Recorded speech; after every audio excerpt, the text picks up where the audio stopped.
citizens experienced historic high incomes and all-time low unemployment. Here's the reality, Mr. Chairman. Our Democrat colleagues oppose the American people's tax cuts back in 2017, and they oppose their tax cuts today. And if they were successful in this endeavor, here's what would happen. We'd have a 22% tax hike on every American citizen, on average. They just suffered through a 21% tax hike from the inflation tax over the last 4 years and the worst cost of living crisis in modern history. Median income families would lose $1,700. 26 million small businesses would pay at the highest marginal rate and lose the 20% deduction, putting them on a comparable level to the corporate tax rates. Child tax credits, 40 million families would have the tax credit for their children cut in half. And 91% of the American people that get the standard deduction would have that cut in half. Those are the results of the Democrats standing in the way of what would be, if they were successful, the highest tax hike in American history. Here's the other false claim. To pay for these tax cuts, the Democrats are going to say that Republicans are cutting benefits for seniors and for, again, our poorest and most vulnerable among us. Here's the truth, Mr. Chairman. Republicans are fighting to right-size a woke, weaponized, and bloated bureaucracy, to root out the trillions of dollars in waste, fraud, and abuse, and to rein in the reckless spending of the Biden administration and our Democrat colleagues from over the last 4 years. Prior to 2019, before President Biden took office, and he and the Democrats jammed $2 trillion through in the so-called COVID relief, even though maybe 20% of that money actually went for the purposes of COVID relief. Our budget back then was $4.5 trillion. Today, it's $7 trillion. With the so-called Inflation Reduction Act, they gave away $700 billion in tax credits to green energy corporations. They expanded Obamacare subsidies to people making more than $500,000 and already had, many of whom already had employer-sponsored health care. And they expanded the IRS, $80 billion, 80,000 IRS agents, shaking down mostly middle-class people and small businesses. With the stroke of a pen, President Biden wasted $2 trillion unilaterally of taxpayer monies by opening up our welfare services, taxpayer-funded welfare services to people in this country illegally. He waived work requirements for means-tested welfare programs from SNAP to Medicaid and beyond, trapping people in poverty and dependence on the federal government. He mandated expensive and unreliable electric vehicles for all Americans and a whole lot more. In fact, we're spending $9,000 per illegal immigrant in this country for the millions of people who violated our sovereignty and came to this country in violation of our immigration laws. $9,000 of what taxpayers pay for people who are here illegally for taxpayer-funded social services. Mr. Chairman, that's more than we spend on the most vulnerable Americans for Medicaid.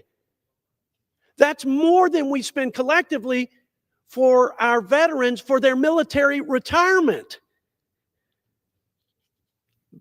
The President Biden, weakened government program integrity, allowing people who aren't eligible for Medicaid and other programs to receive benefits.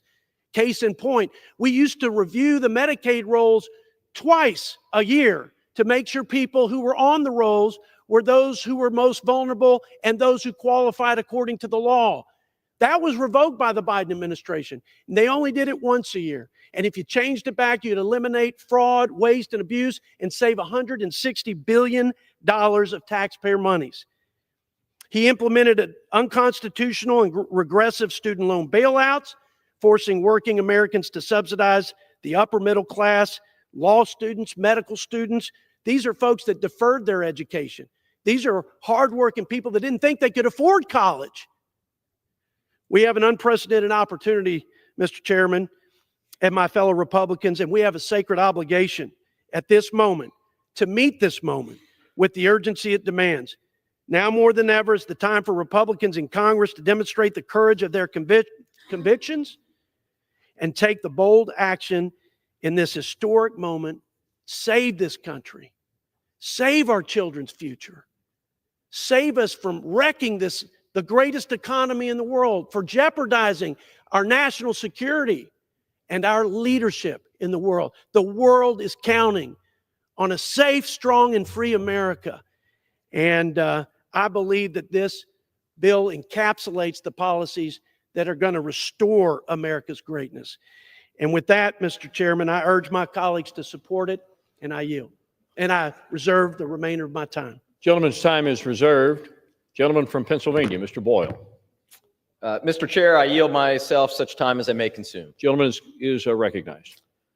Mr. Chairman, we should be quite clear about what this is really about. This budget represents a Republican betrayal of the middle class, and I'm proud to rise and oppose it. Here's what's at stake. My friends on the other side of the aisle want to deliver $4.5 trillion of tax cuts, almost all of which go to the richest 1% of Americans. Now, how do they pay for it? How do they pay for that $4.5 trillion of tax cuts? First, at least $880 billion from Medicaid and the Affordable Care Act. Those cuts from Medicaid, by the way, represent the largest cuts to Medicaid in American history. 72 million Americans get their health care from Medicaid. We're mostly talking about seniors, children, and those with disabilities. Another 20 million Americans get their health care from the ACA. So combined, we are talking about 92 million Americans whose health care is at risk. And why? All to deliver tax cuts to billionaires. But now we have a math problem, because even with those, the largest cuts to Medicaid in history, you don't get anywhere close to $4.5 trillion. So how do they finance the rest of it? Well, we have more cuts, hundreds of billions more in cuts to education programs like school lunches, Head Start, student loan repayment. We also have $230 billion of cuts to nutrition assistance at a time when grocery prices are at record highs. So all told, that gets you to at least $1.5 trillion. But remember, the size of the tax cuts are $4.5 trillion, and they want to add some more spending on top of that. So what do they do to make up the difference? Increase the national debt by $4 trillion. A massive increase to our national debt from the same crowd that for the last 4 years has done nothing but shed crocodile tears about the size of our national debt. You can always tell when there's a Democrat in the White House, because that's when the other side cares about the size of the national debt. But when there's a Republican president, Republican House, Republican Senate, the top priority is always tax cuts for the top 1%. A budget isn't just numbers on a spreadsheet. It's a reflection of our values. It's a reflection of what kind of country we are and want to be. There was a lot of campaigning going on throughout this country, and especially in my state, the Commonwealth of Pennsylvania, this past November. After all, we are the biggest battleground state in the nation. A lot of promises were made on both sides. A lot of it was about reducing costs for ordinary Americans. Not once, ever in that campaign, did I ever hear the other side say, we're going to cut Medicaid to the tune of $880 billion, the biggest cuts to Medicaid in American history. In fact, we have a president who said, and I quote, "I will love and cherish Medicaid." Then a few hours later, he endorsed the House Republican plan that slashes Medicaid to the tune of $880 billion. When this president promises to love and cherish something, watch your wallets. Folks, I think the American people are going to figure out what this is about. It's right there in black and white. The $880 billion I talked about, it's right there in their 58-page resolution. The $4 trillion increase in debt, right there in black and white in their resolution. No amount of spinning will get you away from that simple reality. This is cutting health care and all sorts of programs for the American people in order to deliver tax cuts for billionaires who don't need it. I urge every member in this House to oppose this reckless and unfair plan. And with that, I reserve the balance of my time. Gentleman's time is reserved. Gentleman from Texas. Mr. Chairman, what you won't hear from my Democrat colleagues is any mention of the $500 billion in waste, fraud, and abuse in the Medicaid program that jeopardizes that program for the most vulnerable Americans and does a disservice to every taxpayer in this great country of ours. By the way, betrayal of the middle class. When I hear that, what comes to mind is the unbridled spending and the failed economic policies that gave us the worst cost of living crisis in modern history. And a whole lot of people suffered under that 21% inflation tax, and a whole lot more people would suffer under a 22% tax increase if they were successful in killing the American people's tax cuts. Now I'd like to yield 1 minute to my friend and the vice chair of the Budget Committee and a key architect, I would say, of this budget blueprint, Mr. Lloyd Smucker from the Keystone State. Gentleman from Pennsylvania is recognized for 1 minute. I'd like to thank the chair for yielding. Mr. Speaker, we've heard how this budget resolution will deliver tax relief to working and middle-class families. It'll put a stop to crime and drugs flooding over our southern border, and it'll jumpstart the American economy. And this is exactly what the American people are looking for today. Unfortunately, we've also heard a lot of falsehoods from my colleagues on the other side of the aisle. And so I'd like to set the record straight. The House Republican budget resolution will stop a 22% tax hike for the average taxpayer. It will put $1,700 back into the pockets of a median family of 4 and will prevent the child tax credit from being cut in half for 40 million families. This bill doesn't take from the working class, it puts money in their pockets. And while my colleagues on the other side try to drown out these facts with tired talking points and fear-mongering, let's ask the American people directly. How does a 22% tax hike help you pay your bills? Families, how does taking $1,700 out of your pocket and cutting your child tax credit help you raise your kids? Can I get 30 seconds? Give the gentleman 30 more seconds, please. Gentleman is recognized for an additional 30 seconds. It doesn't. And Republicans are working to stop those tax hikes by passing this budget resolution. President Trump was elected by the working class, and this budget will deliver on the promises he made to them. I'm very proud to support this budget resolution and urge my colleagues to vote yes. Thank you, and I yield back. I reserve, Mr. Chairman. Gentleman's time is reserved. Gentleman from Pennsylvania. Mr. Chairman, I would remind my fellow Pennsylvanian that this bill would put 3.1 million people in Pennsylvania at risk of losing Medicaid. With that, Mr. Chair, I yield 2 minutes to the gentleman from New Jersey, the ranking member of the Energy and Commerce Committee, Mr. Pallone. Gentleman from New Jersey is recognized for 2 minutes. And I thank the gentleman. Mr. Speaker, I rise in strong opposition to this Republican budget resolution. Make no mistake about it. This budget will lead to millions of Americans losing their health care coverage, all so Republicans can give giant tax breaks to billionaires and big corporations. The only group that wants these tax breaks is Wall Street, not the average American. Mr. Speaker, if Republicans pass this resolution today, we'll be forced to cut a minimum of nearly $1 trillion from Medicaid, our nation's largest health care program. And for those who are saying that somehow the Medicaid program has a lot of waste, let me remind us that Medicaid is the leanest federal health care program. Every independent study says that Medicaid is financially sound, the most financially sound federal health care program.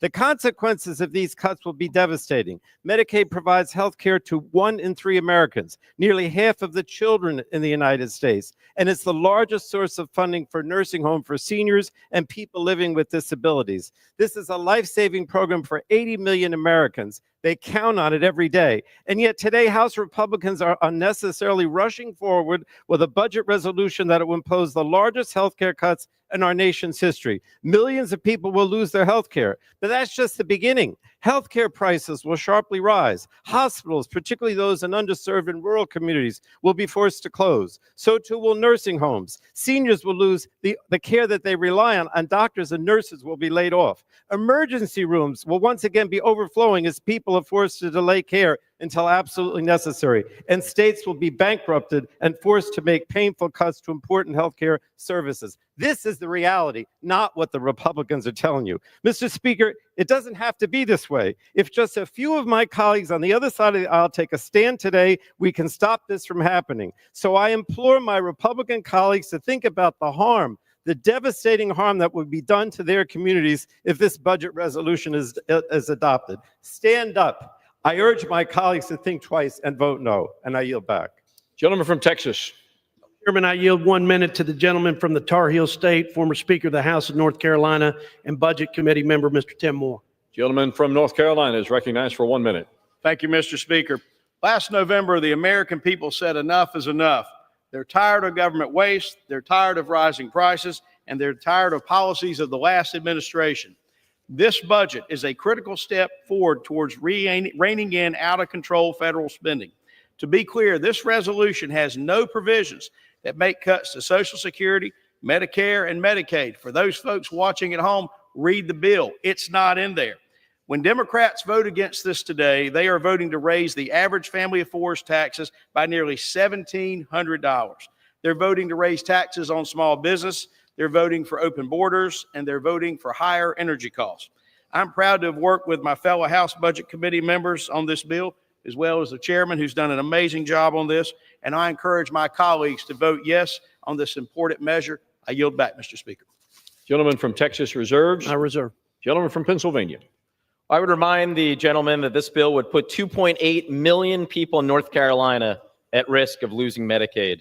Mr. Chair, with that, I yield 2 minutes to the gentleman from Massachusetts, the ranking member of the Ways and Means Committee, Mr. Neal.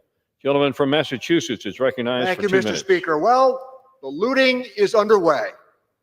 Our colleagues are running the same failed playbook of trickle-down handouts. My friend, the gentleman from Pennsylvania, said the family of four, they're going to get $1,700. Look at the tax distribution tables and what billionaires are going to get in this. That's the real issue that's in front of us on this occasion. Let me go to another point that I think is fascinating. DOGE is rummaging through your private records even as we speak. How about the following?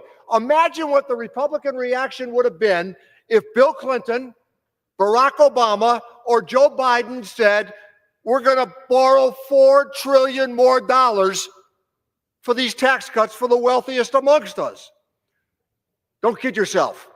Medicaid, 71 million Americans, Medicare, Social Security, the American people depend upon these issues. I'm stunned that Republicans would borrow $4 trillion to justify tax cuts for the wealthiest amongst us. And by the way, people who aren't even asking for those tax cuts. Their cuts will affect every part of American life, including those who need basic sustenance every day. $4 trillion, and look at the alignment. 1.2 trillion here for cuts, but 1.2 trillion for tax cuts. Oh, let me figure that one out. They are going to cut Medicaid to justify what it is that they want to do. There is no reason why billionaires should be getting a massive tax cut. Totally unnecessary, and in the end, that's what this legislation is about, despite their protestations. $1,700 for a family of four. Tens of millions of dollars for billionaires. That's where these tax cuts are going. I want you also to understand this. The people are watching.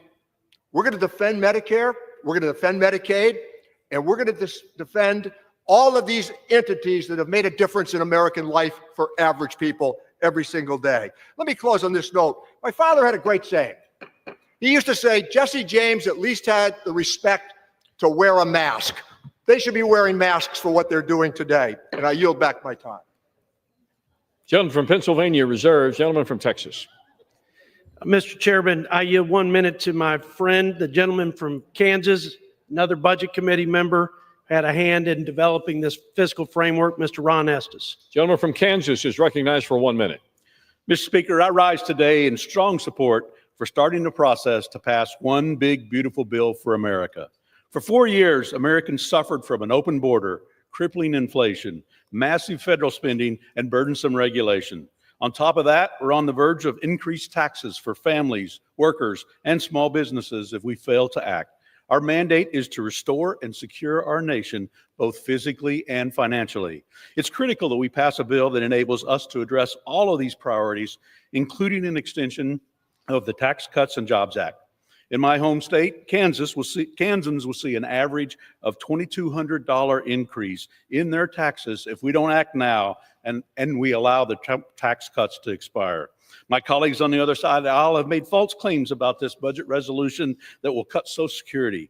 As chairman of the Ways and Means Social Security Subcommittee, I want to emphasize with the strongest terms possible that this budget resolution does not do a single thing to cut Social Security.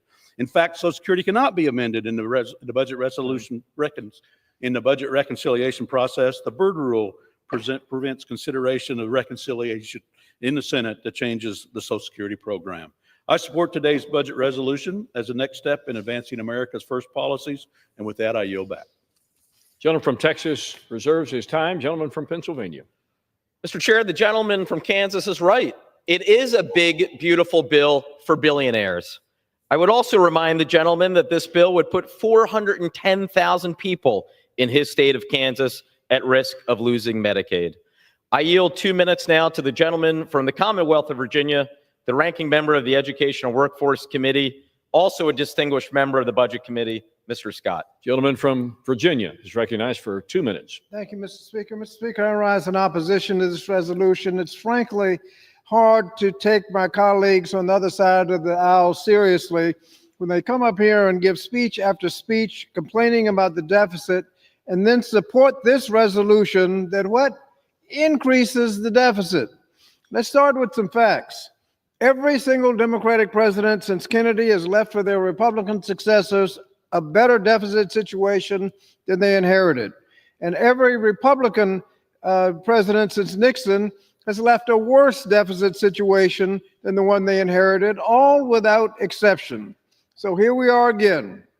Republican president following a Democratic president, and Republicans are set to increase the deficit and national debt just like clockwork.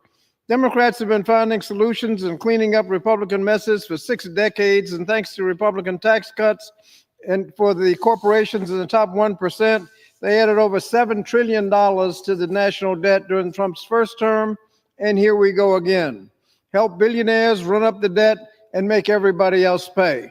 As ranking member of the Committee on Education and Workforce, I'm particularly outraged that Republicans want to fund these tax cuts for corporations and billionaires by making cuts to educational and nutritional programs. This could end up cutting things like Meals on Wheels, children's feeding programs. It could jeopardize Head Start, make it harder for students to receive K-12 education and higher education, and it will certainly rip away health care from millions of Americans. There is nothing economically responsible for this budget because it increases the deficit. It helps billionaires, but working families and middle class will pay the price. Mr. Speaker, I urge my colleagues to oppose this resolution. Gentleman from Pennsylvania continues to reserve. Gentleman from Texas. Thank you, Mr. Chairman. I yield 1 minute to the gentleman, my good friend from Oklahoma, and our conference policy chair, Mr. Kevin Hern. Gentleman from Oklahoma is recognized for 1 minute. Mr. Speaker, I thank the chairman for yielding. You know, one of America's most famous sons, Will Rogers, once said, quote, "It costs 10 times more to govern us than it used to, and we're not governed 1/10 as good." And that was in 1932. I can only imagine what he would say today. That's why this vote is so important. It moves us closer to delivering on the mandate the American people overwhelmingly demanded in November. We are on an unsustainable path, and every member of this body knows it. Every member. This budget resolution commits us to investing in strong border security and strengthening our national defense. It directs committees to find ways to make the president's tax agenda permanent. It paves the way to unleash American energy production. The budget resolution calls for historic spending cuts as Congress works with the president to eliminate waste, fraud, and abuse, something that every single one of us, regardless of party, should applaud, all in one big, beautiful bill. Failure to unite on this vote very well may result in breaking up the president's agenda. I urge my colleagues to vote yes. Together we can build a stronger, more prosperous America before it's too late. I yield back. Gentleman from Texas reserves. Gentleman from Pennsylvania. Mr. Chair, I would remind the gentleman that this bill would put 990,000 people in Oklahoma at risk of losing Medicaid. I'm now happy to yield 2 minutes to the gentlewoman from Minnesota, the ranking member of the Agricultural Committee, Ms. Craig. Gentlelady from Minnesota is recognized for 2 minutes. Thank you, Mr. Speaker. I rise to oppose this resolution that prioritizes tax cuts for billionaires over the well-being of hardworking American families and the livelihoods of our nation's farmers. The Supplemental Nutrition Assistance Program is our nation's most effective anti-poverty tool and a key part of the Farm Bill, which Republicans want to cut by $230 billion. This would cause millions of hardworking Americans to suffer, including some of the most vulnerable in our communities, children, seniors, and the disabled.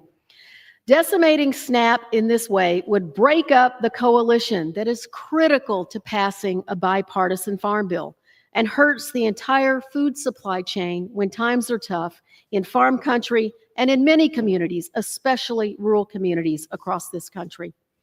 Right now, as people across our nation are struggling with the high cost of groceries, SNAP helps American families keep food on the table. And let's be clear about what we're talking about. $6 a day for people in need. $6 to those who qualify. SNAP reduces childhood poverty, improves health outcomes, and generates hundreds of thousands of jobs throughout the food supply chain. Because when you spend $1 on food, you aren't just paying for the food in your cart. You're helping to pay for the salary of the grocery store clerk who stocked the shelves, the trucker who delivered the food to the store, the manufacturer who produced the packaging, and the farmer who grew it. The future of a bipartisan farm bill, which our farmers desperately need, is in Republican hands today. If you cut SNAP to pay for tax cuts for your wealthy donors, it's on you. I urge my colleagues to vote no. I yield back. Gentleman from Pennsylvania reserves. Gentleman from Texas. Mr. Chairman, I yield 1 minute to the gentleman from Virginia, the first state, my good friend and member of the Budget Committee, Mr. Ben Klein. Gentleman from Virginia is recognized for 1 minute. Thank you, Mr. Speaker. You know, back in November, the American people issued a resounding rejection of the profligate policies of the Biden-Harris administration that existed over the past 4 years by electing President Donald Trump.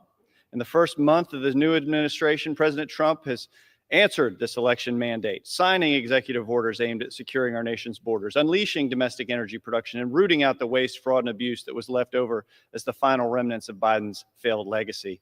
However, the president cannot achieve all of these policy objectives alone. He needs Congress. It will take those of us in the House and Senate concerned about addressing our fiscally irresponsible the last 4 years, working together in unified fashion to pass a reconciliation package that is set in motion by today's budget resolution to give this administration the tools they need to succeed in fulfilling their election mandate. I urge my colleagues to vote yes on this budget as we work to deliver real savings for the American people. I yield back. Gentleman from Texas reserves. Gentleman from Pennsylvania. I would remind the gentleman this bill would put 1.8 million people in the Commonwealth of Virginia at risk of losing Medicaid. I now yield 2 minutes to the gentleman from Texas, distinguished colleague on the Budget Committee, Mr. Doggett. The gentleman from Texas is recognized for 2 minutes. Mr. Speaker, this is the Republican reconciliation because it makes a wreck of our nation's finances and it makes the wreck of the lives of so many of our fellow Americans. These Republicans are so troubled, so very troubled about our nation's debt that they want to add trillions more to it. In fact, according to the bipartisan Citizens for a Responsible Federal Budget, They want to make it bigger by about $4 trillion, deeper in debt. Elon Musk Doge, it is Dodge also, is a sideshow for a multi-ring circus of deception and lies designed to create the illusion that billions are being saved from waste, fraud, and abuse when Doge itself is the abuse. Even with these fake savings, the insatiable demand of these Republicans for additional billionaire tax breaks requires denying opportunities to middle-class families, denying access to a family physician, first by slashing hundreds of millions from Medicaid, for which Trump professes to love and cherish. Medicaid, which pays for half the babies born at Seton Hospital in Austin, half the children that go to the children's hospital there. Millions of Americans will lose health protection, and millions more will lose educational opportunity. For those who are facing a dread disease like cancer, Republicans are cutting innovative medical research in the hope for a cure. With the looming threat of a bird flu pandemic, 40% cut in the staff of the Centers for Disease Control, CDC. All of this represents more Republican broken promises. Remember when Trump last month was going to bring down grocery prices drastically? Well, the only thing drastic is the pain of this Republican budget. Now Trump tells us we'll have a golden age in America. With this budget imposing so many burdens on our finances, the sick, the hungry, and students, we see who gets the gold. Those billionaires that were on the front seat of his inauguration as working families are betrayed. I yield back. Gentleman from Texas.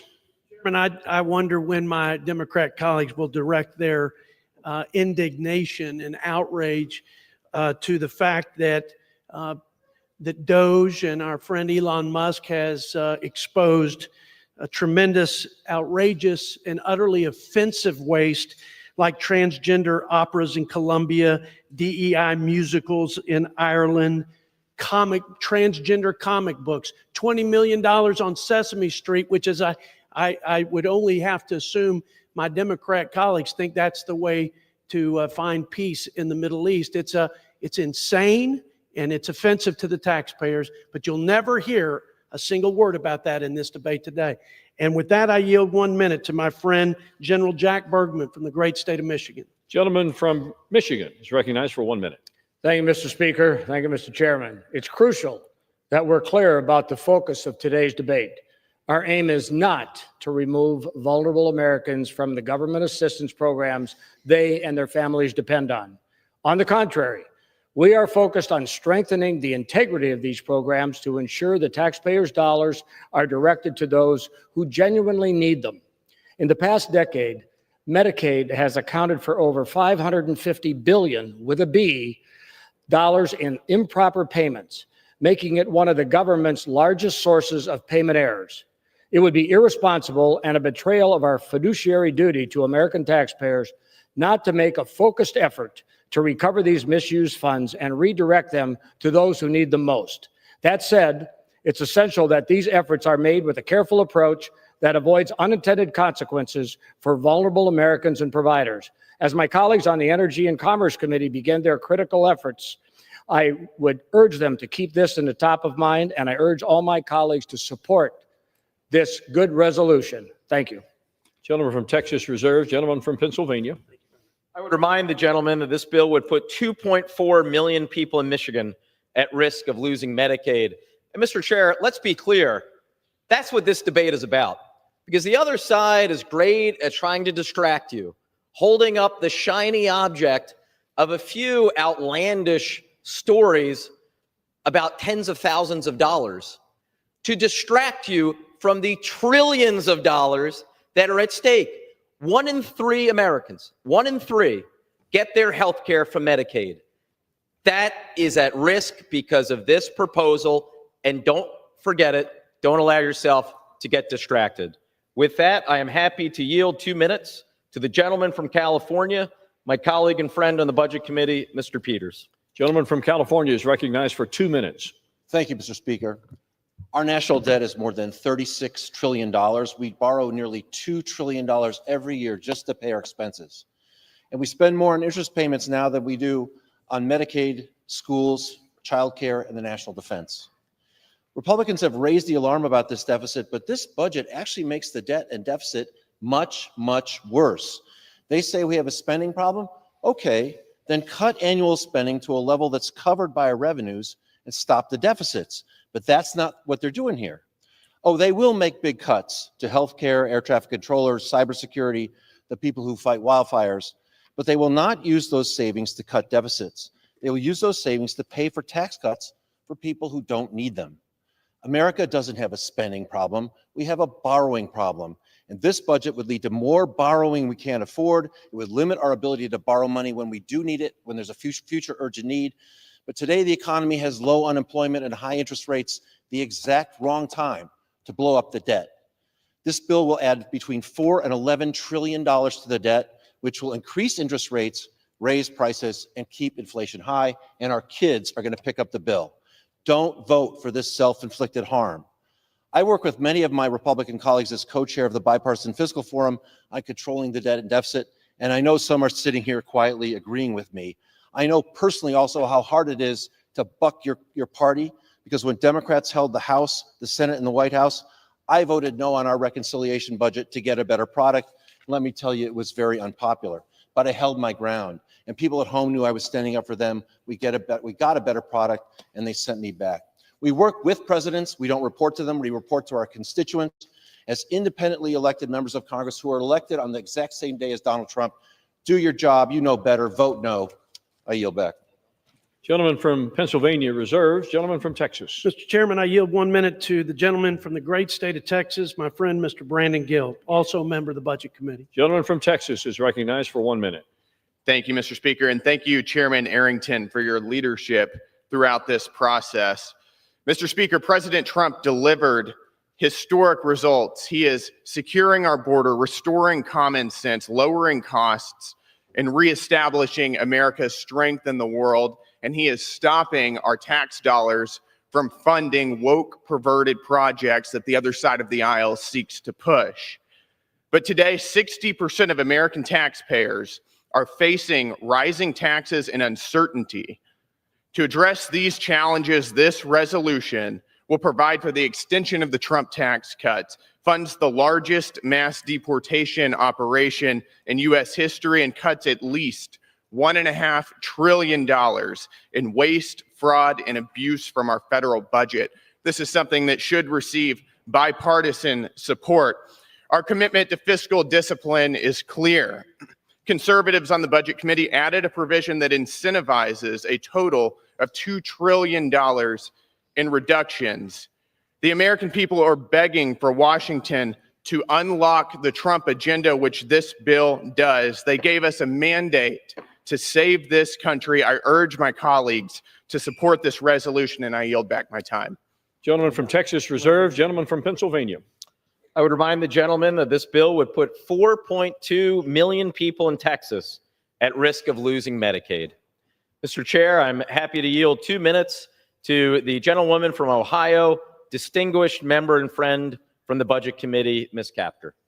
Gentlelady from Ohio is recognized for 2 minutes. I thank the ranking member for the opportunity to speak and say, thank him for his great work, and say that budgets are about choices for the American people. If we look at what is happening with this current budget, it's a bonanza for billionaires. We live at a moment in our country when 1% of our population, the very top, hold as much wealth as the bottom half of our country. 1% of the top. Billionaires, millionaires hold more wealth than the bottom half of our people. It's an astounding moment in which we are living. The very top are not paying their fair share, and everybody in America knows it, including them. How many more mansions do we need to see that take up acres and acres? How many yachts do these people actually need? Some of the old movies about Goldfinger and all come to mind. Some people seem to like gold a whole lot in this country. If the tax cuts that are proposed in this bill offer a few $100 to people who live in the bottom half of our country, which is most of the people that I represent, the bottom half of incomes. The people at the top are going to get hundreds and hundreds of thousands of dollars back. I say to myself, do they have any conscience about what is happening in their country? And that to take away the health care, Medicare, Medicaid, the cuts that you're proposing, you will cause death in this country. To me, what is happening here is shameless. Here's a chart. If we look back at who caused the debt in our country, wow, it's pretty obvious. If we go back to the Reagan presidency, all you're doing is just repeating what happened. They added $2 trillion. Then the Bush 2 tax cuts added $8 trillion. The Trump tax cuts are already over $2.5 trillion. Yield the lady an additional 15 seconds. Gentlemen. The gentlelady is given an additional 15 seconds. I thank you. The Afghan and Iraq wars declared by Republican presidents added $8 trillion. So if you look at this, 2/3 of what we owe were caused by your side of the aisle. I represent a lot of Republicans, and I'll tell you what, they're honest people, and they'll pay their taxes, but they don't like this excess. It's hurting America. The Republican budget is just a bonanza for billionaires. Shame on you. Gentleman from Pennsylvania reserves his time. I would remind my colleagues in the House to direct their comments to the chair, please. Gentleman from Texas. Thank you, Mr. Chairman. I yield 1 minute to the gentleman from the great state of Georgia, my friend and another Budget Committee member, Mr. Andrew Clyde. Gentleman from Georgia is recognized for 1 minute. Thank you, Mr. Speaker. I rise today in strong support of the House Budget Committee's FY25 budget resolution, which advances President Trump's America First agenda by unlocking the budget reconciliation process to achieve the president's priorities and restore fiscal sanity in Washington. This budget resolution paves the way to extend the Tax Cuts and Jobs Act, signed into law by President Trump in 2017, which fueled historic economic growth and raised real wages. This resolution also provides instructions to reverse Biden's assault on domestic energy, rein in reckless spending, and deliver critical resources to the Trump administration so we can secure our border and strengthen our national security. Finally, I want to address the fear-mongering among our Democrat colleagues. This budget resolution does not cut benefits for any legitimate recipient of Medicare, Medicaid, or Social Security. I challenge anyone to find a single provision in this 45-page resolution that cuts benefits, because they can't. This resolution simply sets a budget framework so we can deal with the incredible fraud, waste, and abuse in Medicaid to stabilize and preserve it for those who really need it. GAO alone estimates that the fraud in Medicaid— From Georgia is given another 15 seconds. Thank you. GAO alone estimates that the fraud in Medicaid is at least $50 billion a year. And Mr. Speaker, I ask unanimous consent to submit this report from the GAO into the record, which states $50 billion a year of improper payments, and I yield. Gentleman's request is covered by general leave. Gentleman from Pennsylvania. Well, since the gentleman asked the question, I'm happy to answer it. Right there in the bill, $880 billion directed to the Energy and Commerce Committee as a floor to find savings. Another word for cuts. There is only one place that can come from. Literally, if they cut 100% else of everything ENC has purview over, it would still leave them hundreds of billions of dollars short. It has to come from Medicaid. It has to come from the ACA premiums, because much like when Willie Sutton was asked why he robbed banks, he replied, because that's where the money is. Likewise, in terms of the ENC cuts, the $880 billion, it has to come from Medicaid, because that's the only place you can find $880 billion. Don't be fooled by their rhetorical tricks. And with that, I yield 2 minutes to the gentlewoman from New Jersey, a distinguished member of the Budget Committee, Ms. Watson-Coleman. Gentlelady from New Jersey is recognized for 2 minutes.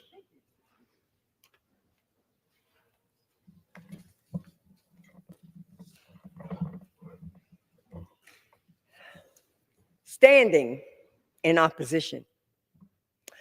During their campaigns, Donald Trump and my Republican colleagues promised to get to work to lowering prices for the American people. This budget is a betrayal of that promise. It's a betrayal of millions of our children, our parents, and our seniors. It's a betrayal of the 1/3 of New Jersey children who rely on Medicaid.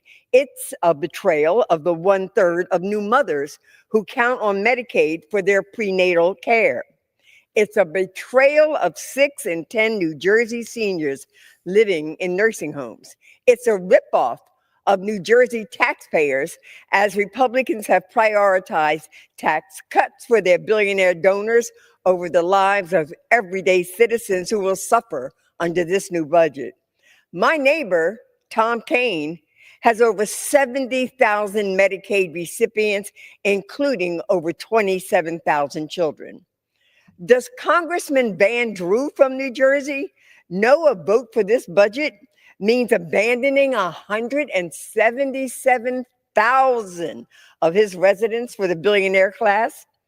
Does Congressman Chris Smith know that there are 178 Medicaid recipients in his district, including nearly 100,000 children, who will be cut and will lose their coverage simply to enrich Trump's billionaire friends? A few weeks ago, I offered an amendment in the Budget Committee to eliminate these disastrous cuts. Not a single Republican gave me a vote on this issue. Last night, I offered the same amendment to the Rules Committee and the same outcome, not one Republican vote. I only hope that there are at least a few of my Republican colleagues today who have the courage and the humanitarian to stand up for their most vulnerable constituents and to vote no. I urge a no vote here, and I yield back my time. Gentleman from Pennsylvania reserves. Gentleman from Texas is recognized. Mr. Chairman, I yield 2 minutes to the gentleman from the Commonwealth of Pennsylvania, our Agriculture Committee Chair, and my friend G.T. Thompson. Gentleman from Pennsylvania is recognized for 2 minutes. Mr. Speaker, this budget resolution begins the process of delivering on President Trump's agenda. And that agenda is clear. It's securing the border, it's unleashing economic growth, it's providing efficiency and accountability in government. It's reining in reckless spending that spurred record inflation. My colleagues on the other side of the aisle continue to talk about the harmful provisions within this resolution. In reality, this is the beginning of the process. It's the beginning of a course correction that is desperately needed following 4 years of policy that placed America in a position of excess and decline. Speaking of excess, since President Trump's first term, increased enrollment and exploitation of the 2018 Farm Bill by the Biden administration ballooned the annual spending on the Supplemental Nutrition Assistance Program by 66% of the total cost at $256 billion, leaving workers on the sidelines while small businesses paying record wages struggle to find help. This egregious executive overreach not only violated the Congressional Review Act, but likely reduced the fraction of people participating in the workforce and contributed to inflation. Mr. Speaker, we must meet the vital supplemental food needs of Americans that Congress committed to fulfill through SNAP, and we will. We cannot allow excess or lack of accountability within the bureaucracy, though, to compromise fulfilling that obligation. Thoughtful policies that recognize the value of work, hold states accountable, promote program integrity, and in the long run, protect the safety net for those Americans who truly need it should be our priority. At the same time, we must use this process to advance the needs of the farm economy. We cannot leave our most ardent supporters in rural America without new resources and empty-handed for a third year. House Republicans have a mandate to restore America's faith in government, and we will protect hardworking taxpayers, bringing the largest tax increase in American history, and will provide for the neediest among us while simultaneously delivering a foundation for economic growth and prosperity. Mr. Speaker, let us ensure America is once again the land of opportunity and thriving communities. And passage of this resolution is one step in that process. I yield back. Gentleman yields back his time. Let me remind the managers on both sides of the time remaining in this portion of the debate. The majority side has 39 3/4 minutes remaining. Gentleman from Pennsylvania still manages 37 1/2 minutes remaining in this portion of the debate. Gentleman from Pennsylvania is recognized. Thank you, Mr. Chair. And I would remind my friend and fellow Pennsylvanian who just spoke, this bill would put 3.1 million people in our beloved Commonwealth of Pennsylvania at risk of losing Medicaid. With that, I yield 2 minutes to the gentlewoman from the Virgin Islands, distinguished member of the Budget Committee, Ms. Plaskett. Gentlelady from the Virgin Islands is recognized for 2 minutes. Thank you, Mr. Speaker. I rise in opposition to this budget. We know that a budget is a statement of values. In simple terms, you put your money where your mouth is. And the money my Republican colleagues are getting right now is going to the class that they are beholden to, the uber wealthy. The bulk of those called savings come from slashing Medicaid funding, which ensures that 70 million Americans, and funds from the Children's Health Insurance Program, CHIP, where another 10 million American children are helped. Those savings that they're getting are being created so that they can then give that money, give those savings to the ultra rich. 20% of the population of the Virgin Islands are at risk of losing their health care under this budget. Veterans, children, families that are working, that are barely making it rely on this. My fellow Americans, right here, right now, Republicans are trying to steal health care from 80 million people, and they're heading to the bank as millions of Americans are left helpless. What is happening? What's going on? Republicans are intentionally targeting grandmothers, targeting children, targeting veterans that live in your neighborhood. My fellow Americans, they're going to throw some peanuts, a couple of $100 at each one of us, and tell us that you're getting some taxes back. But that's the amount of money that the very wealthy are getting. Average $314,000 are going to them at the expense of American people. Fraud, waste, and abuse. They're going to tell you they're using that money to get rid of illegals. They're going to tell you that they're going to try and dramatically change the landscape. No, they're only changing the landscape for those individuals that they are beholden to. $2 trillion of cuts for $4 trillion of money that are going into the pocket of individuals that they are beholden to. That's what's happening. I'm disappointed, but I'm not surprised that the Republicans have used this process to satisfy the people that they are most beholden to. Americans must stand up. I yield back. Gentleman from Pennsylvania reserves. Gentleman from Texas. To my friend from the great state of Missouri and my chairman of the House Ways and Means Committee, Mr. Jason Smith, for 4 minutes. Gentleman from Missouri is recognized for 4 minutes. I want to thank the chairman for yielding. Mr. Speaker, 4 years ago, President Trump left Joe Biden a blueprint success, and then Democrats proceeded to open our borders, undermine American energy, and spend trillions of dollars on handouts to the wealthy. They created the highest inflation in 40 years that made it impossible for working families to survive. That's why the American people sent Donald Trump back to the White House with a mandate. Now it's up to Congress to deliver on that mandate to make our economy work again for working families. The economy isn't just numbers on a chart. It's the farmer who wakes up at 4 a.m., the mom or dad working 2 jobs to get by, the shop owner figuring out how to keep the store lights on, and the truck driver working overtime. To my Democrat colleagues, let's be clear. A vote against this budget is a vote to raise taxes on low-income Americans. $2.6 trillion of the tax cuts, and this are people making less than $400,000 a year. You campaigned on not allowing taxes to increase on people making less than $400,000 a year. Let's see if your voting card shows up. Extending the Trump tax cuts will give the lowest income families a tax cut of 15%, the highest of any income group. On the other hand, failing to extend these tax cuts means the average taxpayer will see a 22% tax hike. The average family of 4 making $80,000 a year will see their taxes go up almost $1,700. That's 2 months worth of groceries. Americans need certainty that relief is on the way. Workers need certainty that their taxes won't go up. 26 million small businesses need certainty that their tax rates won't rise to 43% in a few short months so that they can focus on investing and hiring more workers. 2 million family-owned farms need certainty they won't be forced to sell their farm to pay an increased death tax. They need to know right now if they should be contacting an estate planner for the massive tax hike that's coming. Parents need certainty that their guaranteed deduction of $30,000 won't be cut in half, and their child tax credit won't be slashed from $2,000 to $1,000. Following passage of the Trump tax cuts, wages increased by 4.9%, the fastest two-year growth in real wages in 20 years. 5 million new jobs were created. More than 6 million people were lifted out of poverty. Real median household income rose by $5,000.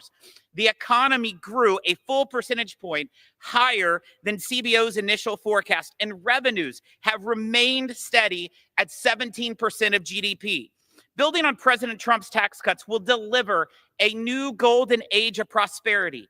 Over 1 million new small business jobs each year, $284 billion in economic growth from more manufacturing, and billions in new investments to revitalize our poorest neighborhoods. We will reignite our economy with the return of policies like 100% immediate expensing and incentives to make sure R&D is happening here and not being outsourced around the globe. We will deliver on President Trump's commitment to tax relief for tipped workers, help for seniors struggling with inflation, and tax relief for overtime workers. President Trump's policies will spark an economic recovery, and that recovery starts by passing this budget so we can send one big, beautiful bill to President Trump's desk. I yield back. Gentleman from Texas reserves. Gentleman from Pennsylvania. I would remind the gentleman that this bill would put 1.3 million people in Missouri at risk of losing Medicaid. With that, Mr. Chair, I yield 2 minutes to the gentlewoman from Texas, distinguished member of the Budget Committee, Ms. Escobar. Gentlelady from Texas is recognized for 2 minutes. Thank you, Mr. Chairman, and thank you, Mr. Ranking Member. To my fellow Americans, let's talk about what's really happening here today. Housing costs are up, groceries are up, inflation is up. Donald Trump is threatening more tariffs, which means our costs will continue to go up. It's no wonder that the bond market is flashing a warning sign about slowing economic growth under Donald Trump. And my Republican colleagues, instead of working with us to lower costs, what are they doing? They are working to give billionaires massive tax breaks. And they'll do that by making life costlier for everyone else. In fact, this budget bill that will be on the floor today will have enormous consequences. It will make America poorer, sicker, and hungrier. It will close hospitals and clinics. It will kick seniors out of nursing homes. It ends support for Americans with disabilities. It will double healthcare costs and more. That's just the Medicaid portion of it. In Texas, in my state, over 4 million Texans stand to lose with the cuts that they will implement, that this bill will unlock, but with cuts to Medicaid. And it's not just that. It gets worse. This budget bill will explode the national debt. Why? So that billionaires can have another yacht, another luxury home, another jet. It doesn't have to be this way. We just need some of our Republican colleagues to stand with us and vote to protect the American people. Reject these billionaire tax breaks, reject the harm that it will do to their constituents and ours, and protect the American people. I urge my colleagues to vote no. I yield back. Gentleman from Pennsylvania continues to reserve. Gentleman from Texas. Mr. Chairman, I yield 2 minutes to the gentleman from Arkansas, the chairman of our Environmental and Energy Committee, Mr. Bruce Westerman. Gentleman from Arkansas is recognized for 2 minutes. Thank the gentleman for yielding. Mr. Chairman, I rise today in support of the fiscal year 2025 budget resolution. My constituents know firsthand how the failed policies of the left resulted in increased grocery and energy bills, opened our borders, imperiled our national security, accelerated our debt, and have made it next to impossible to build and use our natural resources here at home, making us dependent on our adversaries. This budget creates a blueprint to deliver on the promises we made to the American people, righting the wrongs of the past, unleashing America's energy potential, and implementing the full America First agenda. Advancing the budget resolution opens the door for the budget reconciliation process. It will allow committees to begin our work on the nuts and bolts of budget reconciliation, implementing savings across government and harnessing our biggest revenue generators, such as domestic energy production. By unlocking access to our energy and mineral reserves, actively managing our forests, streamlining burdensome permitting processes, and repealing wasteful IRA spending, we will deliver a responsible reconciliation bill that builds the wealth of our nation. As a former member of the House Budget Committee, I appreciate the budget process and have great respect for Chairman Arrington and his staff in getting this budget resolution to the House floor. Mr. Chairman, while our colleagues across the aisle are using made-up numbers that have no basis or substance as a scare tactic on the American people, I can say as a former state legislator, and I'm happy to remind my colleagues across the aisle, that Medicaid is a state and federal program, and not a single person will lose Medicaid coverage unless their state makes that choice. Mr. Chairman, this resolution has my full support, and I encourage my colleagues to vote for it, and I yield back. Gentleman from Texas reserves, gentleman from Pennsylvania. I would remind the gentleman that this big, beautiful bill for billionaires would put 820,000 people in Arkansas at risk of losing Medicaid. Now, Mr. Chair, I yield 1 minute to the gentleman from New York, the Democratic leader of the House, and my friend, Mr. Jeffries.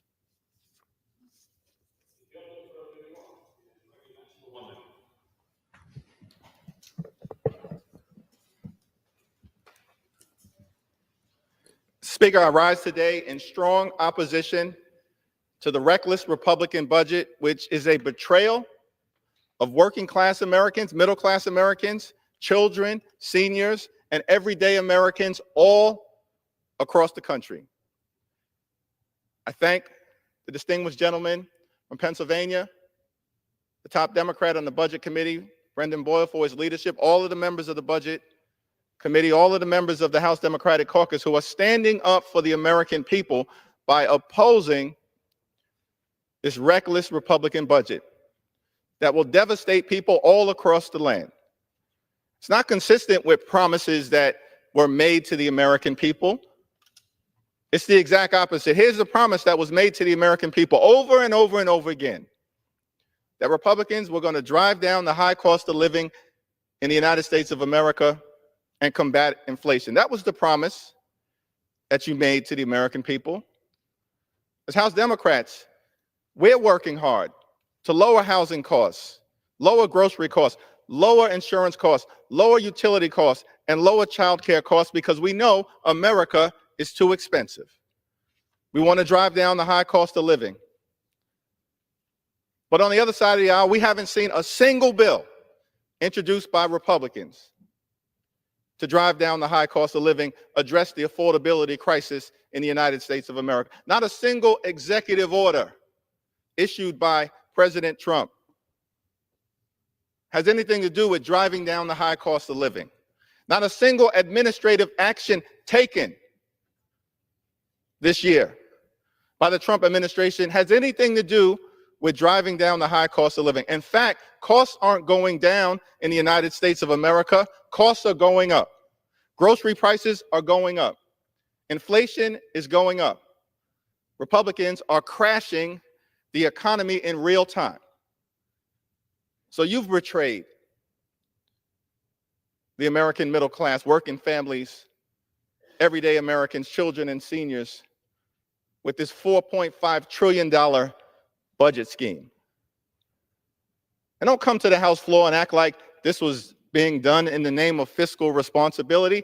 Enough with that narrative. There's nothing in the Republican track record to suggest to the American people that you are the party of fiscal responsibility. Absolutely nothing. President Reagan comes into office. his signature legislative accomplishment is a massive unpaid for tax cut for the wealthy, the well-off, and the well-connected. And what does it do? Increases the debt by $2 trillion. That's not fiscal responsibility. That's recklessness. That's your record. Those kind of fiscal policies continued for 8 years, carried over into the presidency of George H.W. Bush. And then we see a massive debt handed over to President Bill Clinton. What do Democrats do with that massive debt? We turn that debt into a surplus over an 8-year period of time, and the economy exploded. That's what fiscal responsibility looks like.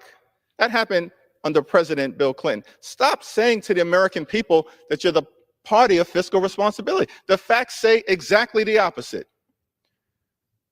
And so a budget surplus is handed over to President George W. Bush, who proceeds in 2001 and then again in 2003 to pass massive tax cuts, same playbook, here we go again, massive tax cuts for the wealthy, the well-off, and the well-connected that explode the debt by $8 trillion. And at the same time, we have a failed war in Iraq and a failed war in Afghanistan. Over time, adding another $8 trillion to our nation's debt. That burden is handed over to President Barack Obama, who during the period of his time in office, when he had a $1.5 trillion deficit, cuts it by $1 trillion, despite the fact that he also inherited from Republicans the Great Recession and had to turn things around. So he cuts the deficit by $1 trillion from 1.5 trillion to 500 billion. You asked about numbers? Here are the numbers. And then that gets handed over to President Trump in his first term, who proceeds, of course, to follow the same Republican playbook. Has nothing to do with fiscal responsibility and everything to do with massive tax cuts for the wealthy, the well-off, and the well-connected. And so Republicans passed the GOP tax scam. 83% of the benefits set aside for the wealthiest 1%.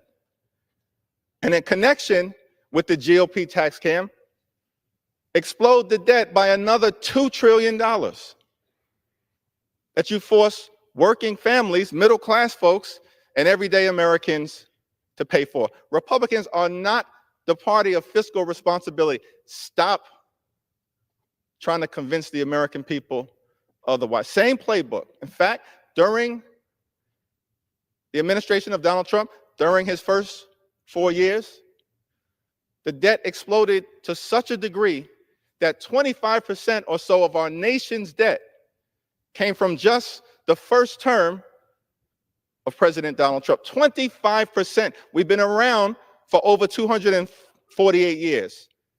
The party of fiscal responsibility. And then, of course, President Biden inherits significant deficit, overwhelming debt in his 2 years. First 2 years gets a lot done and cuts the deficit by $1.7 trillion. There's still a lot of work for all of us to do. But do not pretend that any of this, that this budget resolution has anything to do with fiscal responsibility or keeping your promises to the American people. You promised to lower the high cost of living, have done nothing about it. And so here we are again. There you go again with this GOP tax scam. Same exact playbook. $4.5 trillion worth of cuts for the wealthy, the well-off, and the well-connected disproportionately to benefit billionaire donors, and well-connected corporations. To make matters worse, you would actually cut programs, cut the social safety net, cut the things that matter to working class Americans, middle class Americans, young people, seniors, and others, including up to, if not more, $880 billion of cuts to Medicaid. That's the largest cut to Medicaid in American history. That doesn't help working class Americans, doesn't help middle class Americans, doesn't help children, doesn't help older Americans. It will devastate them. Devastate children, devastate people with disabilities, devastate seniors, devastate pregnant women all across the country, devastate nursing homes, shut down hospitals, including in rural America, in urban America, in small town America, in the heartland of America. That's what the Republican budget betrayal is all about. Devastate supplemental nutritional assistance programs for our children, for our veterans, for our families. That's what the Republican budget is all about. Has nothing to do with making life better for everyday Americans. It will hurt everyday Americans. So Democrats are not going to provide this reckless Republican scheme, this out of control budget, a single vote, not a single vote, because we're standing on the side of the American people. We will fight this reckless Republican budget today. We will fight this reckless Republican budget tomorrow. We will fight this reckless Republican budget until it's buried deep in the ground, never to rise again, and stand on the side of the American people at all times. Vote no. Gentleman from Pennsylvania reserves his time. Gentleman from Texas. Mr. Chairman, I yield 2 minutes to the gentleman from Alabama, my friend and the chairman of the House Armed Services Committee, Mr. Mike Rogers. Gentleman from Alabama is recognized for 2 minutes. Thank you, Mr. Speaker. Thank you, Chairman. I rise in strong support of this resolution, and I commend the Speaker, the leader, and the Chairman Arrington on their tremendous work. We've heard about all the ways the House budget resolution will deliver on President Trump's America First agenda. That includes making a generational investment in national defense. The $100 billion in defense spending this resolution unlocks will enable us to begin restoring American deterrence, prioritizing lethality, and ensuring peace through strength. It will help defend the DoD's mission at the border because border security is national security. It will help improve the quality of life of our service members and their families. It will help us start to revitalize our defense industrial base and restore readiness accounts to ensure we can fight tonight. It will also help us start to expand U.S. shipbuilding capacity and enhance our missile deterrence. It will also help begin restocking our nation's arsenal of critical munitions. And it will help us position our military to outcompete and out-innovate China.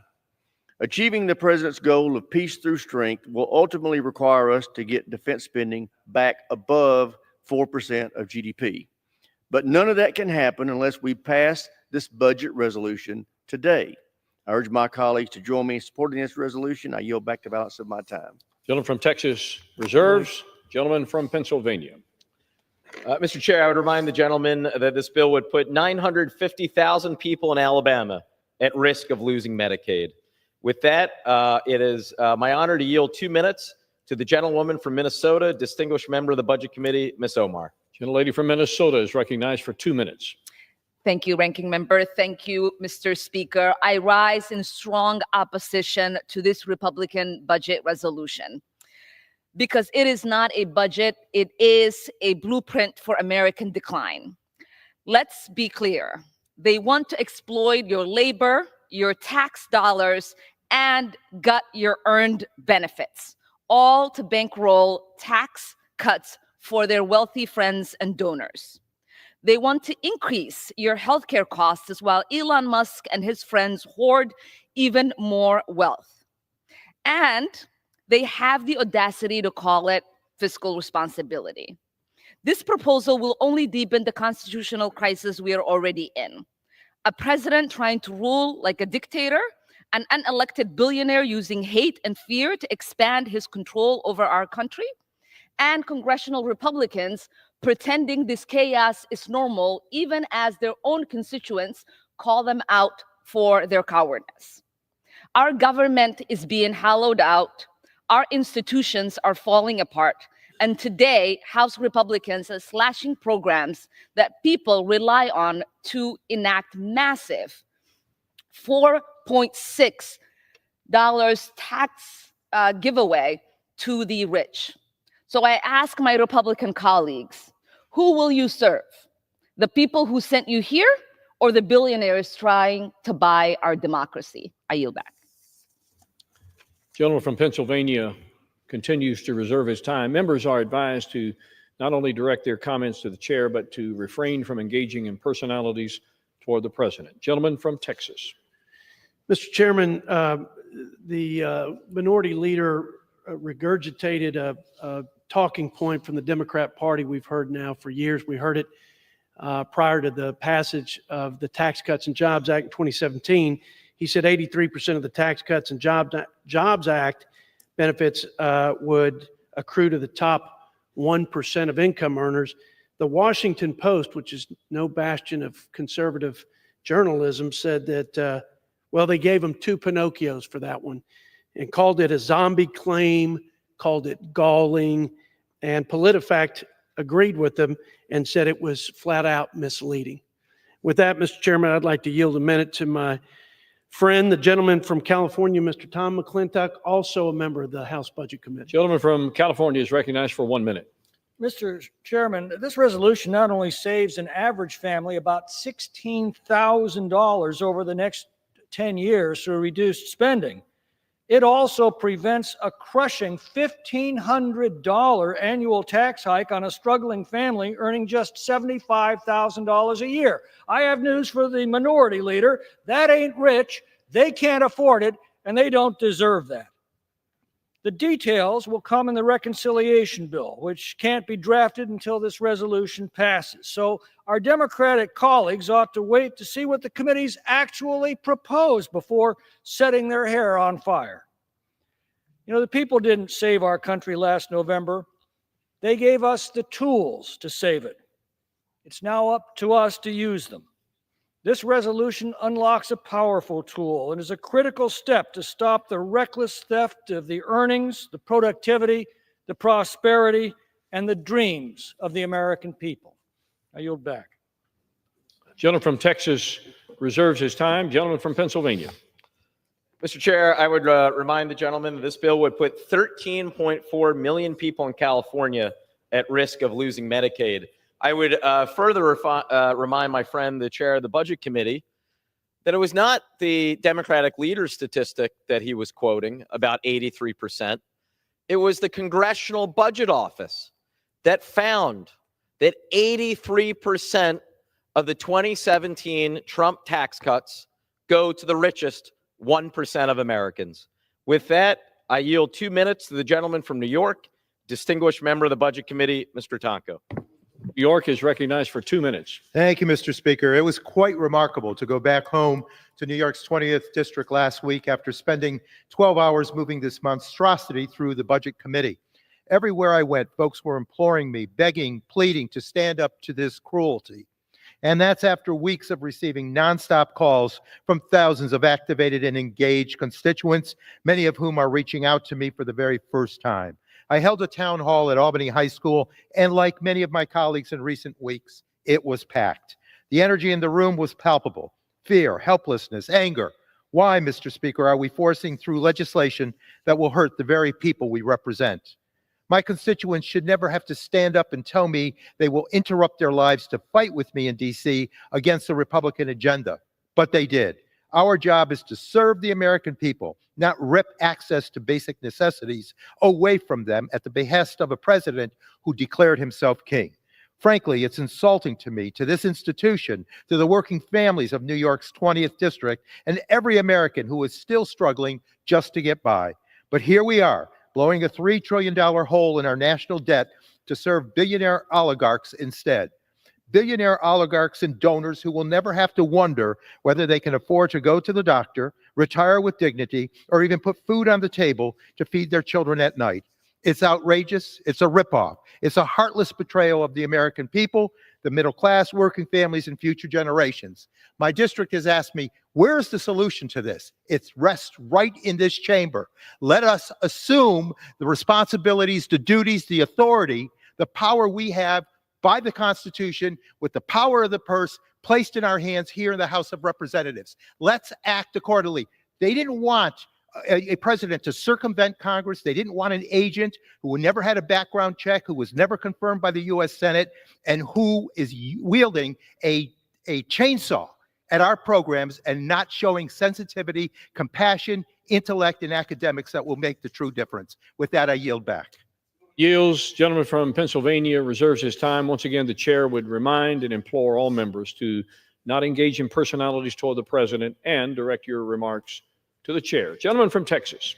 Thank you, Mr. Chairman. I yield 1.5 minutes to my friend, the gentleman from the Hoosier State of Indiana, Mr. Marlon Stutzman. Thank you, Mr. Chairman. Mr. Speaker, I rise in strong support of this resolution because it delivers on the promise that we made to the American people by extending the Tax Cuts and Jobs Act and fulfilling President Trump's agenda. This is direly needed. For the past 4 years, the American people have lived through the longest sustained period of debt and deficit in our nation's history.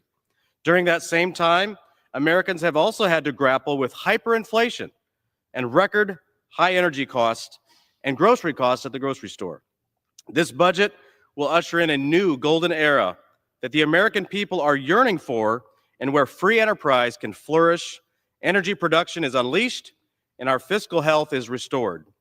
This budget does so by extending the Tax Cuts and Jobs Act, which delivered wage increases of 4.9% and the lowest poverty and unemployment rates in 50 years.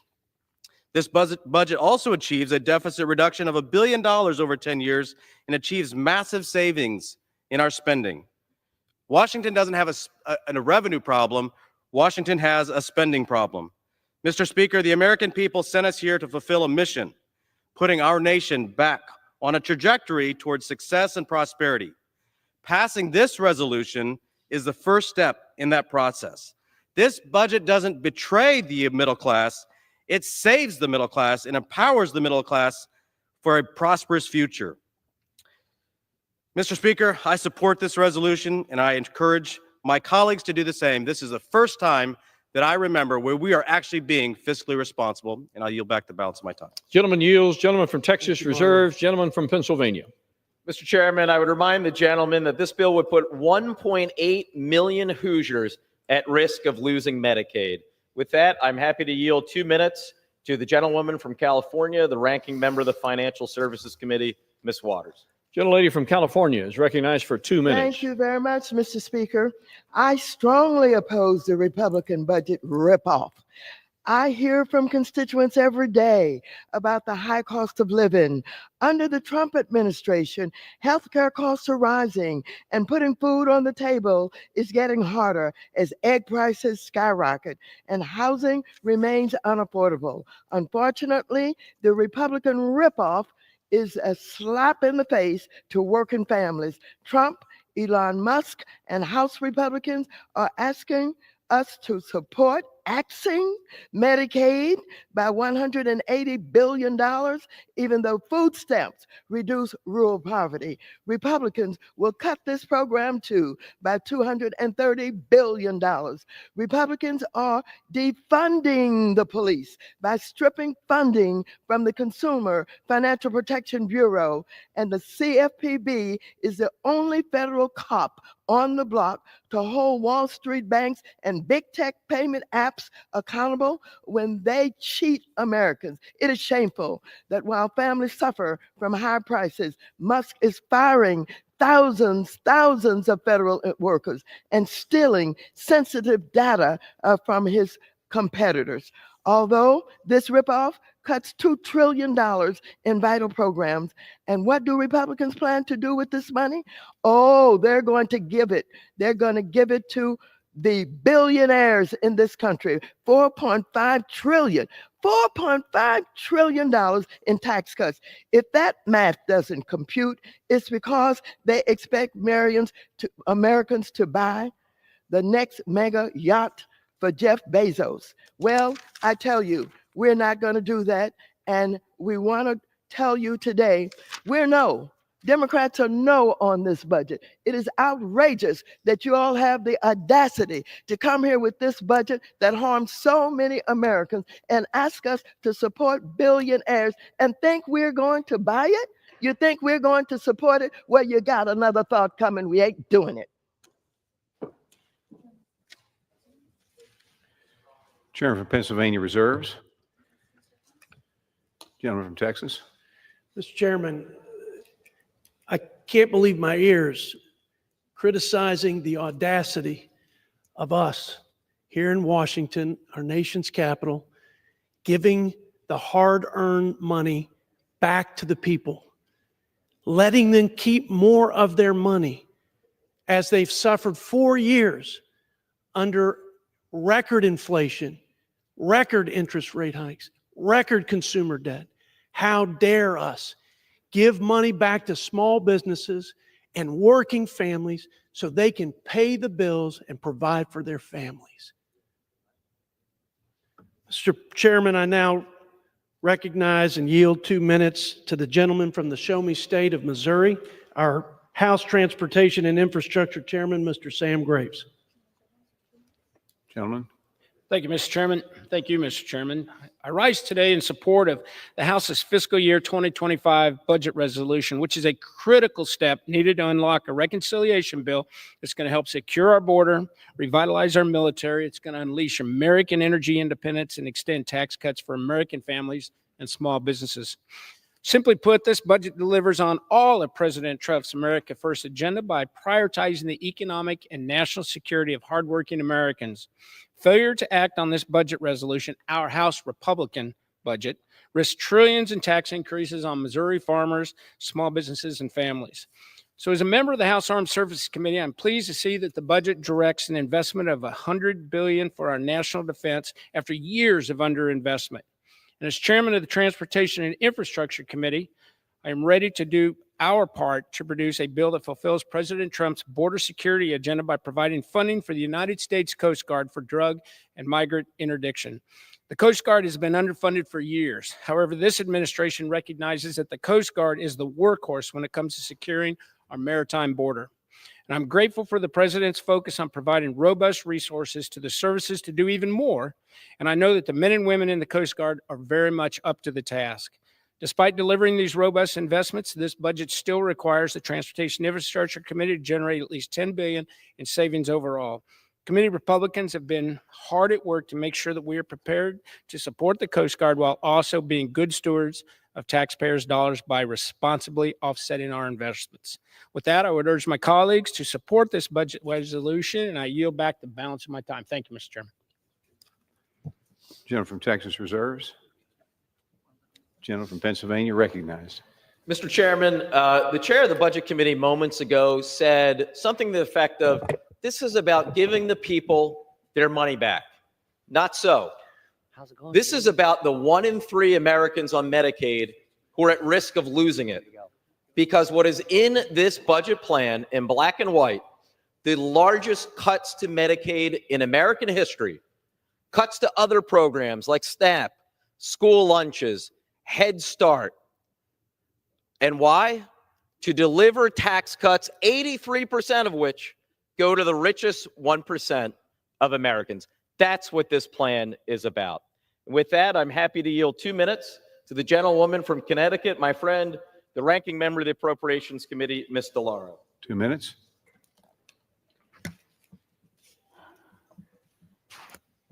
As ranking member of the Appropriations Committee, I am responsible for funding programs and services that the American people rely on. I also see the importance of programs like Medicaid, which help tens of millions of people afford health insurance. After all their talk about lowering the cost of living, Republicans wasted no time in making their real priorities clear. For this majority, billionaires and the biggest corporations always come first. Elon Musk, President Trump are hard at work trying to gut Medicaid and the Affordable Care Act, which helps nearly 100 million Americans afford health insurance, medications, life-saving care. Nationwide, Medicaid and the Children's Health Insurance Program provide medical coverage to nearly 4 in 10 children. Almost 40% of the children in the United States get their health care through Medicaid. These programs were designed, improved, and expanded over decades by both parties to help people deal with the high cost of health care. And they have delivered for so many families. In my district alone, there are 229,000 people on Medicaid, including 79,000 children, 33,000 seniors. Medicaid paid for 3,000 births last year, providing comprehensive prenatal, delivery, postpartum care to newborns and mothers. These are programs that help families and children. Medicaid works. Elon Musk is only interested in helping the richest among us. His dream is to fully extend more than $4.5 trillion worth of tax breaks to their billionaires and the wealthiest corporations in the world. How will they pay for these tax cuts? Pay for this massive giveaway? Republicans want to pay for this with cuts to Medicaid, $880 billion from Medicaid and the Affordable Care Act, putting coverage at risk for millions of Americans and raising their premiums. To cut even more from the program, they also want to make it harder for people. Thank you. Who bears the brunt of these cuts? Seniors, children, low-income families, people with disabilities, those struggling the most high health care costs are the first ones left behind. Republicans are coming for SNAP next, threatening 40 million Americans who are just trying to put food on the table. Democrats will stand where we always do, on the side of the middle class, against yet another reckless Republican budget that steals even more wealth for billionaire class. Thank you, and I yield back. Gentleman from Pennsylvania reserves. Gentleman from Texas.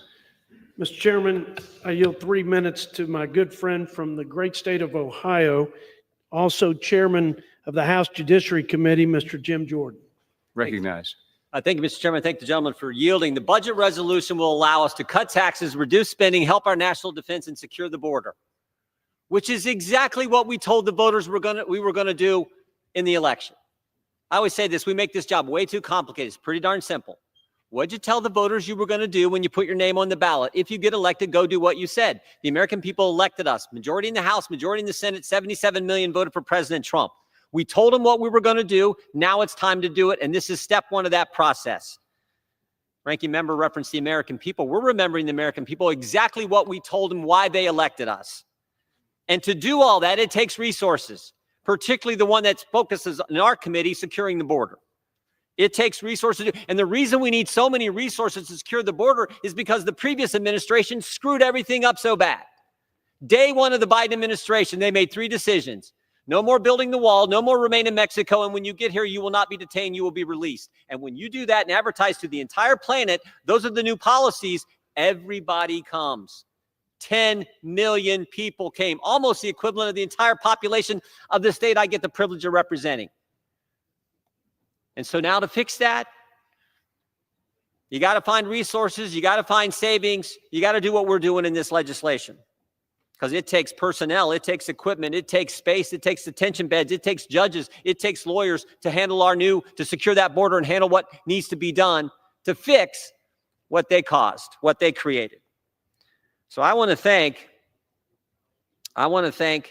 the chairman and the good work he's done, the Republican members of the Budget Committee for putting this together.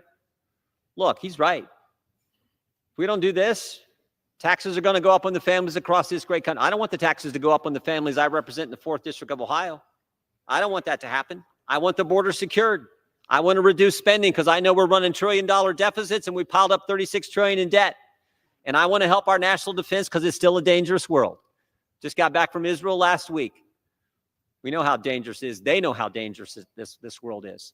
So this bill is common sense, and it's step one of a three-part process to get us to what we told the American people we were going to do, what they elected us to do.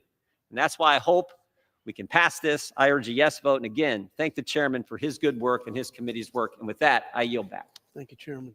Appreciate you. Gentleman from Texas reserves. Mr. Chairman, the gentleman from Ohio is actually right. It is a dangerous world. And you know, Ms. Chair, what makes it more dangerous is when under this administration, the United States is voting with Russia and North Korea and Hungary and voting against every single one of our Democratic allies. That makes a dangerous world infinitely more dangerous. And with that, I'm happy to yield to my friend, the gentleman from California, the ranking member of the Natural Resources Committee, Mr. Huffman. Gentleman recognized. Thank you, Mr. Chair. I thank the gentleman. 4 weeks, in just 4 weeks, Donald Trump has sown chaos all over this country. His administration is defying court orders, firing federal workers, freezing vital funding that our constituents depend on, impacting everything from wildfire preparations to water security and health and housing programs and a lot more. All of this under the guise of cost savings. But the reality is there are no meaningful savings or other benefits for average taxpayers. Real people's lives are being turned upside down. Our National Park Service, workers at a number of federal agencies, farmers, firefighters, everyone who depends on federal services is feeling the squeeze of this reckless agenda. Meanwhile, Republicans are preparing their budget reconciliation bill, which is going to cost at least $4 trillion. Now, our Republican colleagues are being coy about the specifics, but Americans can connect the dots. You can't do a tax cut for billionaires of that magnitude without either dramatically slashing Medicaid and maybe Social Security and Medicare while you're at it, or dramatically exploding the deficit. So just like every other action before us, Republicans' budget is a betrayal of the American people. They're choosing billionaires over programs everyday people depend on. In my district alone, hundreds of thousands of people will lose Medicaid. Tens of thousands will lose SNAP benefits that help put food on the table. The Natural Resources Committee is tasked with finding at least $1 billion of these savings. The $1 billion for their billionaire joyride. Their plan is to sell off public lands, do more favors for big oil. I yield the gentleman an additional 15 seconds. Thank you. More favors for big oil, even though they are rolling in record profits, even though we're already producing and exporting records amounts of oil and gas. And of course, their old favorite, open up the Arctic refuge for drilling and pretend that that will bring in money as well. Last time it brought in $0 when they did that in 2017. Time has expired. Mr. Chairman, I'm going to vote no, urge my colleagues to vote no, and I yield back. Gentleman from Pennsylvania reserved. Texas recognized. Mr. Chairman, I yield 2 minutes to my friend from the great state of Michigan and also the chair of the House Education and Workforce Committee, Mr. Tim Walberg. Gentleman's recognized. I thank my friend from Texas. Mr. Speaker, in November, the American people delivered a clear and resolute mandate to this Congress: rein in out of control spending. For too long, bureaucrats in Washington recklessly spent Americans' hard-earned tax dollars and drove up our national debt to nearly catastrophic levels, hurting all Americans and especially the most vulnerable. For example, the Biden-Harris administration attempted to spend as much as $1 trillion through his illegal and irresponsible student loan bailouts. And virtually nothing was done to control the cost of federal student loan program, meaning students will be able to take on even more in student loan debt and drive up the burden on all Americans, even those who never went to college or received a degree.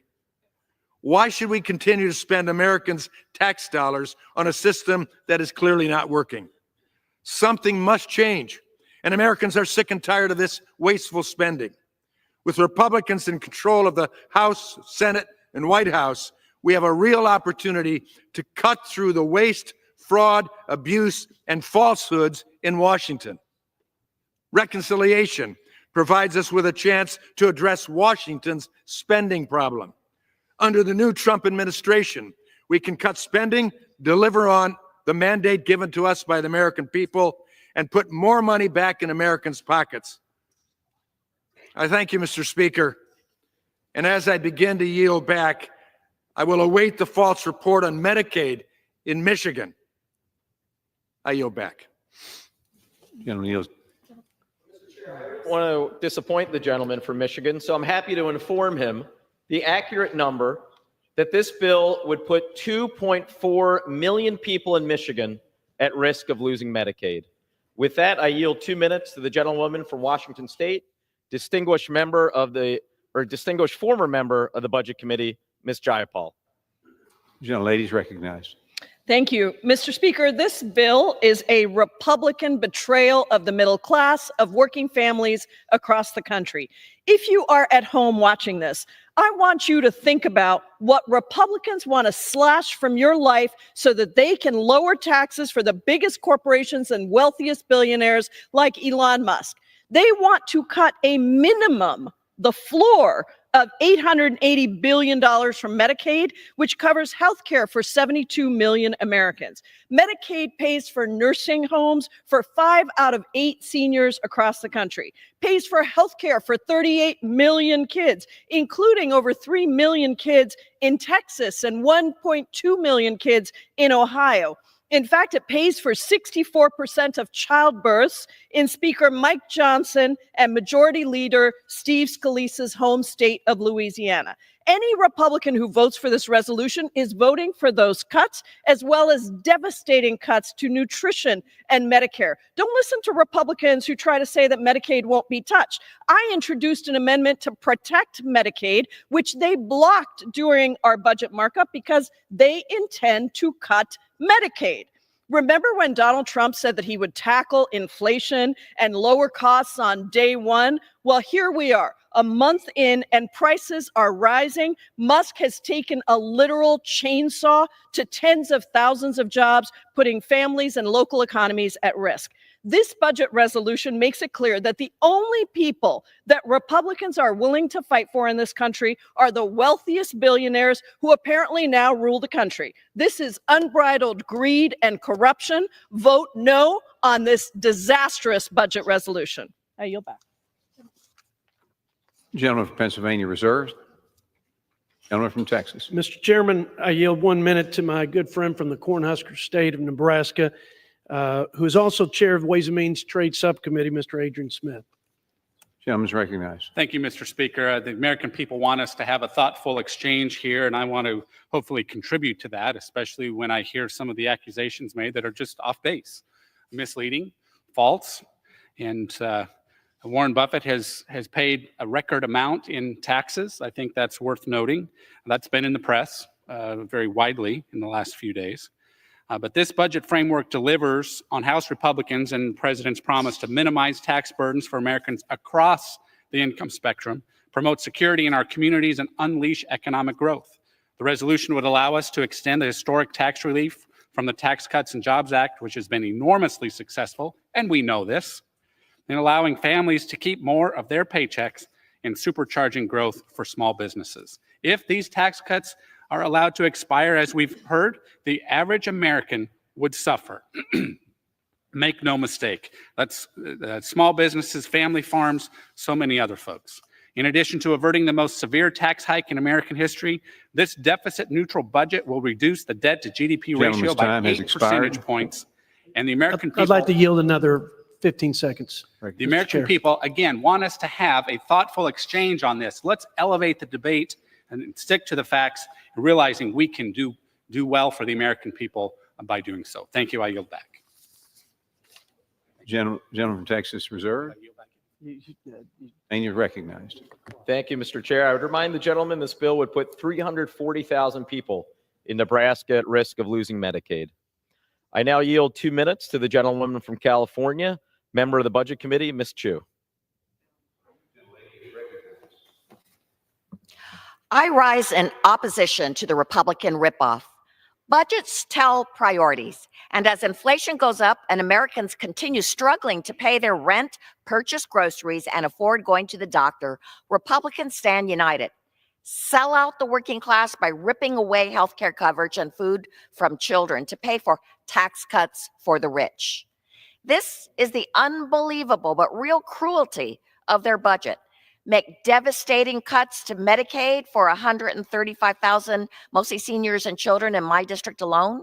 Slash SNAP benefits for thousands of hungry children and families.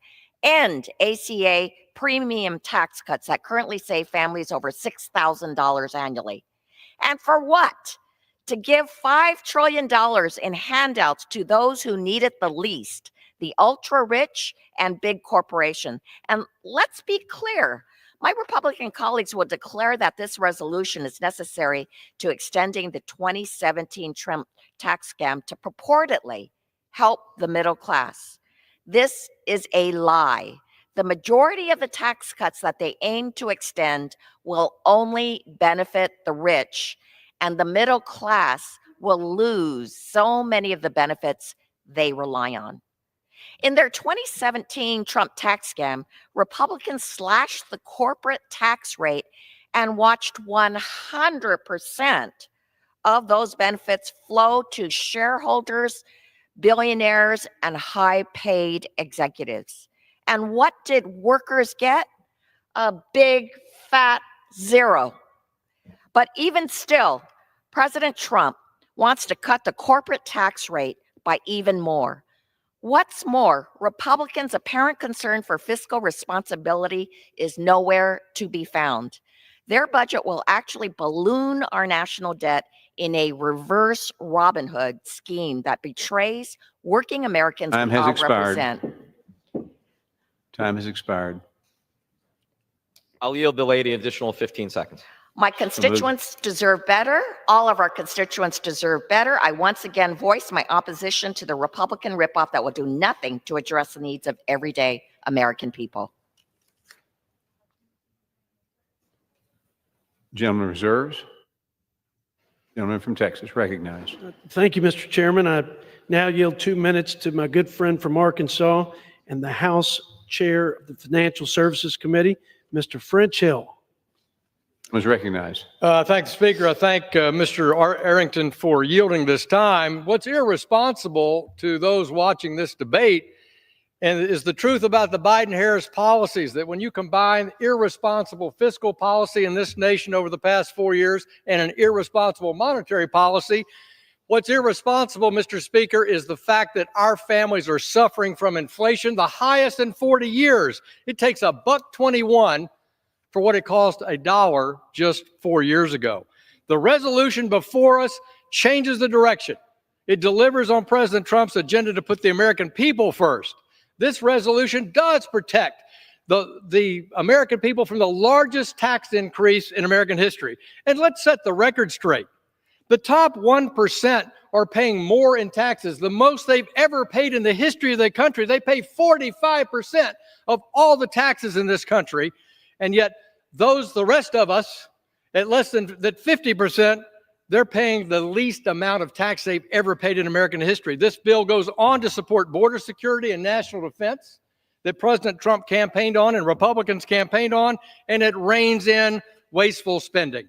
It reduces our long-term debt to GDP, and in the Financial Services Committee, we're pleased to follow the directions of the House Budget Committee and deliver on spending reforms by cutting back one of the most wasteful agencies that we have, the Consumer Financial Protection Bureau. And with that, I yield back to the chairman. Gentleman from Texas Reserve.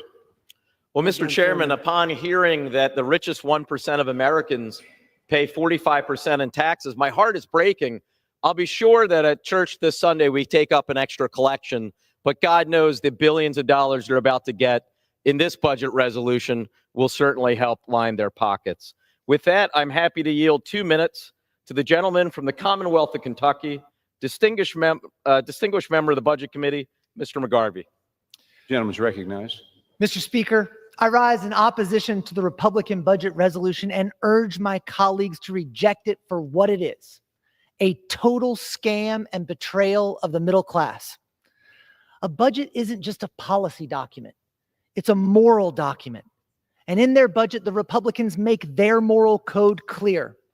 The rich get richer, and the rest of us pay for it. There is no reason a teacher in Louisville, Kentucky should pay more in taxes than Tesla did last year. Kentuckians, let's talk about how this budget will hurt you.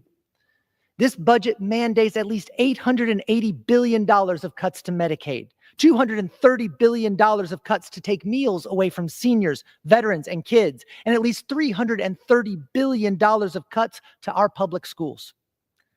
Let me make this clear for those of you watching from Kentucky.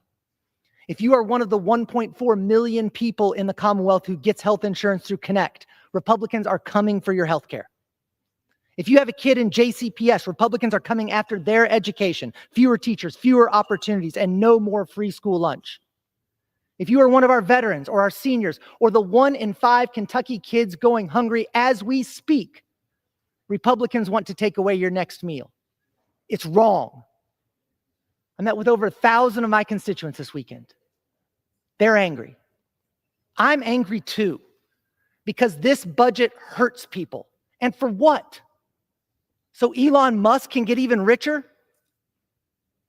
It's a scam. I yield back. Gentleman, Pennsylvania reserves. Texas. Mr. Chairman, I yield 1 minute to the gentleman from North Carolina, also a Budget Committee member who's helped us draft this budget framework, Mr. Chuck Edwards. Recognized. Thank you, Mr. Chair. Mr. Speaker, first of all, I'd just like to acknowledge the great work that our budget chairman has done to bring us to this point today. It's taken him hundreds of hours and tested his blood pressure quite seriously to get us to this point. And I rise today in firm support of this resolution. In November last year, 77 million Americans demanded changes in how our federal government is working for them, particularly in the disastrous policies from the last 4 years. And I plan to help deliver on those demands by fixing how Washington works and implementing President Trump's agenda to make America first. This resolution gives us the framework that we need to meet the demands of those 77 million Americans. Those demands include fixing our border, this crisis once and for all. This resolution does that. Those demands include unleashing American energy. This resolution does that. Gentleman's time has expired. Mr. Chair, I urge strong support for this resolution. Thank you very much. Reserves. Mr. Chair, may I inquire as to how much time remains on each side? 15 and a quarter minutes remaining for Pennsylvania. 15 and a quarter on this side? Right. Yeah. Thank you. And I would remind the gentleman that just spoke, this bill would put 2.8 million people in North Carolina at risk of losing Medicaid. Now with that, Mr. Chair, I'm happy to yield 2 minutes to the gentleman from Rhode Island, a distinguished member of the Budget Committee, Mr. Amo. Mr. Speaker, I ask myself 2 questions on every vote. Who does this benefit? Who does this hurt? Today, the answers are clear. This Republican budget resolution would benefit the richest 1%. Who would it hurt? Working class families struggling to make ends meet.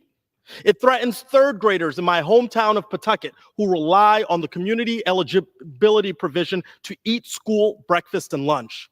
It threatens a new mom on Aquidneck Island who needs Medicaid to afford postpartum care. And it threatens seniors in East Providence who depend on Medicaid's home and community-based services to stay connected to their loved ones as they age at home. All of these ordinary Americans would get hurt. For what? To pay for tax cuts for the rich. Don't believe me? Look at the numbers. The Republican plan could slash $230 billion from SNAP and $880 billion from Medicaid. 2 proposals which allow them to turn around, and shovel $1.1 trillion in tax giveaways to the richest 1%. Mr. Speaker, when I first read through this resolution, I thought surely it must be a mistake. There's no way that Republicans would intentionally hurt working Americans, right?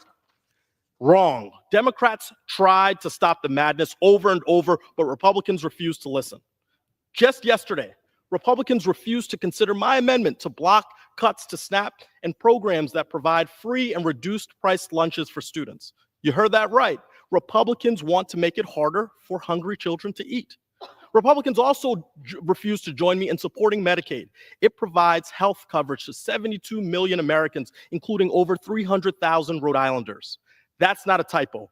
Republicans are putting the needs of billionaires above the needs of ordinary Americans. If that isn't a betrayal, I don't know what is. I yield back. Gentleman yields. Gentleman from Pennsylvania reserves. Gentleman from Texas.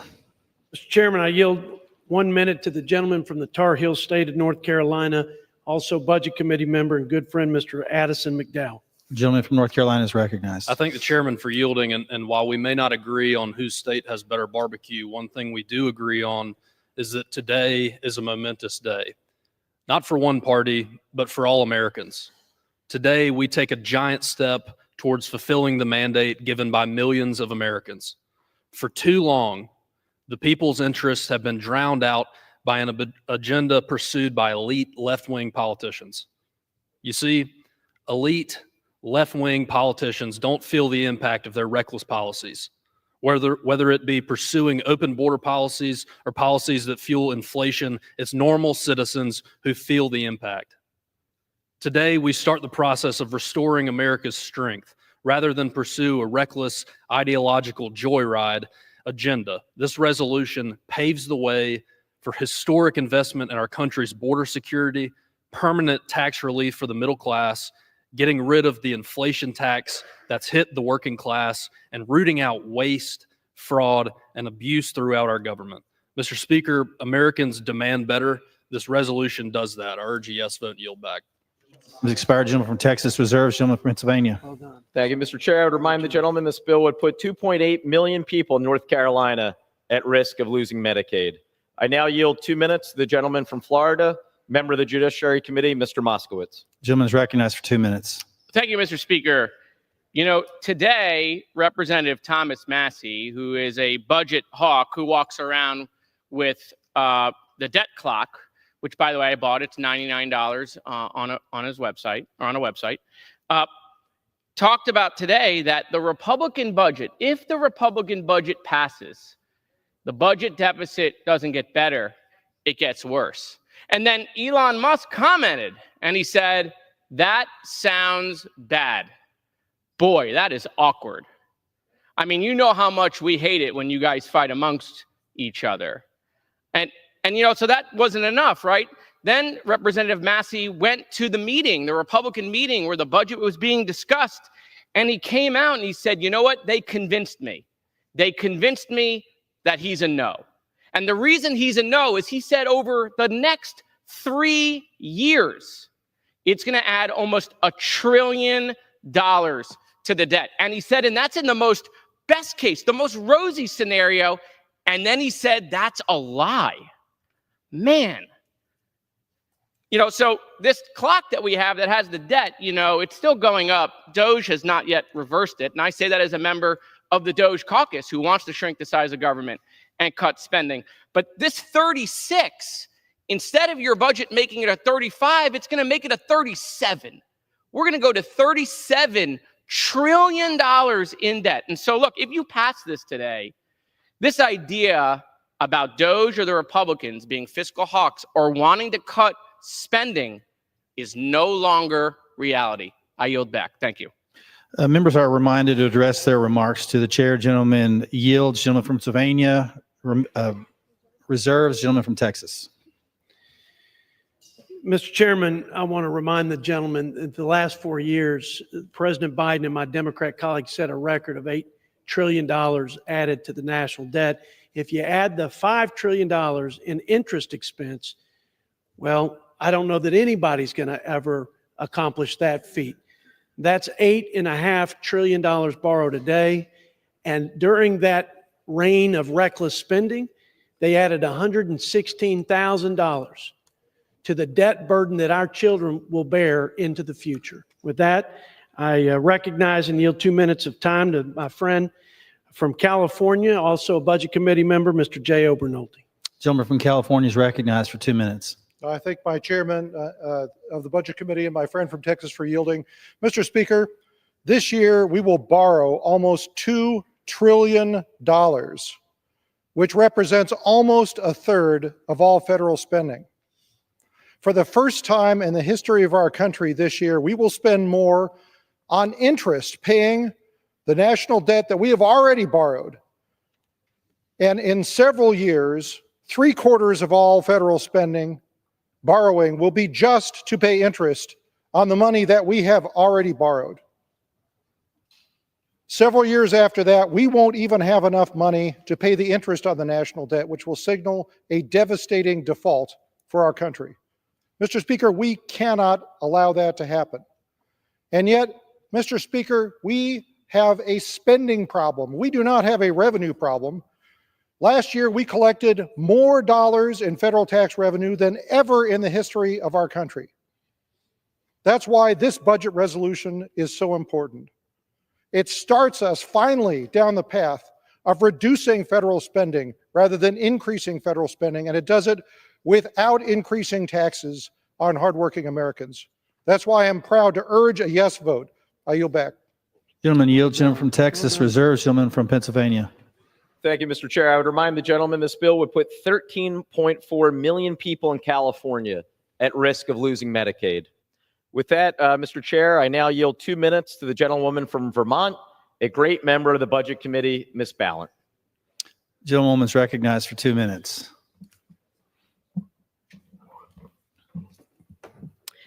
Mr. Speaker, I rise in strong opposition to the Republican budget. Here's the deal. Republicans have the House, they have the Senate, they have the White House, and they could be passing legislation to actually make your lives better, to lower costs on groceries, on prescription drugs. They could be lowering the cost of housing. But instead, they are attacking the very programs that working and middle-class families rely on this country. It is a betrayal. We were sent here, all of us, we were sent here to work on behalf of the people back home. We were sent here to lower costs for people, to alleviate suffering. And I know that my colleagues were as well.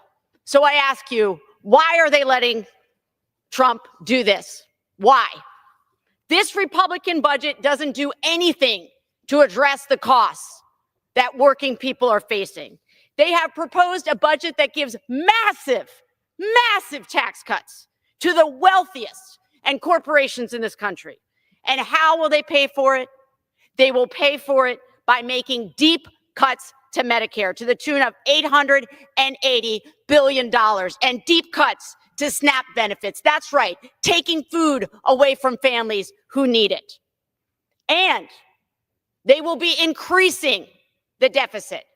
So it is long past time for them to stop lecturing us about the debt when they know full well that their math is not mathing. They are adding to the deficit with this program, and they are literally giving the money away to the wealthiest who do not need it. When I vote on this Republican budget, I will be thinking of all the working families back home in Vermont, people who sent me here to work on their behalf, not against them. I'm thinking of families who worry that they won't have Head Start.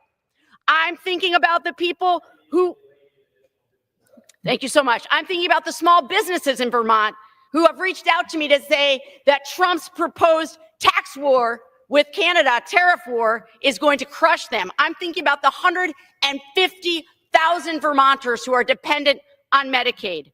I urge my colleagues to reject this unfair budget, and I yield back. Gentleman's time has expired. Gentleman from Pennsylvania reserves. Gentleman from Texas. Thank you, Mr. Chairman. I yield a minute to the gentleman from Wisconsin, Mr. Glenn Grothman, also my colleague on the House Budget Committee. Thank you very much. I think I have to address some of the things that I think are out of line or misspoke. with regard to the other party today. First of all, I want to point out there are not a lot of details in this budget.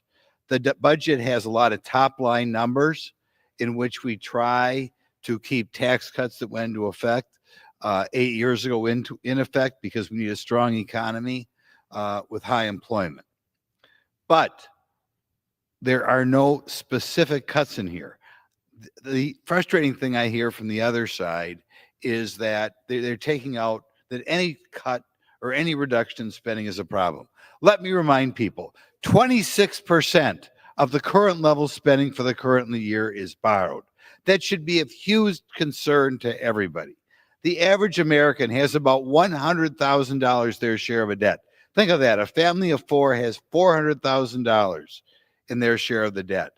The average person or the average American in the budget coming up this year will be spending about $20,000. I yield the gentleman another 15 seconds. Just follow up one more time. Remember, America has to know that 26% of every Social Security dollar, 26% of every new tank, 20% of every new education dollar is borrowed. And at a time where interest costs are going up. Thank you. Thank you. Gentleman's time's expired. Gentleman from Texas reserves. Gentleman from Pennsylvania. Thank you, Mr. Chair. I would remind the gentleman this bill would put 1.2 million people in the Badger State at risk of losing Medicaid. With that, I'm very happy to yield 2 minutes to the gentlewoman from the Commonwealth of Massachusetts, distinguished member of the Oversight and Government Reform Committee, Ms. Presley. Gentlewoman's recognized. Mr. Speaker, I rise on behalf of the Massachusetts 7th Congressional District as the House prepares to vote on a truly horrifying Republican budget resolution, one void of empathy or common sense. I'm thinking of and censoring the people in my district who stand to be harmed the most. Families in Mattapan who receive their health care through Mass Health, the Medicaid program for Massachusetts. Mothers in Chelsea who rely on SNAP to feed their babies. Disabled veterans in Randolph who receive life-saving care and benefits through the VA. Families in Roxbury who rely on Head Start for childcare. This Republican majority said they'd spend the next 2 years cutting costs for the middle class, but the only thing they're cutting is trillions of dollars from life-saving programs our communities depend on to make ends meet. Mr. Speaker, this has never been about efficiency. Tell me how it is efficient to make people across this country sicker, hungrier, poorer, more vulnerable. Tell me how it is efficient to buy more toy rockets for Donald Trump's billionaire friends while parents can't afford groceries. The cruelty is the point. What a callous shame and a sham. I urge my colleagues to stand with the people, protect families, and reject this shameful budget resolution. In the words of a righteous faith leader, whose place of worship Donald Trump recently attended, have mercy. Thank you. I yield. Gentlewoman yields. Gentleman from Pennsylvania reserves. Gentleman from Texas. Well, Mr. Chairman, I think God had mercy on this country, and he's given us a shot now to turn this country around and to give it back to the American people and to return to common sense policies, to put the American people first, and to clean up the mess in Washington, D.C. And we've seen the exposure of the waste and the woke and the bloat. And it's immoral to hand our country like this to the next generation. We're long overdue to get our fiscal house in order, Mr. Chairman. And the American people deserve to keep more of their money. The American people deserve fiduciaries in Congress that will take care to steward their tax dollars, and the people who need these programs that we created for the most vulnerable, they deserve to have the programs without having folks siphon off monies or people ineligible draining those programs. We got a lot of work to do. We won't be intimidated by the rhetoric.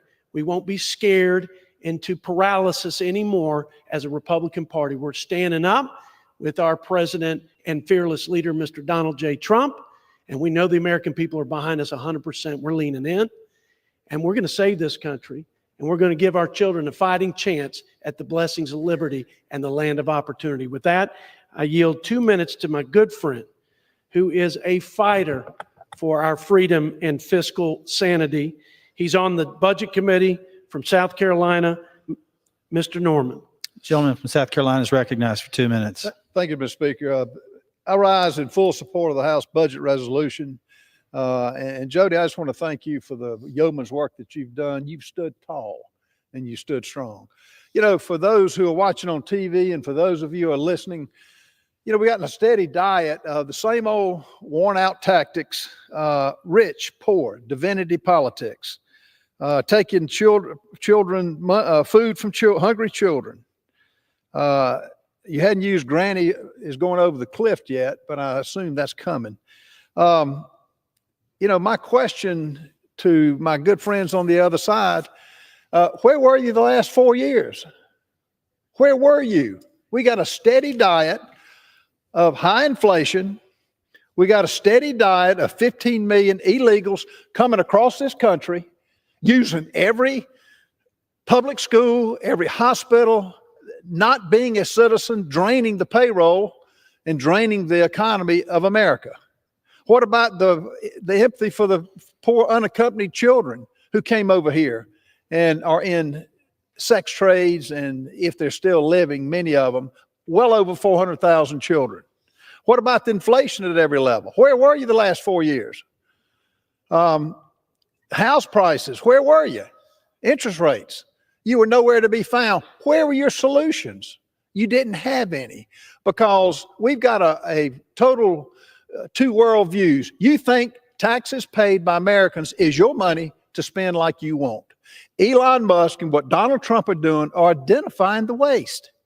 Let the American people judge. 77 million Americans judged on who they thought could lead this country. And it wasn't an inept president who couldn't give a press conference if he had to or read a thank you card. That's who you put up with for 4 years. And folks, the past is the judge of the future. This bill, I would love to have $5 trillion in cuts, but we got. Gentlemen, another 30 seconds. We've got more to go. This is the first step. The journey starts with the first step. We're going to fight, and we're going to stop the policies that have bankrupted this country that y'all have indicated, that y'all have put up with for the last 4 years. Time's up. It's time for a new day. Thank you. Thank you, Mr. Speaker. Gentleman yields. Members are reminded to direct their comments to the chair. Gentleman from Texas reserves. Gentleman from Pennsylvania. Well, Mr. Chair, I would remind the gentleman that this bill would put 1 million people in South Carolina at risk of losing Medicaid. But I appreciate the previous speaker's candor, his saying that he wants $5 trillion worth of cuts. And to quote him, this is only the beginning. So I hope that every middle-class American hears that and knows what is coming, that by his own words, this is just the beginning. This is bad enough. What are we talking about?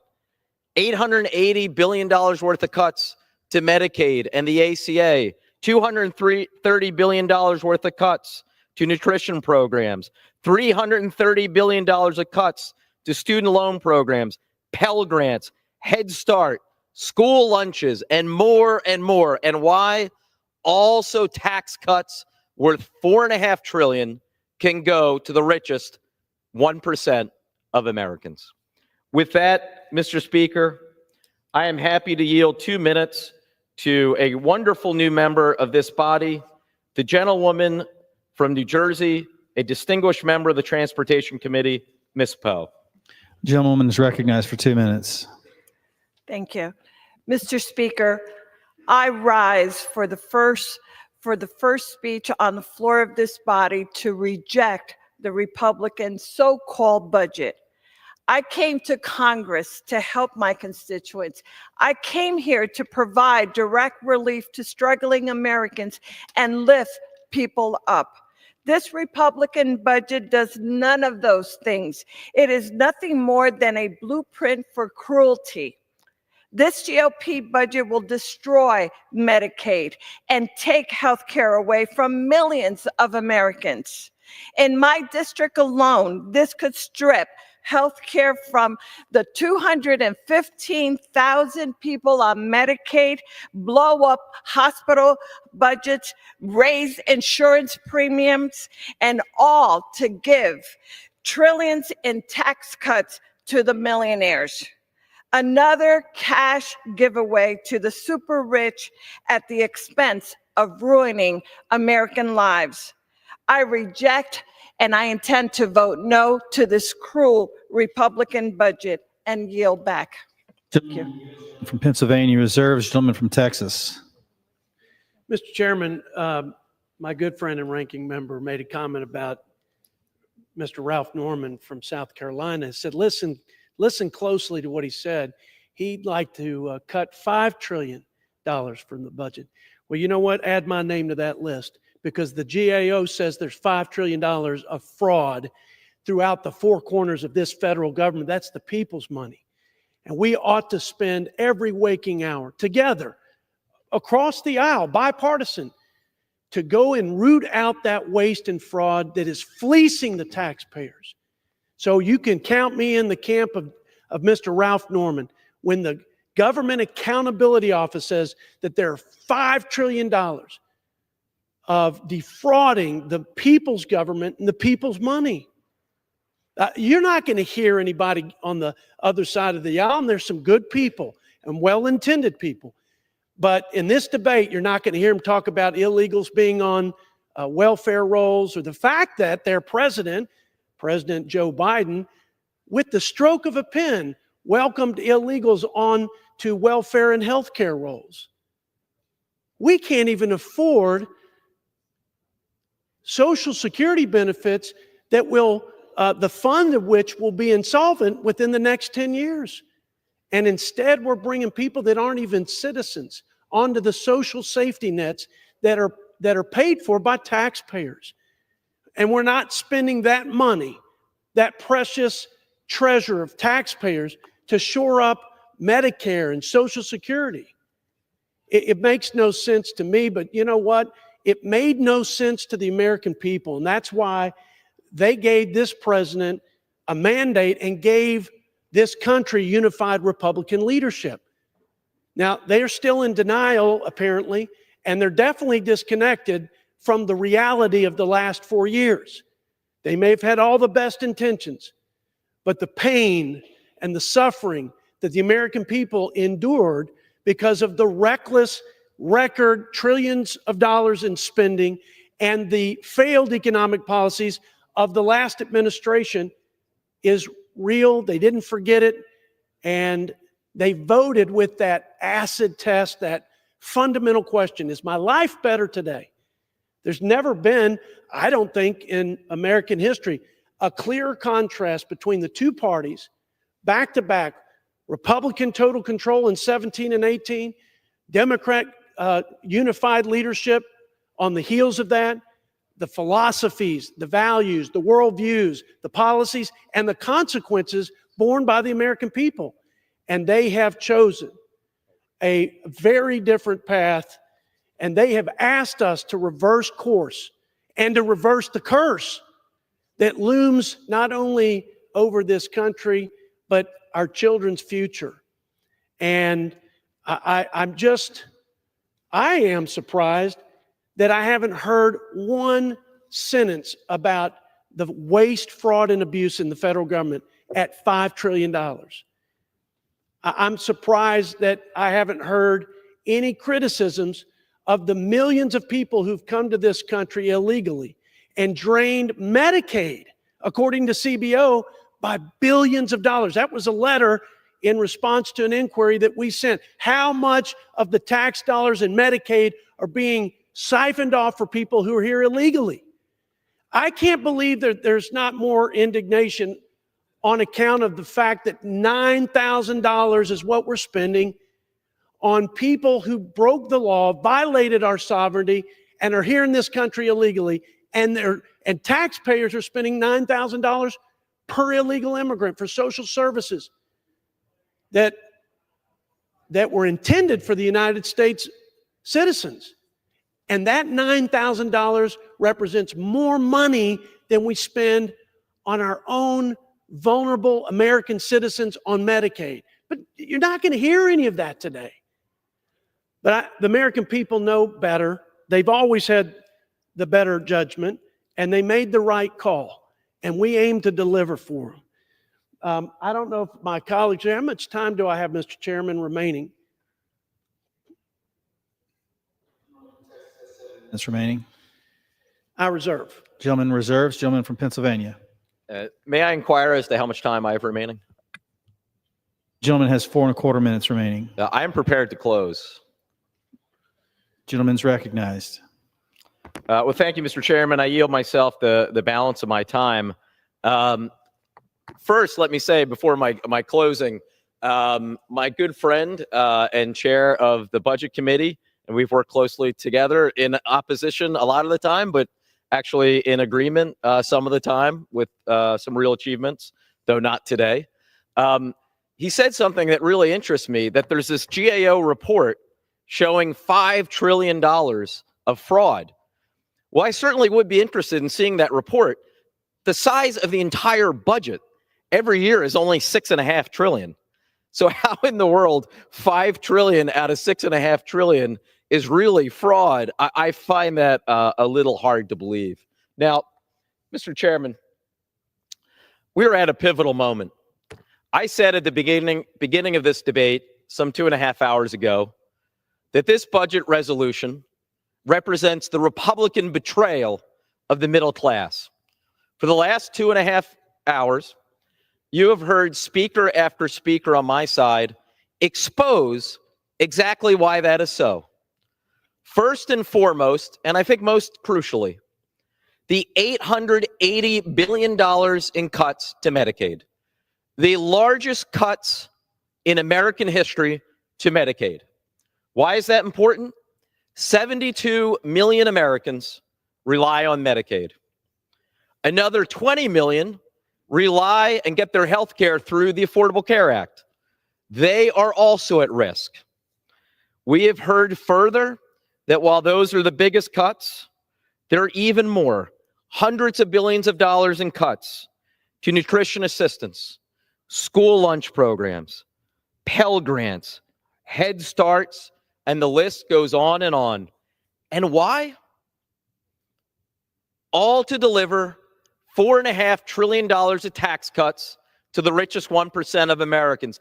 And let's not forget the fact that in order to cover the rest of the cost of those tax cuts, they are increasing the debt limit by $4 trillion. They like to talk about debt and how horrible it is, but this piece of legislation will make our debt situation far worse. This is the Republican betrayal of the middle class. Day after day, in my home state of Pennsylvania, you had candidates from both sides talking about how the #1 priority should be to lower costs for Americans. The president made that promise. He said he would do it on day one. Well, here we are more than a month in, not one executive order, not one bill to lower costs for the American people. Instead, we have this bill to take money from the middle class and give it to those who need it the least. Mr. Speaker, I am proud to lead the opposition to this Republican betrayal of the middle class. I urge every member of this House to vote no. With that, I yield back. Gentleman yields. Gentleman from Texas is recognized. Mr. Chairman, I'd like to make my closing remarks consume as much time as we have on the clock here, but let me also pay respects to my ranking member. He is a great guy.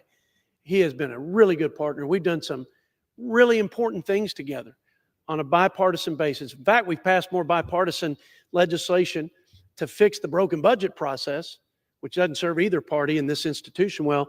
And I give him equal credit, if not more credit, because when you're in the minority, there's tremendous pressure not to work with the majority. But he's an American first. And we may disagree, but I know where his heart is. Now, let me answer the question of the ranking member. The $5 trillion is a CBO score. That's a 10-year budget window score, just like the $2 trillion that we have as a goal to reduce reckless, wasteful and fraudulent spending. Now, Mr. Chairman, the reconciliation process is generally to reconcile the House and Senate budgets, but more than a process for matching up revenues and outlays, this exercise, more importantly, is reconciling the difference between the American people's interest, expectations, and values, and a federal government that has totally lost its way, forgotten who it serves, and too often has failed to faithfully and fairly and efficiently execute the laws of the land. And if we learned anything from the November election, it's that the American people want a strong country. They want a competent leader, common sense policies, and they want all of us to put America first. And that's what this budget resolution does.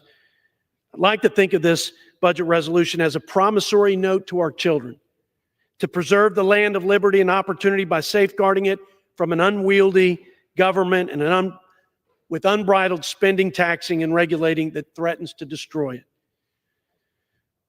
Mr. Chairman, I said this in the Budget Committee, and I'm going to say it now to close. The era of wasteful, woke, and weaponized government is over, and this budget resolution will be its tombstone. Here lies one of the darkest chapters in American history: open borders, record crime, lawlessness, feckless foreign policies, cost of living crises. Enough. It's time to reverse the curse. It's time to reverse the reckless spending, the failed policies, do the first and most important job of the federal government, keep the American people safe. That's exactly what we intend to do, and that's exactly what we've delivered with this framework. So, Mr. Chairman, I urge my colleagues to vote yes on House Concurrent Resolution 14, and I yield back. Gentleman yields.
The gentleman, Mr. Schweikert, and the gentleman from Virginia, Mr. Byer, each will control 30 minutes on the subject of economic goals and policies. Chair now recognizes the gentleman from Arizona, Mr. Schweikert. Thank you, Mr. Chairman. I yield myself as much time as I may consume. Gentleman's recognized. And Mr. Chairman, and to the minority, I first want to apologize to everyone. I have one of my crappy lung infections, so at some point I'm going to start coughing and doing an inhaler. Just ignore me. Somehow I thought that'd be funnier. Mr. Chairman, and to my good friend, Mr. Byer, this, I think, is somewhat of a unique opportunity for those of us from the Joint Economic Committee.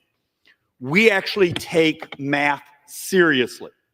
We don't always see things alike, but the fact of the matter is the Joint Economic Committee, I think, started in 1956, has this remarkable history of some of the world's greatest economists coming and speaking before it and walking us through it. And that's why this moment, we're going to try to do something that's special. Instead of just sort of sharing feelings, I'm going to ask us to share math. And within that, we're going to walk through what's actually in the budget resolution. This is a reconciliation budget. It's not a regular budget. This is a budget that opens up the ability, because the insanity we go through, of moving something to the Senate and it's 60 votes. So the 1974 Budget Control Act, this is the dance we go through. The other thing I'm going to try to walk through is where the actual math lays in the box that's been given to us by the Budget Committee. And then the part I'm going to do, the Schweikert little bit of hope, is this the moment? Is this the moment of policy that actually forces us, both the left and the right, that if there's cuts, modernization, changes, updates in methodology, how we deliver services, is this the stressor that makes us do something that's hard, but also do something that's truthful? I'm also going to try repeatedly to make the point, Mr. Chairman, and show why are we primarily doing this? We have a handful, actually a bunch of provisions of the 2017 tax reform that begin to expire. Most of those provisions actually are the benefit of small businesses and the working class. And I will show that over and over, and the distributional effects. And with that, Mr. Chairman, I reserve. Gentleman reserves. The gentleman from Virginia is recognized. Mr. Speaker, I rise today in opposition to this budget resolution, and I yield such time as I may consume. The gentleman's recognized. Mr. Speaker, this budget is disastrous for the American economy. It will balloon our deficits, will lead to higher interest rates, and will make the things Americans buy every day more expensive. It will slash critical investments in the things that make us healthier, safer, and more productive. Things like cancer research, aviation security, and our national park system. And it will decimate critical programs that support the people we represent, stripping healthcare from millions and make it harder for families to put food on the table and make ends meet. All of this for billionaires and corporations that get tax cuts they do not need and that our country cannot afford. I'm pleased to do this with my friend, Chairman Schweikert. I also believe in math, and I rarely brag, but I'm good at math. Americans have been clear. They want lower prices and an economy that works for them. Yet instead of focusing on making life easier for American families, at every turn, this administration, our Republican colleagues have engaged in a scorched earth policy. A policy that creates chaos across the country as the richest person on the planet eliminates services that our nation depends upon. My friend from South Carolina earlier said the policies would bankrupt our country. What's he mean? Health care for our families? Food for the working poor who overwhelmingly live in Republican districts? Sure, get rid of any identified bloat, as every president does. But this is a budget about billionaires, not about the every American women, men, and children we represent. Yes, I want to move towards a much smaller budget deficit. I listen to David Schweikert every closing afternoon during his special order hours. I hate the higher interest costs, but who pays? Our families or the 1,000 billionaires? That small percentage, 1% or less, of American population that has way more wealth than they could ever spend in lifetimes to come. You know, this budget depends on, my Republicans have long sung from the altar of fiscal responsibility, yet the plan they put in front of us today is a fiscal sacrilege. It depends on fantasy math. It ignores that their deficit-busting tax breaks will add at least $4.6 trillion on our nation's credit card, adding even more interest that our families must pay. And this interest has real costs. It slows economic growth. It depresses the standard of living. It leads to higher inflation and higher interest rates, and it makes it even harder for families already faced with high prices and borrowing costs to make ends meet. Wasteful, woke, and weaponized policies, my friend from Texas said, that's a very small percentage of the federal budget. You're going to never achieve what's in this budget resolution on wasteful, woke, and weaponized policies. So what is this Republican plan? How do they address? They double down on the policies that will widen the growing wealth gap this nation by giving billionaires trillions in handouts, providing pennies to the middle class. According to the Treasury Department, the top 1% of Americans, those making over $750,000 a year, can expect to get an annual tax cut of over $32,000. Working families will see a tiny fraction of that. Of course, the other main beneficiaries will be the wealthiest executives of the wealthiest corporations at a time when corporate profits are at an all-time high. Americans who rely on government services will be told they need to make sacrifices to pad those profit margins even further. How does that make any sense? To pay for these tax cuts for the ultra-wealthy, the Republican budget proposes to cut programs Americans rely on to afford health care and to put food on the table. Almost 100 million Americans, including seniors, children, families, and those from every corner of this country, depend on Medicaid and the Affordable Care Act to afford medical care. Yet this budget would slash almost $900 billion from these critical programs, ripping away life-saving coverage and raising health care costs for those who rely on them. And at a time when prices at the grocery stores continue to climb, this budget would make it even harder for the 40 million Americans who rely on SNAP to put food on the table. The budget we are considering today will nothing to support the economic growth of this nation. It will benefit the wealthiest at the expense of those who make this country work. I urge my colleagues to reject it.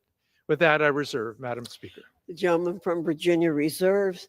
The gentleman from Arizona is recognized. Thank you, Madam Chairman. All right, let's, I've got to figure out, do I sit here and just spend my time correcting things that are mathematically not true or not in the design of what's actually here, or just over and over say how much I like working with Mr. Byer as because one day you'll be the chair and I'll be in your position. So let's actually walk through some basic math together. What will our spending be this year? It will be $7 trillion. What is actually in the cuts, remember the horrible draconian cuts, is $120 billion in a year. So 7 trillion, a trillion is 1,000 billion for those of you who are math dysfunctional. Let's walk through. And 120 billion is the Armageddon. So let's actually have a little, and we're probably going to end up using these a couple times here because I think they make a point. The way a reconciliation budget is laid out, it creates a series of boxes. Here's all these authorizing committees. We need you to find savings. We need you to find those savings through modernization, through waste and fraud. And we're going to spend a little time actually talking about some great documents even the Biden administration produced on waste and fraud. And I'm sure every member here has actually read them and some of the other articles we have from Wall Street Journal doing on Medicare Advantage and all these others. And many of them, when all added up, are $1 trillion+ dollars. Are we capable of actually being intellectually honest and walking through? So one of the charts, and we're going to come back to this again, is you've been hearing the Armageddon being said, but it's Medicaid. Look, I used to do my state's Medicaid budgets. Now, Arizona has a somewhat unique system. We actually buy managed care, capitated policies for our indigent population, and it's remarkably effective. And we deliver remarkably effective healthcare cheaper than almost every other state in the country, demonstrating that actually plan design, managed design actually can both be very much healthier for our society and save money. But you don't actually start to have those revolutionary conversations in Congress until you have moments of stress like this. So once again, I just want to add, in the document, 96% of the budget authority within energy and commerce is not touched. We're talking 4% of their budget authority, and that's spread over a decade. If we can't find 4% of modernization in these programs, we're actually in much more trouble than even just the brain trust here as we tell our stories. And with that, Madam Chair, I reserve. The gentleman from Arizona reserves. The gentleman from Virginia is recognized. Thank you, Madam Speaker.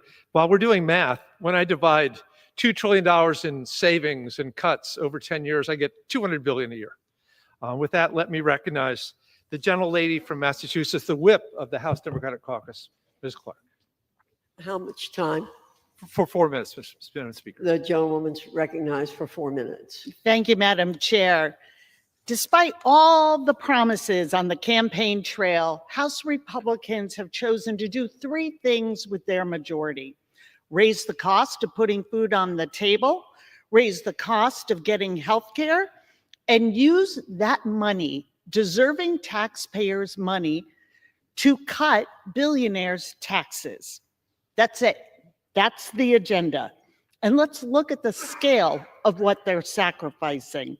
Funding that feeds 15 million children, a program that pays for half of all the births in America, a service that keeps nursing homes and health centers' doors open, all to cut Elon's taxes. If that sounds outrageous to you, Madam Chair, and I sure hope it does, you are not alone. Let's be clear about the kind of money we're talking about. You know what it costs to keep a kid on Medicaid? $10 a day. How about keeping that child fed with SNAP benefits? $6 a day. What do Republicans want to give away to the already rich? $6 million per billionaire. Think about that.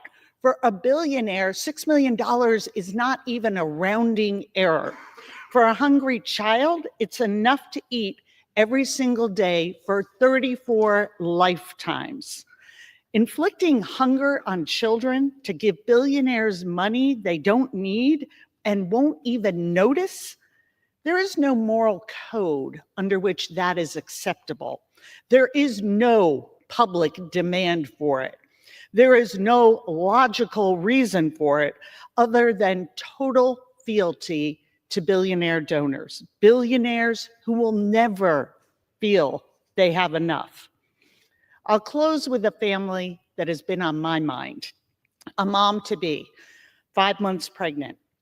She and her husband are happy, they're in love, and they are excited for their daughter to arrive. But every month, their budget is tight.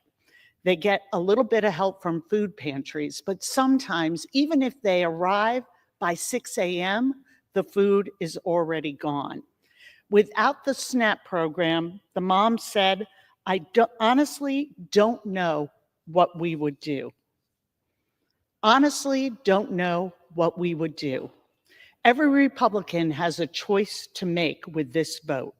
Will they vote to keep that mom and her daughter fed, or will they keep padding the pockets of those who will not even notice?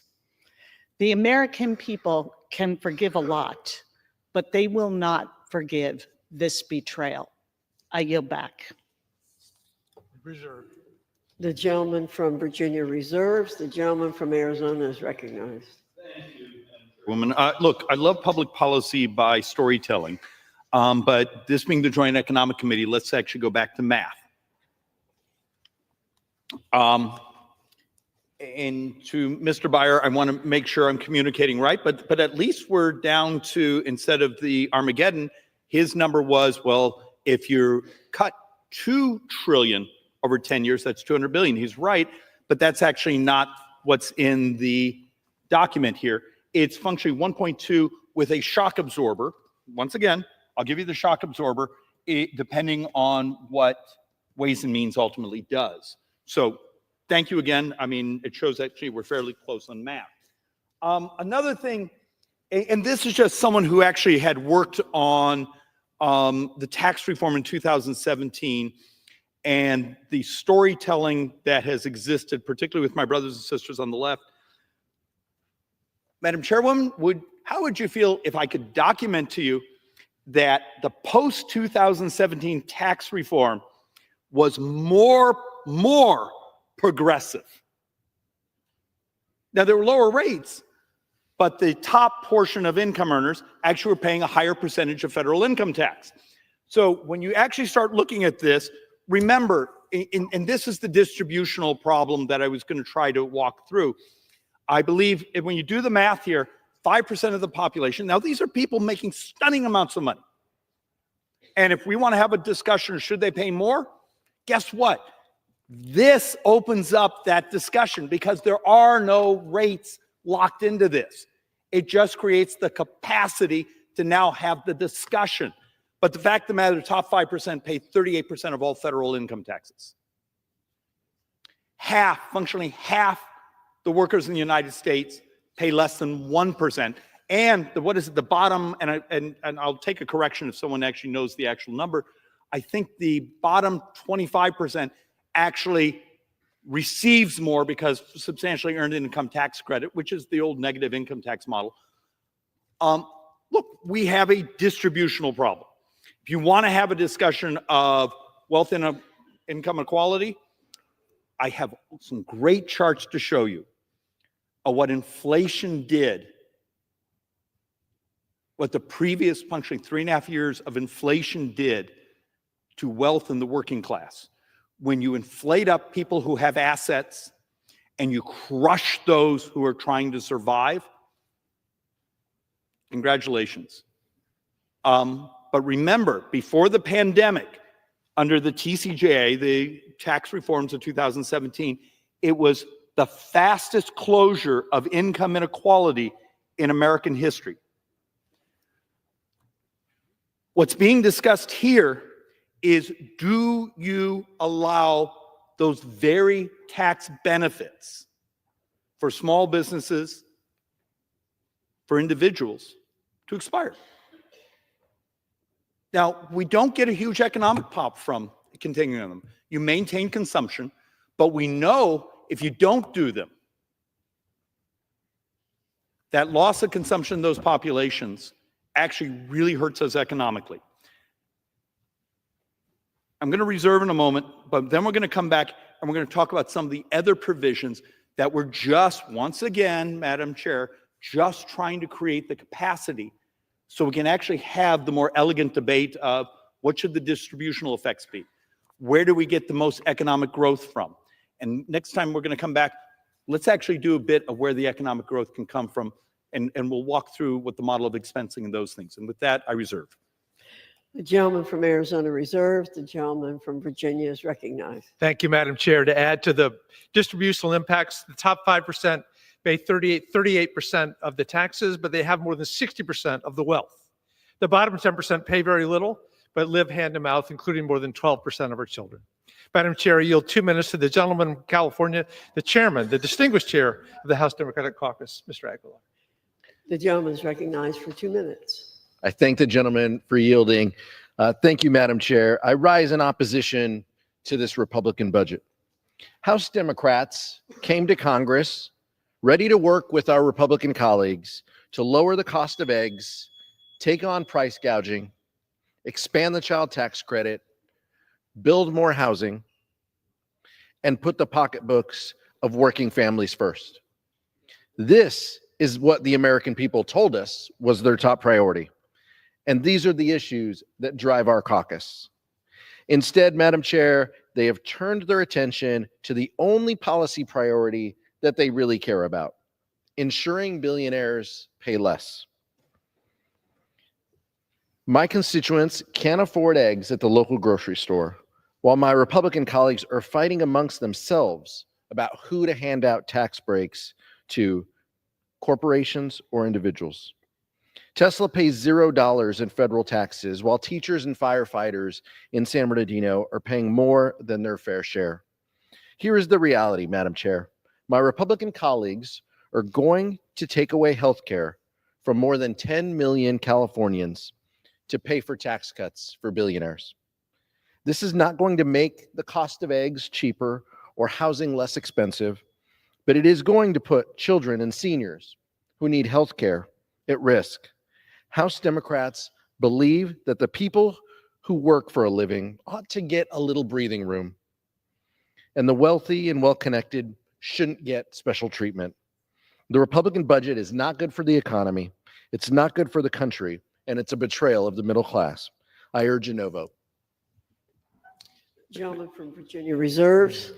The gentleman from Arizona is recognized. Thank you, Madam Chairwoman. I actually made a board for what the gentleman's point was, showing that within this budget this reconciliation budget document, how much additional tax cuts are there for C corporations? There's your board. being a little sarcastic, but that's sort of a personality trait. The fact of the matter is, once again, the talking points don't match up with the reality here. Your taxes, everyone in this room, your taxes go up at the end of this year. If you run a small business, a pass-through, not a C corporation, a pass-through, your taxes go up. If you're part of an employee-owned company, so you've come together and you're managing yourselves almost like an employee co-op, your taxes go up. Now, what also do I hope, but I don't know if the capacity that this creates will allow us to do it, but I sure hope so. We have some great data, and I won't make you live through my charts, that show expensing. Research and development expensing and expensing. It has a cost in the 10-year window. Okay, hopefully everyone has listened to my dozens and dozens and dozens of speeches walking through what expensing is. Expensing is nothing more than depreciation. Do you take it in 1 year or let's pretend 7 years? But you still get the exact same amount of reduction in your taxes. It's a timing effect. The difference is if you can take it in the first year, if you do it over 7, you have to finance it.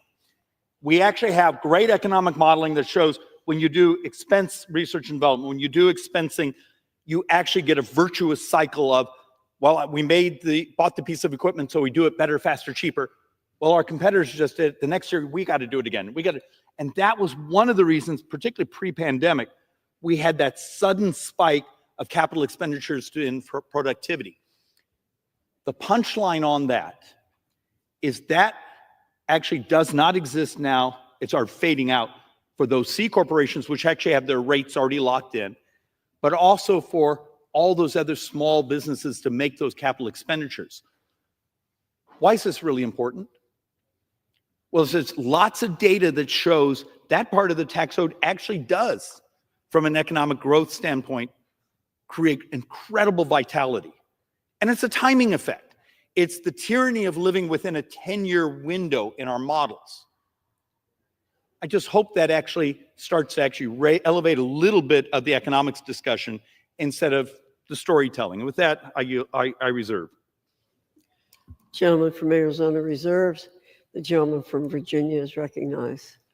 Madam Chair, I am thrilled to yield 1 minute to the gentlelady from Wisconsin, a distinguished member of both the Ways and Means Committee and the Joint Economic Committee, Ms. Moore. The gentlelady is recognized for 1 minute.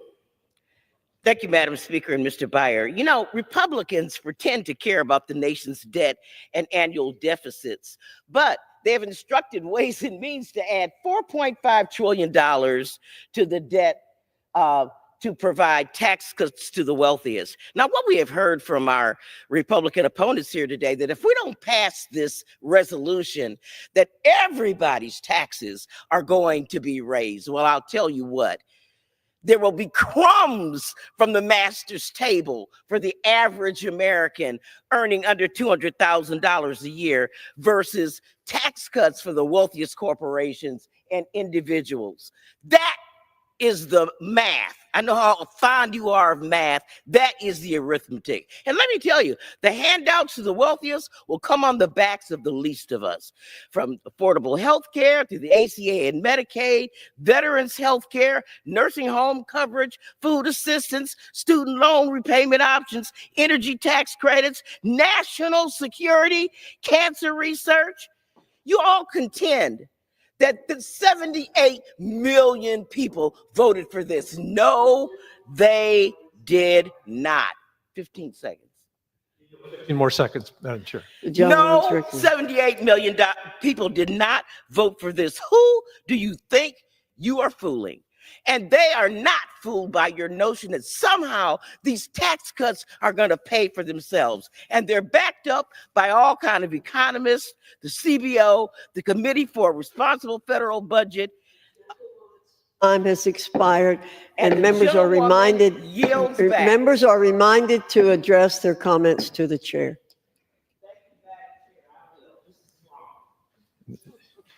We reserve, please, Madam Chair. The gentleman from Virginia reserves. The gentleman from Arizona is recognized. Madam Chair, average family,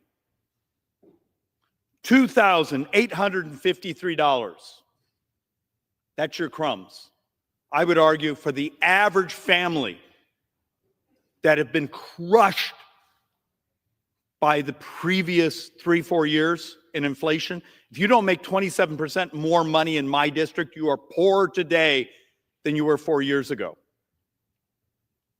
Having their taxes go up $2,853, and that's the average. And I promise you, I think in my district, it was closer to $3,300. I'm blessed to have a more prosperous district. That is not crumbs, Madam Chair. And with that, I reserve. Gentleman from Arizona reserves. The gentleman from Virginia is recognized. Madam Chair, I yield 1 minute to the gentleman from Illinois, distinguished member of the Joint Economic Committee and our preeminent environmental economist. Gentleman from Illinois is recognized for 1 minute. Madam Speaker, I want you to imagine that a friend came over to you and said, Donald Trump taught me how to save 50% on my shoe purchases. All you got to do is cut off one leg. It's just math, as the gentleman from Arizona says. So let's get out the saw and head to Foot Locker. Now, if you were a good friend, you would tell them you're crazy and you need to stop thinking that Donald Trump likes you. But here we are today, talking about the idea that we're going to save money by gutting Medicaid, slashing food assistance, defunding white-collar law enforcement, the police, and exploding budget deficits so that we can do what Donald Trump told you he wants, give a $4.5 trillion tax cut to the wealthiest Americans. And so I would say to my Republican colleagues, as a friend, Donald Trump doesn't like you. He doesn't really like anybody. He just assumes that you will never find the courage to stand up to him, so he's going to keep asking you for more until you finally do. If you are sick of being bullied, if you're ready to act like the leaders you claim to be and make sure that we leave this country in a little better shape than we found it, grow a spine and vote hell no on this budget resolution. I yield back. I reserve. Members are reminded to refrain from engaging in personalities toward the president. Gentleman from Virginia reserves. The gentleman from Arizona. Madam Chair, may I inquire into time? I may need you to go. The gentleman from Arizona has 16 and a half minutes remaining. The gentleman from Virginia has 18 minutes remaining. Okay. Madam Chair, I reserve. The gentleman reserves. Gentleman from Arizona reserves. The gentleman from Virginia is recognized. Madam Chair, I yield 1 minute to the gentleman from Illinois, the distinguished ranking member of the China Select Committee, Mr. Christenberthy. The gentleman from Illinois is recognized for 1 minute. Madam Speaker, I rise today as the ranking member of the Select Committee on the Strategic Competition with the Chinese Communist Party, the CCP, to express serious concerns about the proposed cuts in the Republicans' budget resolution. First, the resolution includes $880 billion in cuts to programs that risk stalling the advancement of technologies crucial to our competition with the CCP. Second, these cuts will likely jeopardize our ability to enforce critical export controls with the Chinese, as well as gutting programs that help us reshore manufacturing from China.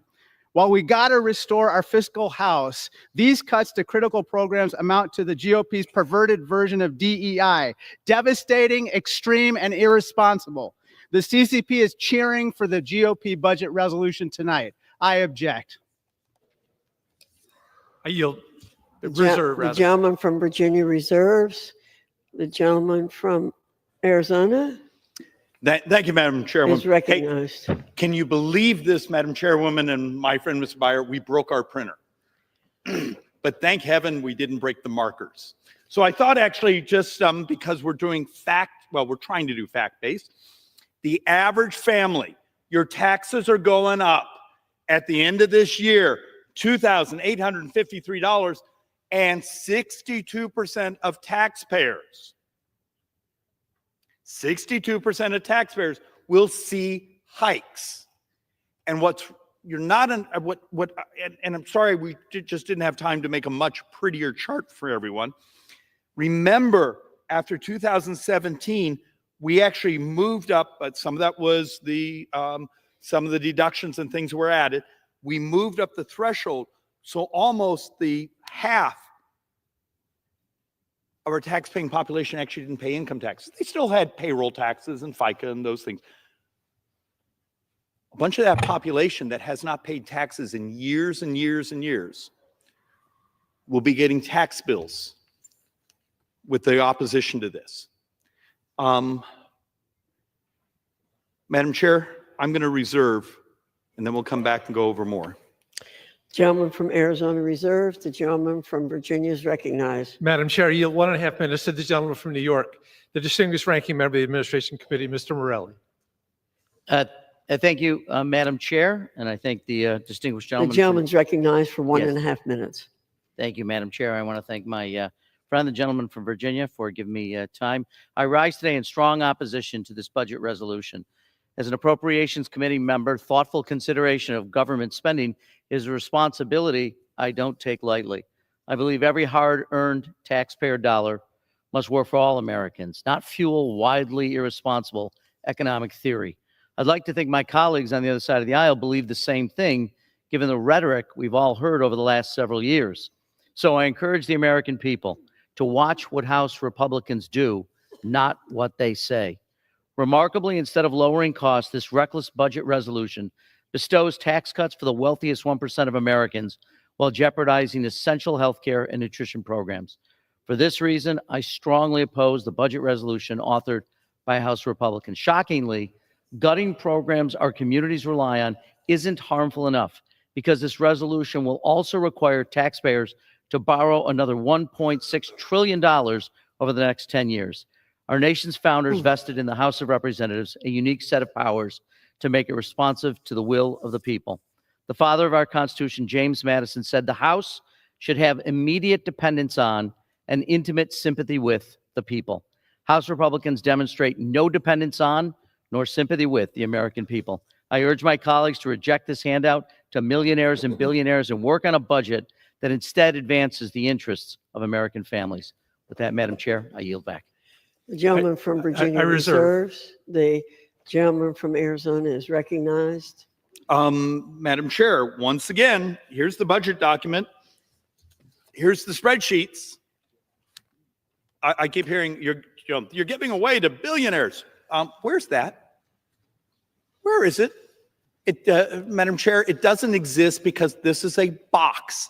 This is a box that allows us, and understand, I am passionately concerned about debt and deficits. But this may be, for an idiot like myself, the first opportunity where members of leadership and those are ready to allow people like me to come in and walk through how we can improve, change the costs of how we deliver services. And we need this type of document to do it. And you deal with the reality of what we're allowed to touch. You do realize the majority of mandatory spending, we're not even allowed to touch in a budget reconciliation because it's interest in Medicare is the majority. And every day we wait to modernize, we're in that much more trouble. Last thing before I do a yield here.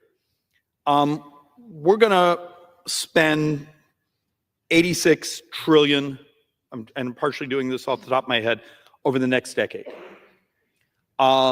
This budget reconciliation, we're hoping to get, let's say we're blessed, we get 2 trillion offsets, so that creates a couple trillion in additional borrowing. You're talking a fraction, a couple percent of the spending.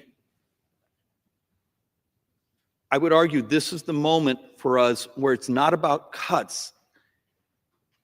If any of you have ever just even bothered to look at the MedPAC reports and this was done by Obama administration, or excuse me, the Biden administration, we have potentially over a decade, hundreds of billions in here that aren't going to services, aren't going to make our brothers and sisters healthier.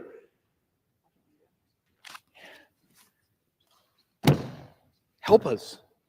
Help us engage the morality of doing this better, faster, and cheaper. And Madam Chair, I yield to the majority leader. And, I yield to, that's right. I yield to the gentleman from California, Mr. Valadeo. And how many minutes to Mr. Valadao? 1 minute? Well, I thank the 2 gentleman. minutes. Mr. Valadao from California is recognized for 2 minutes. I thank the gentleman from Arizona. I also like to thank the leader, Scalise, for his time today. We have a historic opportunity to advance the key priorities of this administration with a one bill solution.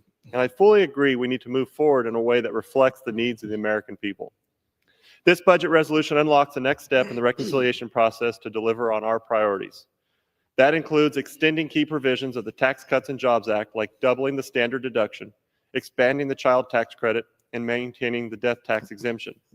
These policies make a real difference for working families, farmers, and small business owners, and allows them to keep more of their hard-earned money.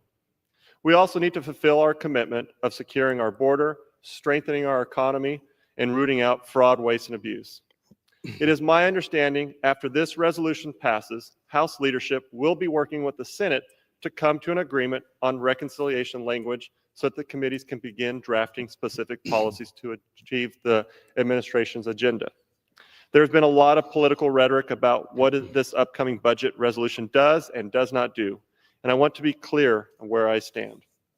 As a representative of one of the most agriculturally rich districts in the country, it's my constituents who are responsible for putting food on everyone's tables. My district also has one of the highest Medicaid populations in the nation. I've heard from countless constituents who tell me the only way they can afford health care is through programs like Medicaid, and I will not support a final reconciliation bill that risks leaving them behind. Medicaid cuts are deeply unpopular with the American families who sent us here to deliver on President Trump's agenda. I understand Medicaid is not explicitly named in this bill, but achieving $880 billion in budget cuts within ENC's jurisdiction would be really is not an easy task. So I ask that leadership remains committed to working with my colleagues and I to produce a final product that strengthens critical programs like Medicaid and SNAP and ensures that our constituents are not left behind. Would the gentleman yield? I yield to the gentleman from Louisiana. Thank the gentleman for yielding. I want to thank the gentleman from California and the Central Valley for his passion. He's been a vocal advocate for the things that are necessary to keep these programs like Medicaid strengthened. And as we know, so many of these programs are weakened right now. The gentleman's time has expired. Someone from Arizona yield additional time to Mr. Valadao. Madam Chair, I yield another 30 seconds. 30 seconds to the gentleman from California. The gentleman from Louisiana was speaking, so I'll recognize the gentleman from Louisiana. Thank you, Madam Chair. And as I was saying, the gentleman from the Central Valley has been so passionate about this issue. And as we move this through the process, he surely has my commitment and all of leadership that we'll continue to not only listen to him, but his district is going to have a very loud voice as this process moves forward to protect and make sure that people who are on these programs, who are deserving, who need these programs, are going to, frankly, we all ought to be focused on getting better services to these people and rooting out the waste, fraud, and abuse. That's what we're focused on, protecting those people who are on these programs, who need them so desperately, as Mr. Valadao has fought for years to deliver, and he will continue to do that. We absolutely commit to that for him and others. I yield back to the gentleman from California. The gentleman from Arizona reserved. The gentleman from Virginia is recognized. Madam Speaker, I yield 1 minute to the gentlelady from New York, the distinguished ranking member of the Small Business Committee, Ms. Velasquez. The gentlewoman is recognized for 1 minute. Thank you, Madam Chair, and thank you to the gentleman for yielding. I rise today in strong opposition to this Republican riposte. This budget slashes $880 billion from Medicaid, putting 286,000 people in my district, including nearly 100,000 children at risk of losing health care. Madam Chair, cruelty is the point. It also targets food assistance, leaving over 147,000 New Yorkers in my district struggling to afford meals. Cruelty is the point. And why? All this to hand out trillions of dollars in tax breaks to the top 1%. Republicans tried to district before in 2017. They promised it will raise wages, pay for itself, and boost the economy. It didn't. Instead, it made the rich richer while working people fell further behind.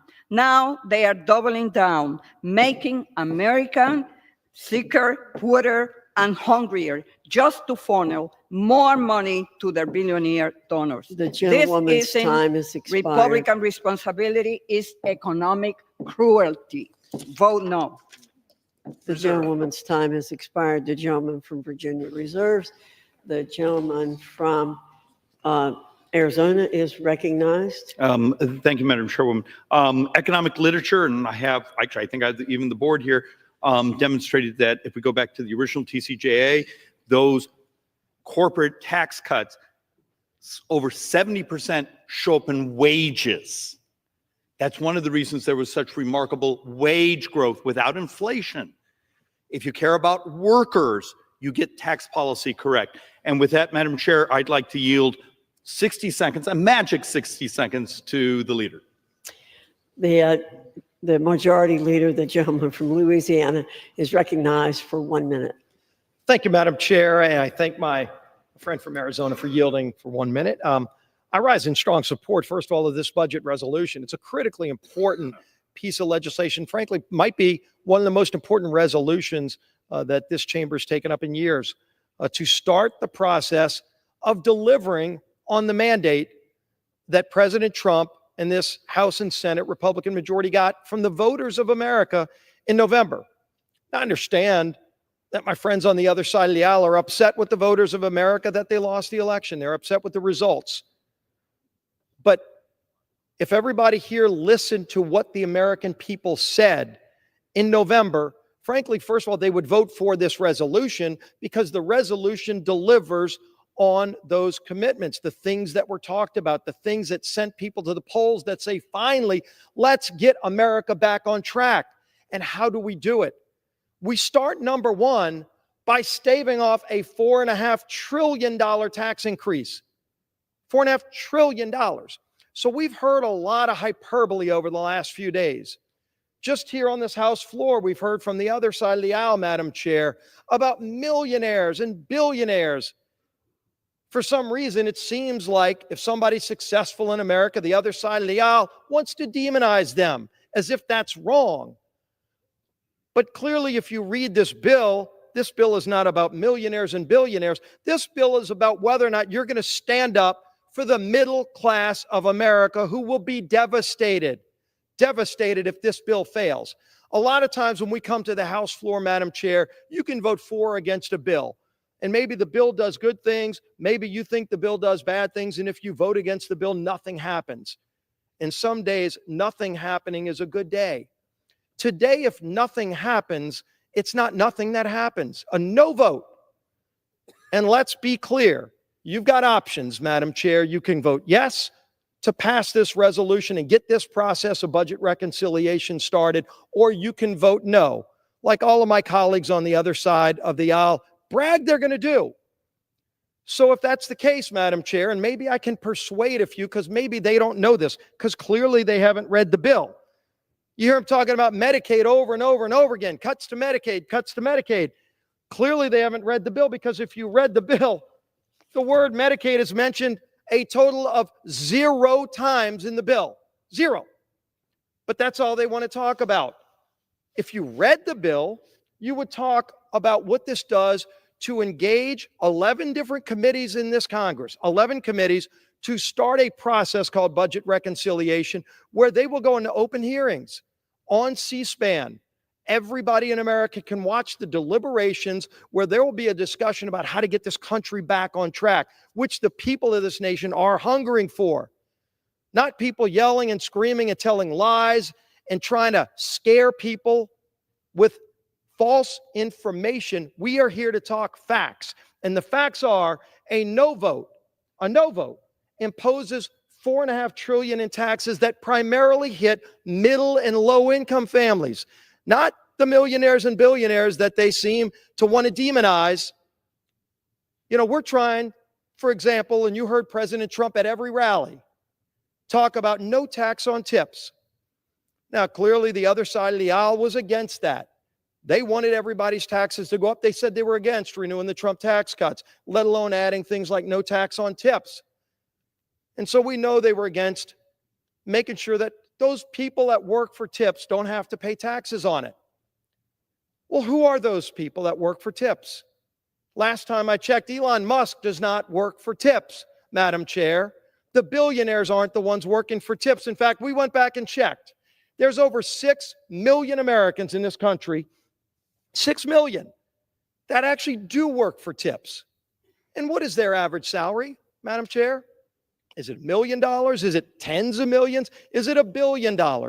No. In fact, the average salary for tip workers is $32,000 a year. That's who we're helping in this bill.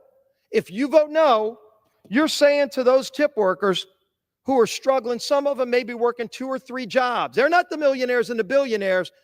They might actually be able to take a family vacation for the first time if they don't have to pay tax. If the 87,000 new IRS agents that they created in the last administration are not unleashed on them to go audit them to try to make them pay more money on their tip money, which is what is happening, we say no, they shouldn't have to pay taxes on those tips, Madam Chair. And the other side of the aisle says no to that. And they hide behind Elon Musk. They hide behind billionaires and millionaires, except it's not the millionaires and billionaires that we're trying to help. They want to confuse the voters of this country so that when they vote no, the middle class of America doesn't realize in revolt that they just voted with their no vote to impose a $4.5 trillion tax hike on the middle class of this country. Look at the big number. Every income level tax goes up. You pay income taxes in America. If the other side of the aisle, Madam Chair, votes no, everybody's income tax rate goes up in America. But who are those folks? 145 million families, not 145 million people. I'm talking about 145 million families in America who make less than $1 million. Will see their taxes go up. Go up. A tax increase, not on the millionaires and billionaires, if they vote no, but it's a tax increase primarily on middle and lower income families. Why aren't they telling us that? Why haven't they said that on this House floor? Because they don't want the American people to know the truth. They want to create class warfare and try to divide the country against itself.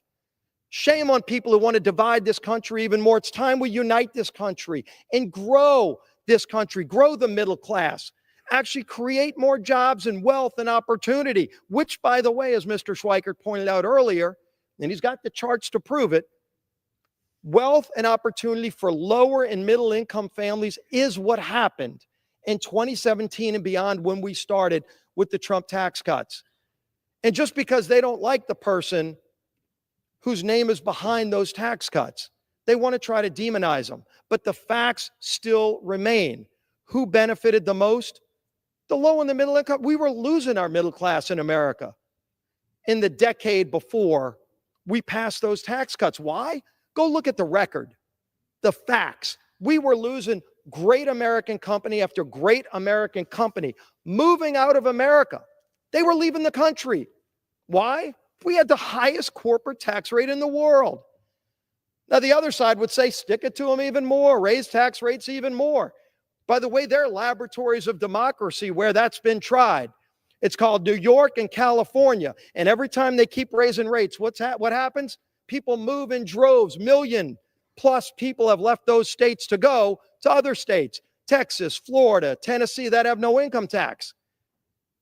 So sure, you're seeing it happen in America, but what happens if they destroy America's system? Where do you go? Well, some of those people left America. Madam Chair, we don't want that to happen. We actually brought companies back. Great, recognized. You would know the logos of all of them if we put them up. There's too many to mention that had left America over years and years, and nobody did anything about it. Everybody knew why it was happening. And so we made our country competitive again. How? By lowering tax rates. Now, everybody should have been for that. Unfortunately, their party back then, the Democrat Party, said, we're going to vote no on that. Every single Democrat voted no.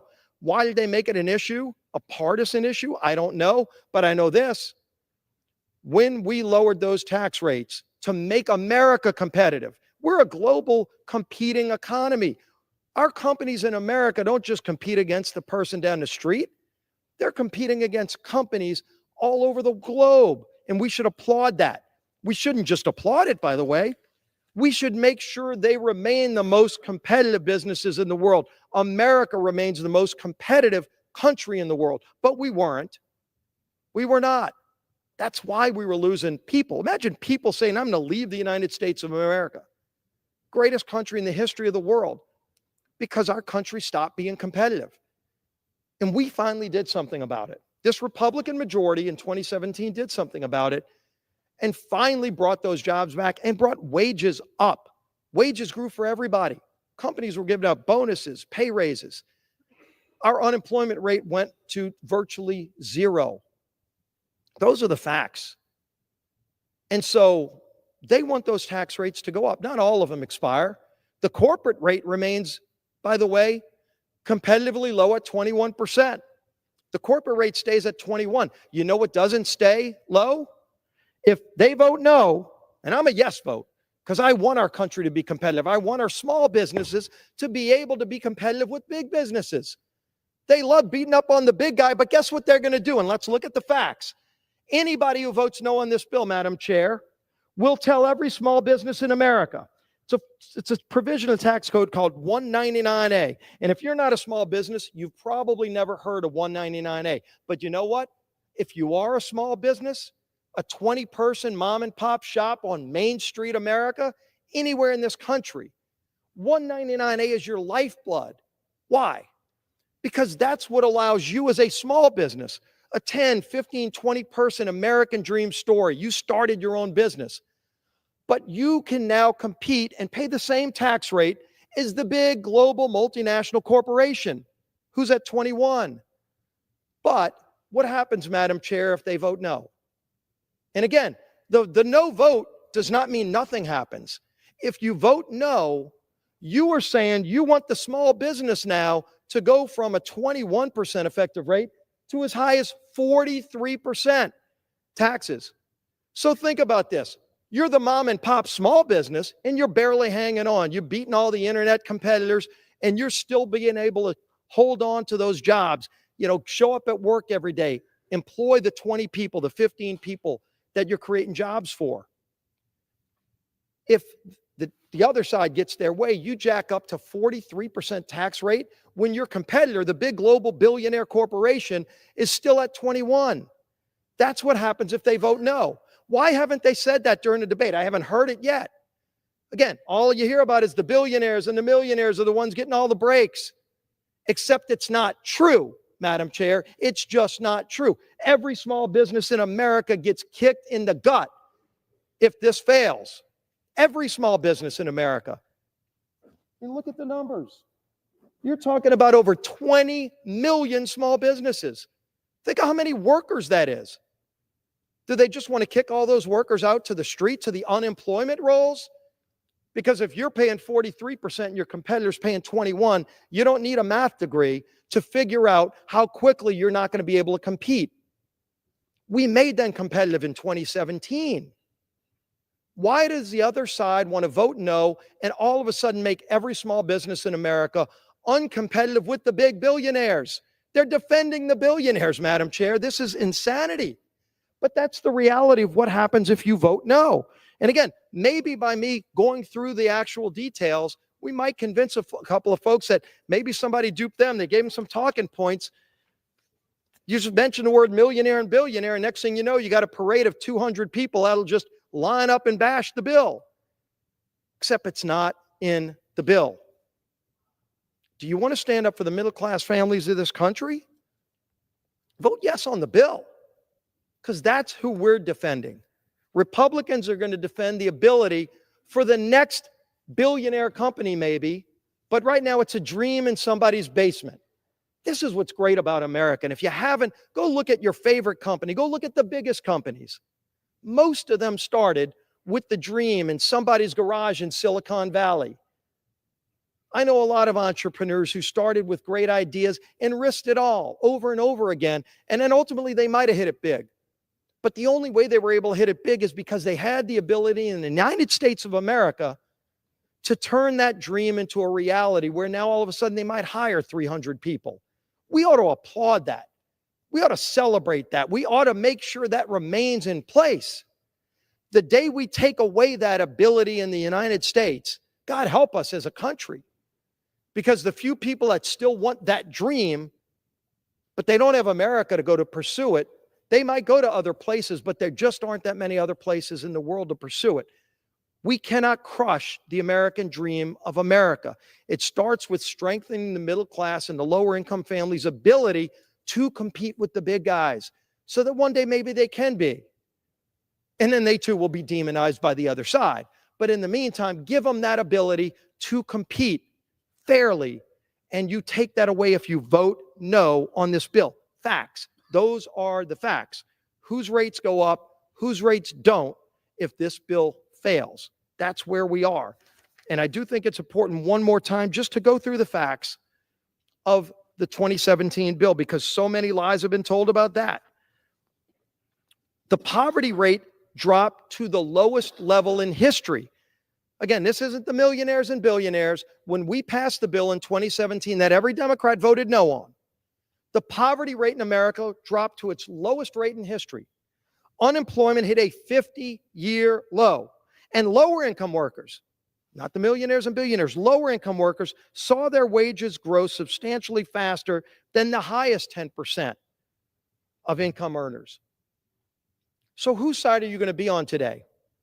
We're going to give everybody an opportunity. Stand up for those hardworking people who want their shot at the American dream. Stand up for that waiter or waitress who's working their tail off tonight, who's going to come home and go, wait a minute, I might not have to pay taxes on my tips. I can save that money and for the first time start a college fund for my kid, because it's not the millionaires and the billionaires that benefit from that. It's the average income worker, millions of them, by the way, the average income of $32,000 a year. That's who we're fighting for. That's who House Republicans are fighting for. And we're going to deliver for them, because that was the mandate that the people of this country gave us. Whether you agree or not, whether you like Donald Trump or not, Donald Trump ran on very specific things, and he's delivering on those things. And I applaud President Trump for actually following through on the promises that were made. Promises made and promises kept actually matter in this town, and they're rare. And when it happens, we ought to applaud it. When this majority actually delivers, we're going to see on that board real soon who actually stands with the 77 million people of this country who said, we want this change. We demand this change. We're going to go to the polls to vote for this change. Let's preserve the American dream. Yes, at the risk of offending a couple of people, I'm fine with saying, let's make America great again, because America deserves to be great again. Don't put a $4.5 trillion tax on the middle class of this country. Let's let this country grow. Let's see the opportunity flourish. We will do it. We need to pass this bill to start that process. I urge all of my colleagues to vote yes, Madam Chair. And with that, I yield back the balance of my time. The gentleman from Louisiana yields back. The gentleman from Arizona reserves. The gentleman from Virginia is recognized. Madam Chair, I yield 1 minute to the gentlelady from Oregon, distinguished member of the Education Workforce Committee, Ms. Bonamici. The gentlewoman is recognized. Thank you, Mr. Byer. Madam Chair, last week I had 5 town hall meetings across Northwest Oregon in urban, suburban, and rural areas, and not one person, not one of the thousands who attended asked me to support a budget that cuts Medicaid, gives tax breaks to the wealthiest, raises the cost of living, or undermines safety and security, but that's what we're voting on today. The Republicans are stealing the hard-earned tax dollars of Oregonians and Americans to line the pockets of people like Elon Musk. This ruthless Republican budget will rip away health care from low-income and working families and children, and take us back to the days where if you get sick, you either go without treatment or you go bankrupt. It could rip away resources from local schools and prevent children, especially students with disabilities, from getting a good education. Republicans say they're eliminating waste. Want to talk about waste? Waste is giving the wealthiest big tax cuts while regular Americans are struggling to put food on the table.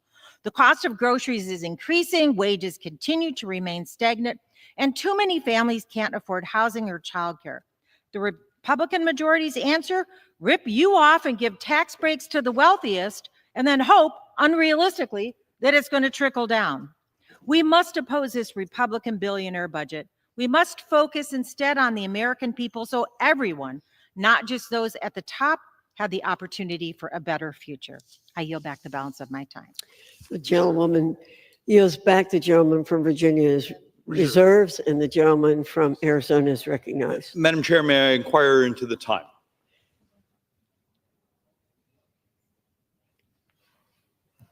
The gentleman from Arizona has 9 minutes remaining. The gentleman from Virginia has 13 and a half minutes remaining. Madam Chair, I reserve. Gentleman from Arizona reserves. The gentleman from Virginia is recognized. Madam Chair, I yield 1.5 minutes to the gentleman from California, the ranking member of the Veterans Affairs Committee, Mr. Takana. The gentleman from California is recognized. I thank the gentleman from Virginia for yielding. Madam Speaker, as the ranking member of the House Committee on Veterans Affairs, I rise today in complete opposition to the Republican ripoff budget resolution. Let's be clear. This is a tax break for billionaires like Elon Musk, paid for by working people, including millions of our veterans.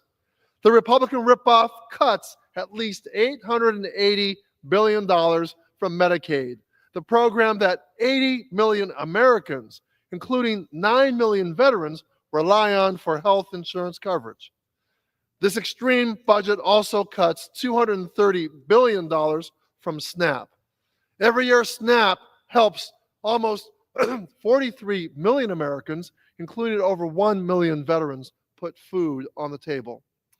But Republicans aren't just going to leave American veterans without health care or make them go hungry. They also want to take a chainsaw to VA, attacking the very people who provide care to the veterans who've served our country with honor. This is completely unacceptable. And I urge every member to oppose this abomination of a resolution that uses veterans as a piggy bank to pay for a billionaire tax break. I yield back. Gentleman from Virginia reserves.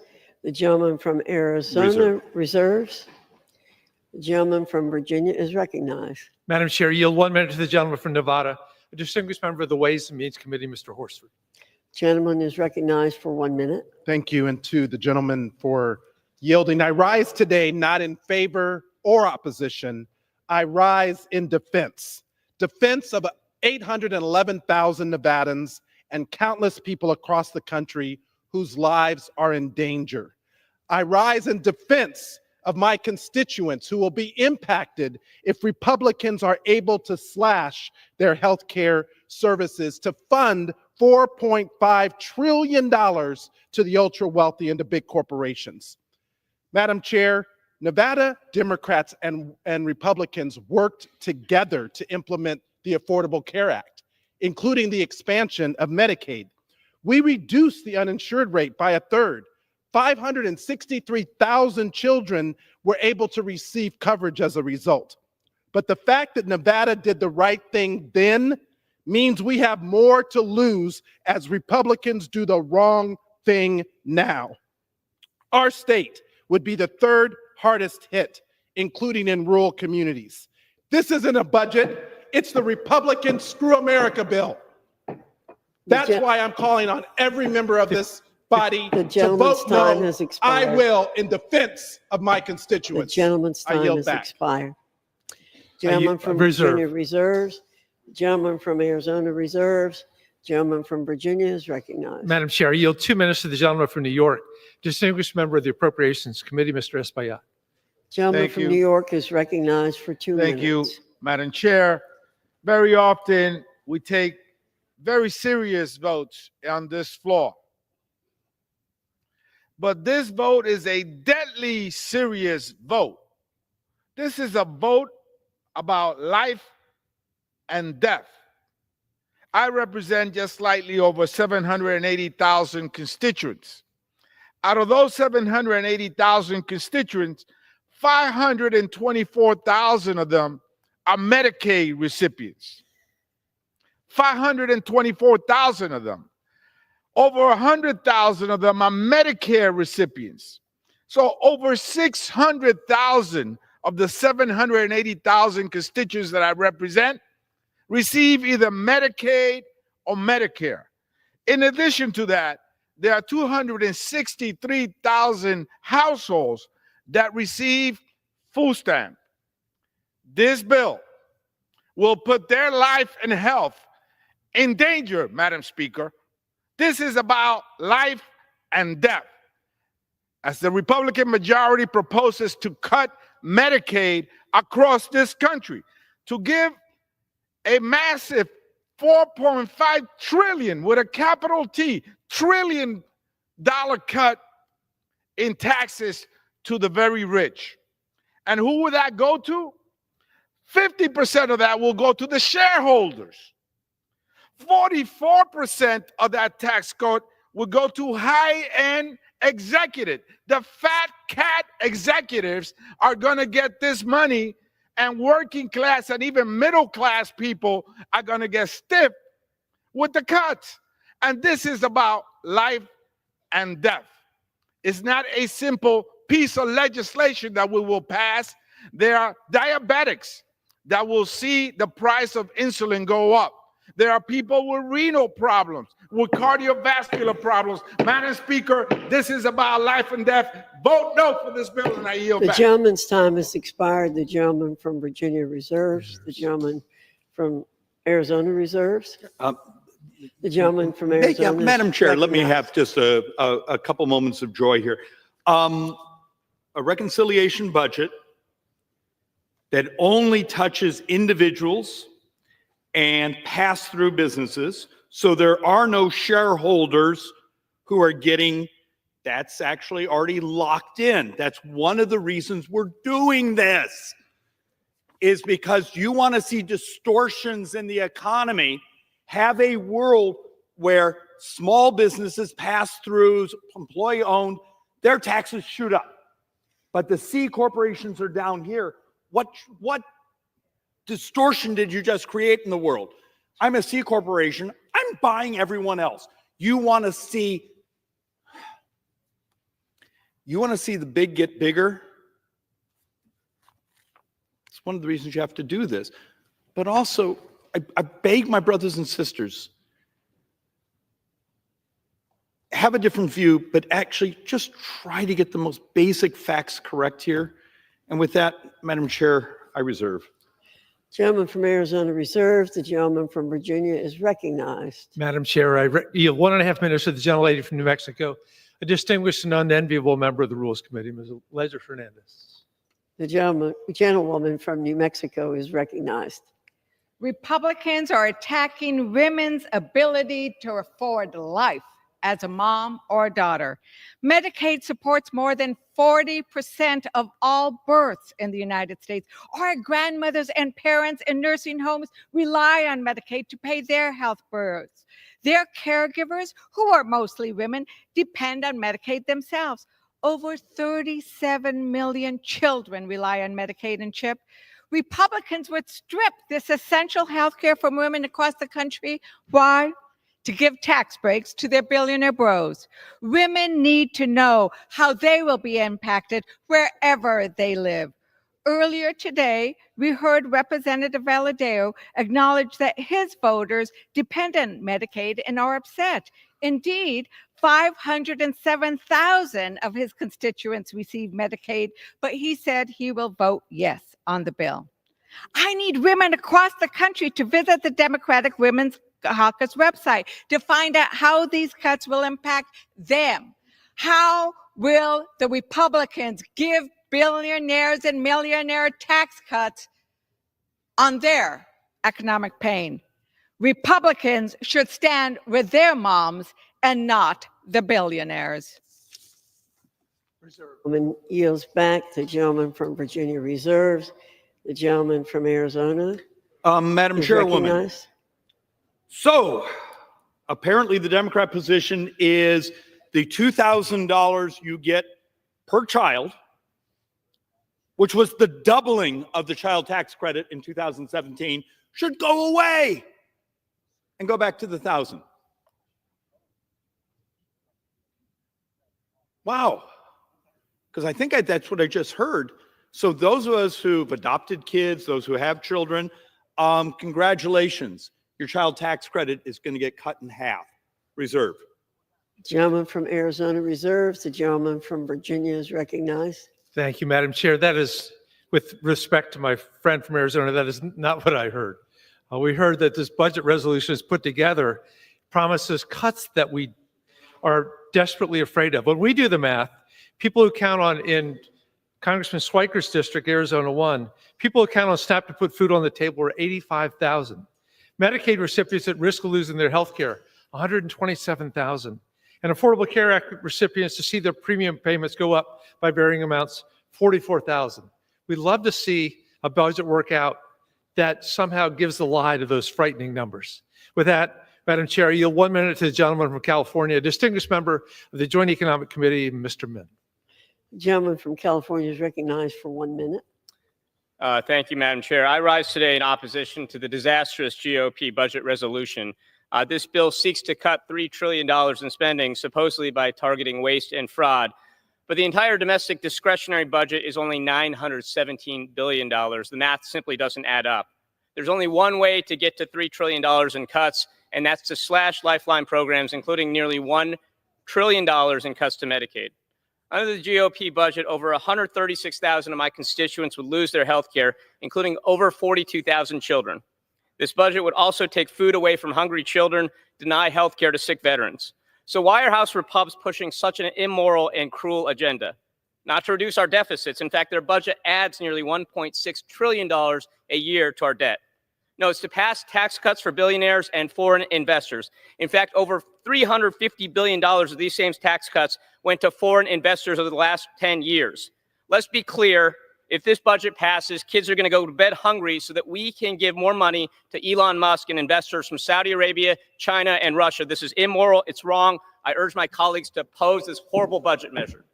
Gentleman's time has expired. The Reserve. gentleman from Virginia reserves. Madam Chair, reserve. The gentleman from Arizona reserves. Gentleman from Virginia is recognized. Madam Chair, I yield 1.5 minutes to the gentleman from New Mexico, a distinguished member of the Agriculture and Armed Services Committee, Mr. Vasquez. The gentleman's recognized for 1.5 minutes. Thank you, Madam Speaker. I thought Republicans' plans were to make Americans' lives better. I thought we were supposed to lower the cost of goods. I thought we were supposed to make health care more affordable for Americans. Well, let me tell you this. When you strip health care away from 290,000 New Mexicans, many of which are in my district, 132,000 children and 26,000 seniors, can anybody on the other side of the aisle tell me how is that making life better for my constituents and for New Mexicans? Well, it's not going to. And in fact, this Republican budget is going to raise healthcare premiums by nearly $1,000 a year for 20,000 people in my district. It could force a 60-year-old couple to pay over $16,000 more annually for coverage. Now, in my district and in my state, we have some of the best service records of veterans in this entire country. In fact, we are home to the code talkers. We are home to folks who have served our country with pride and with dignity for so many years that when I look at the cuts that are being made to the VA healthcare system, I'm ashamed of what this body is doing. I'm ashamed of what my colleagues across the aisle are doing. And when I go home and I talk to a working mother, I talk to a person who works every day, wakes up at 7 in the morning and works 2 jobs and has to send their kid to school and relies on the food programs just to keep their family healthy, just to have something in the stomach of that 7-year-old who is going to first grade, and to know that their food assistance programs could get taken away. We're doing the exact opposite of what Republicans promised that they would do for this country. This budget is a statement of where we're at as a country, and this is the wrong statement that we need to be making. Thank you. I yield back. Gentleman from Arizona. Mr. Chair, may I inquire once again on time? Gentleman has 7.5 minutes remaining. The gentleman from Virginia has 4.5 minutes remaining. Mr. Chair, just as having hearing some of my Democrat colleagues, I was just thumbing through the actual document. I know this is crazy and literacy being sort of a lost art, but I'm trying to find where this heresy, these cuts, now look, there's a discussion here that basically says we need not to just purely stick this on the debt and deficit. Okay, but like in the E&C instruction, which is energy and commerce for I think it's 4% of their area of authorization. You're telling me after the hundreds of hours idiots like me have come behind this microphone and done presentations showing the distortions, the waste and fraud, the misallocation, the lack of use of technology, the duplications, you can't produce 4%? Why is the left so terrified of the moment where maybe a document that forces us in some ways to listen to each other, to maybe how do we do this better, faster, and cheaper? Because I'm going to say this 3 or 4 more times. Does the left really want to raise taxes on the average American family $2,853? Is that the plan here? Because this is 63% of those who are tax filers will see their taxes go up. Is that the plan here? Mr. Chair, reserve. Mr. Chairman, let me just respond to my good friend from Arizona. No, that is not what Democrats want. We don't want to see taxes go up for average middle-class Americans at all. But this is what our budget experts say, based on the budget resolution before us, is that it will, as my friend Mr. Schweikert knows well, to achieve significant cuts, the kind of cuts that you're talking about, inevitably we have to look at Medicaid, Medicare, and Social Security. We look at the fact that in Virginia, just eliminating Medicaid Advantage is 660,000 Virginians. We look at Medicare, 46% of the children in America receive their health care through Medicaid. And then we look at Medicare, it's beyond belief what that would do. I am looking forward to somehow seeing how you achieve the massive budget cuts that are in this resolution without touching those. That's why you've heard so much concern today about what this will do to the average American people. It's not that we don't want to revisit not raising taxes on the American public. We also just don't want to cut away their health care, their SNAP benefits, their ability to put food on the table, and the like. And Mr. Chair, I am ready to close when my distinguished chair of the Joint Economic Committee tells me it's time. Gentleman reserves. Gentleman from Arizona. Mr. Chairman, just because I want to help out, because I know this is heresy around here, truly one of my favorite members to work with, even though we're on different sides of the aisle. You may want to retract the word Social Security, which you just said, because you know Social Security cannot be allowed in any of this package. Happy to retract. And with that, I reserve. Mr. I also noticed that our anxiety about Social Security will not go away. Oh, no. And who else has been working for a decade now to save it? Because remember, in 2033, about halfway through the year, the trust fund is gone. And is that a Republican or Democrat problem? I would say it's a morality problem. We will be doubling senior poverty in America in 8 years. And how often are we allowed to come talk about it? With that, Mr. Chair, I reserve. Gentleman reserves. Gentleman from Virginia. Ready to close. And in doing so, let me first begin that my good friend John Larson on the Ways and Means Committee has for years promoted Social Security 2100, which would actually fix it for the rest of this century. Mr. Chairman, President Trump and the Republican majority were elected last November to deliver on a simple promise to lower costs for Americans. Unfortunately, this budget does not do that. My Republican friends have decided that providing billions of dollars in tax breaks for a few millionaires and billionaires is worth ordinary Americans bearing, as Elon Musk put it last year, some temporary hardship. That hardship brought about this budget will come in many forms and may not mean much to the richest man in history, but will certainly mean a lot to ordinary people. It will grow our debt by $4.6 trillion. It will lead to higher interest rates and raising prices on goods that Americans pay every day. And it will cut crucial government services that keep us safe, healthy, and productive. And it will strip health care and food assistance from tens of millions of Americans who are already struggling to make ends meet. And what are Americans getting in exchange for this hardship? Tax cuts for billionaires and corporations that they do not need and that our country cannot afford. This is a bad deal. I urge all of my colleagues to reject this proposal. Thank you, and I yield back. Gentleman yields back the balance of his time. Gentleman from Arizona. Mr. Chairman, I am prepared to close, but I'd like to inquire in time. Gentleman has 5 minutes remaining.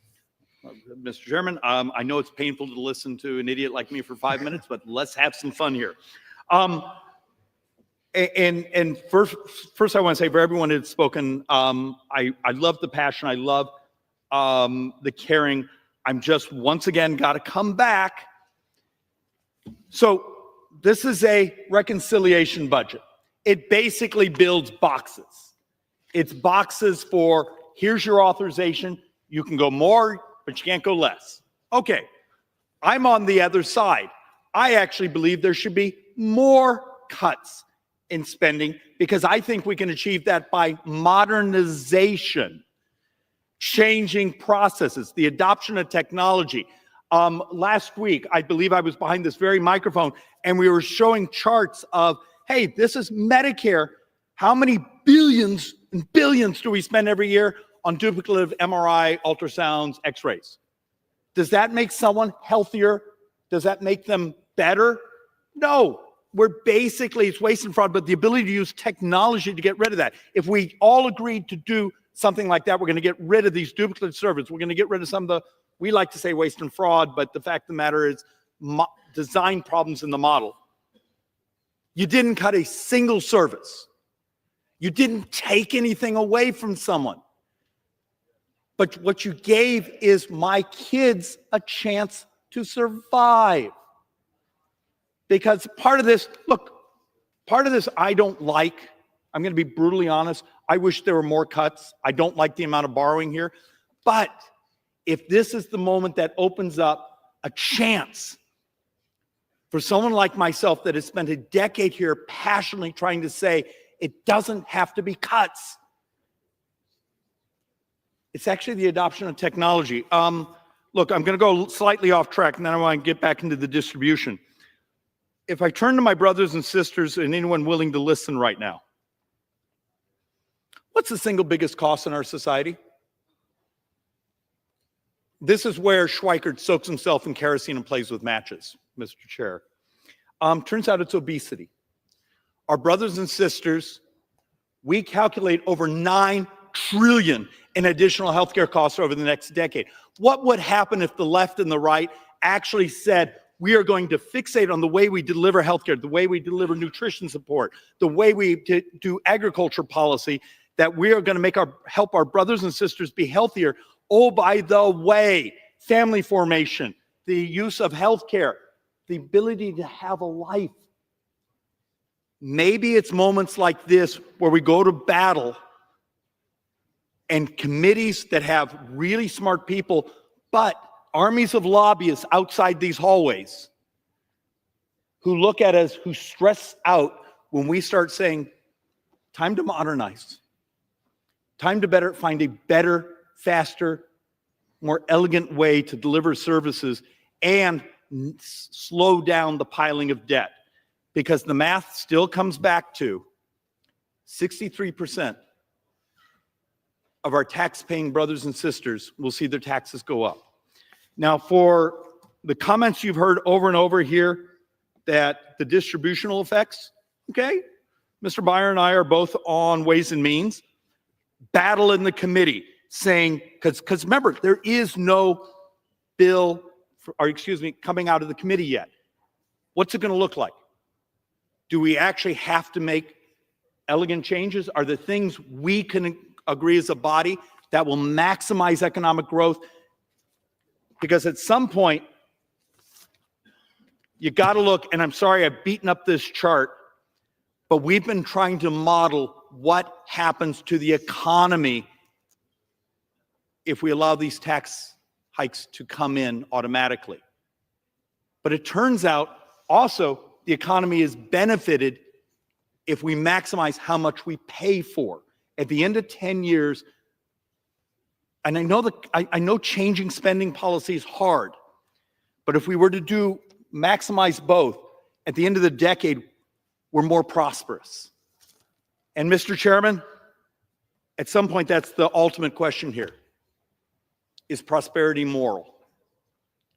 Is there a way we can actually do our work here where we maximize the prosperity for my 2.5-year-old, but also the person heading to retirement, to our brothers and sisters who are out there working their hearts out? There is a way. The hardest part is we're going to have to do things differently than we've done in the past. And with that, I yield back, Mr. Chairman.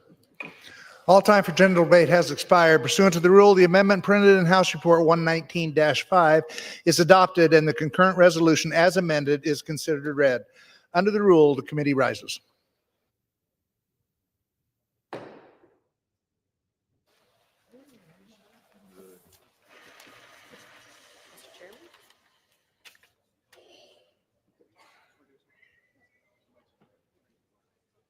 Mr. Chairman. Mr. Speaker, the Committee on the Whole House on the State of the Union has had under consideration House Concurrent Resolution 14, and pursuant to the House Resolution 161, I report the concurrent resolution as amended by that resolution back to the House. The Chair of the Committee of the Whole House on the State of the Union reports that the committee has had under consideration House Concurrent Resolution 14, and pursuant to House Resolution 161, reports the concurrent resolution as amended by that resolution back to the House. Under the rule, the previous question is ordered. Pursuant to Clause 1C of Rule 19, further consideration of House Concurrent Resolution 14 is postponed.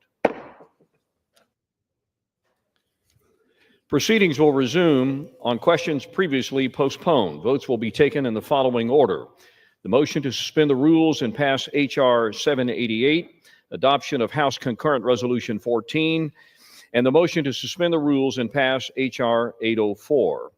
The first electronic vote will be conducted as a 15-minute vote pursuant to Clause 9 of Rule 20. Remaining electronic votes will be conducted as 5-minute votes.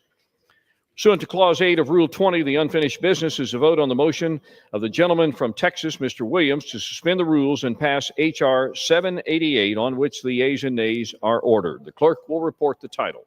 H.R. 788, a bill to provide for the Department of Education and Small Business Administration joint research and development activities and for other purposes.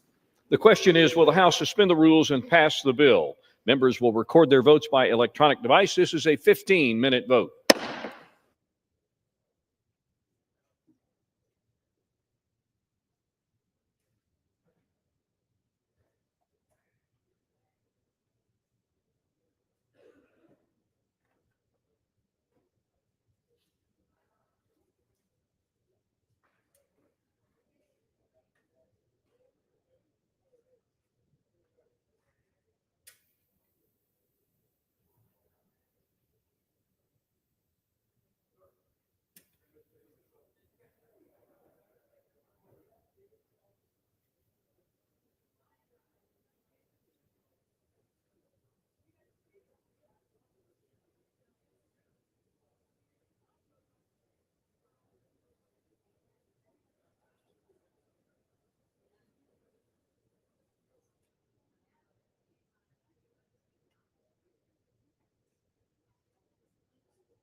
On this vote, the ayes are 427, the nays are 3, two-thirds being in the affirmative. The rules are suspended, the bill is passed, and without objection, the motion to reconsider is laid on the table.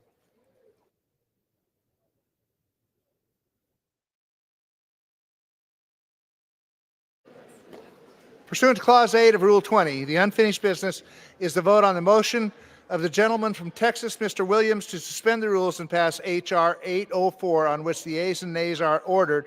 Clerk will report the title. H.R. 804, a bill to require the administrator of the Small Business Administration to improve access to disaster assistance for individuals located in rural areas and for other purposes. Question is, will the House suspend the rules and pass the bill? Members will record their votes by electronic device. This is a 5-minute vote.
This vote, the ayes are 415, the nays are 8, two-thirds being in the affirmative.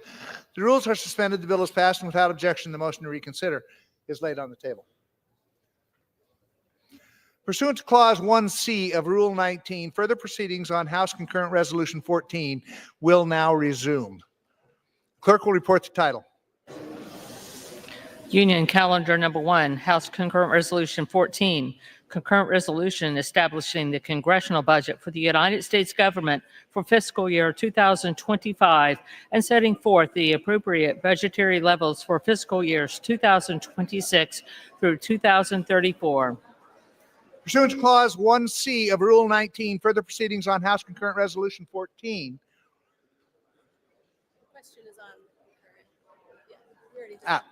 The question is on adoption of the concurrent resolution under Clause 10 of Rule 20.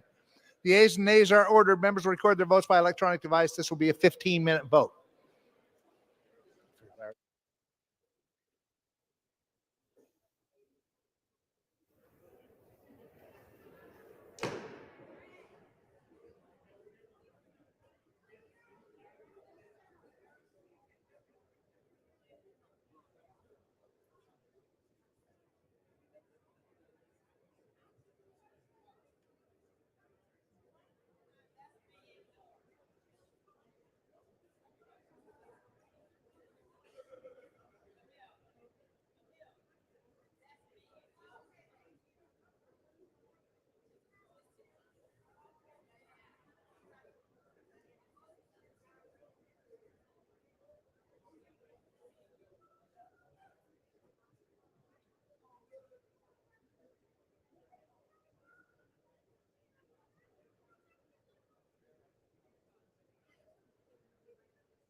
vote, the ayes are 217, the nays are 215.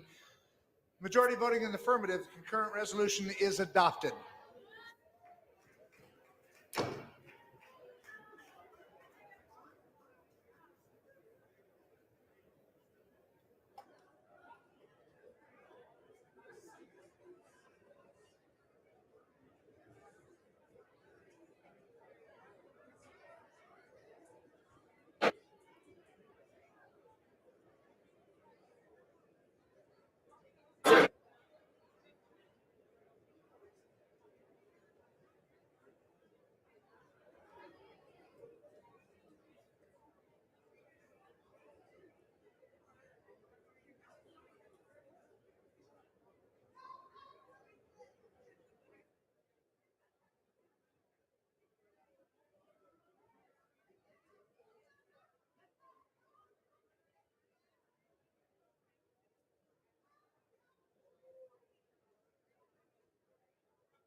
The House will be in order. Members, please take conversations off the floor.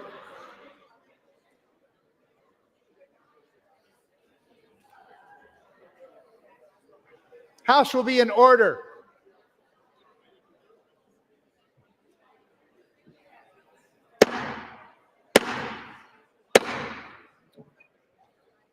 The House will be in order.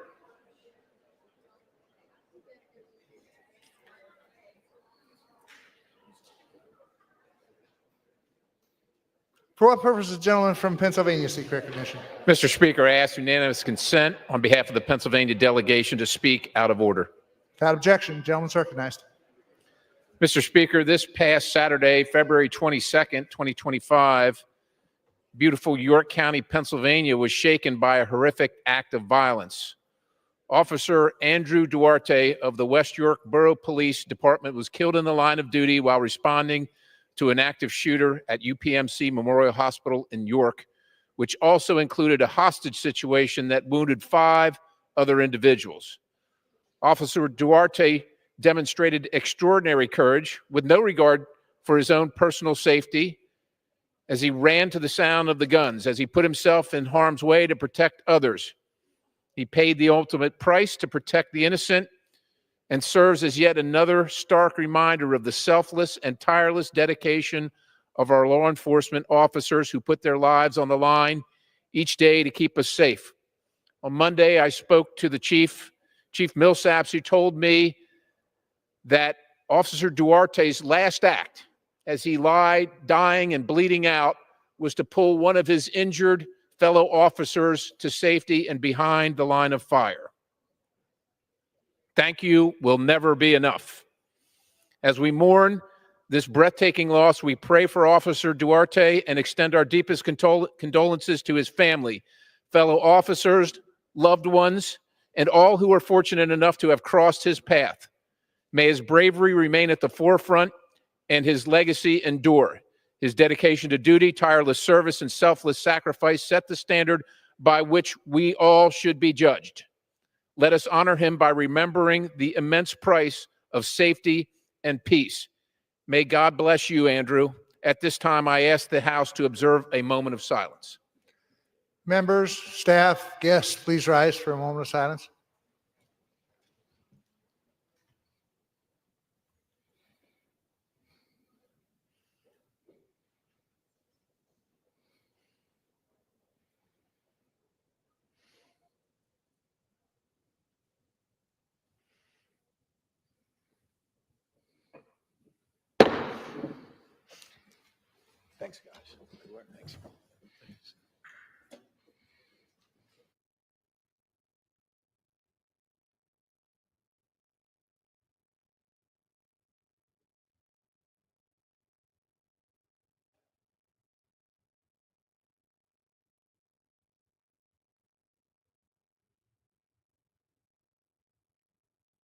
The chair will now entertain requests for 1-minute speeches.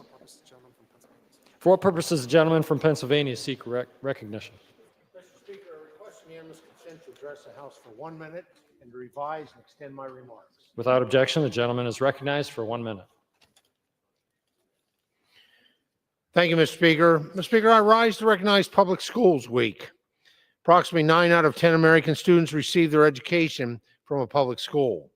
Our public school system, envisioned by our founding fathers, is meant to give every child, regardless of zip code, background, or ability, access to a quality education. These schools provide knowledge and skills that allow our young people to thrive and contribute to our communities. As a senior member of the Education and Workforce Committee and a former school board member, and having attended public schools growing up, I understand the vital role our school system plays in the success of not only the Commonwealth of Pennsylvania, but also our nation. Mr. Speaker, as part of Public Schools Week, I also want to acknowledge and recognize the tireless efforts of educators and staff who work each day to inspire and to support our students. Every child deserves access to a high-quality education, which helps foster growth and encourages students to achieve their greatest potential. Thank you, Mr. Speaker, and I yield back the balance of my time. For what purposes the gentleman from Illinois seek recognition?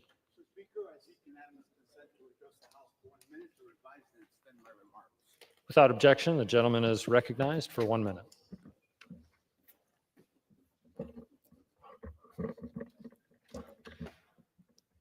Mr. Speaker, during Black History Month, I rise to honor Ronell Mustin, a fearless champion for justice whose activism has shaped movements and transformed communities. Ronell was a founding force behind the first organization to demand sanctions against South Africa's apartheid regimes. In 1979, as co-chair of the Chicago Peace Council, he fought to curb excessive U.S. military spending and redirect resources to those in need.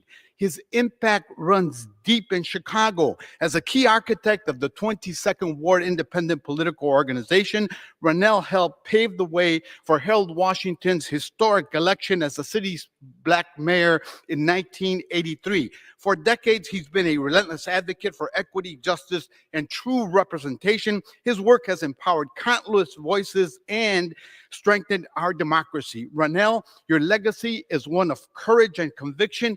Thank you for your unwavering dedication to justice and your friendship. I yield back. For what purposes the gentleman from Tennessee seek recognition? I seek unanimous consent to address the House for 1 minute, revise and extend my remarks. Without objection, the gentleman is recognized for 1 minute. Mr. Speaker, I rise today to honor the many families still grieving from the heinous assault that claimed 1,200 innocent lives on October 7th, 2023. Last Monday marked the 500-day mark since Hamas terrorists perpetrated the unprovoked and truly evil attack. It was the deadliest assault on Israel and the Jewish community since the Holocaust. I want to commend President Trump and Israeli Prime Minister Netanyahu for their efforts to secure the recent ceasefire agreement. Because of their collaboration, we're seeing some of the 240 hostages be released, including Americans. I urge my colleagues to keep the events of that horrific day top of mind. It is imperative that the United States show unwavering support for Israel and the Jewish community so that Hamas terrorists or any other bad actors never attempt another attack on our closest ally in the Middle East, Israel. Thank you, Mr. Speaker, and I yield back. For what purposes the gentleman from Oregon seek recognition? I ask unanimous consent to address the House for 1 minute and to revise and extend my remarks. Without objection, the gentlewoman is recognized for 1 minute.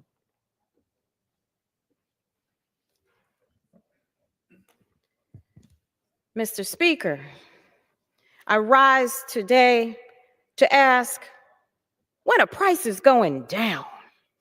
I was told that this would be priority number one for this administration and Speaker Mike Johnson, but I've yet to have a chance to vote on a single piece of legislation that actually lowers costs. I'm hearing from my constituents over and over and over and over and over again that their grocery bill is too high, that they can't afford to buy a home, and that their paycheck just doesn't go as far as it used to. We need to be doing more to help families get by instead of focusing on petty partisan politics. I've said over and over again, my focus is lower costs, more jobs, and a better quality of life for Oregonians, and that I'll work with anyone to get that done. I'm pursuing all of that by co-leading bipartisan legislation to help rural small businesses, by advocating for funding for my district, and by actually listening to my constituents. It's time for others to do the same. I yield back. For what purposes does the gentleman from Arizona seek recognition? I ask unanimous consent to address the House for 1 minute and revise and extend my remarks. Without objection, the gentleman is recognized for 1 minute.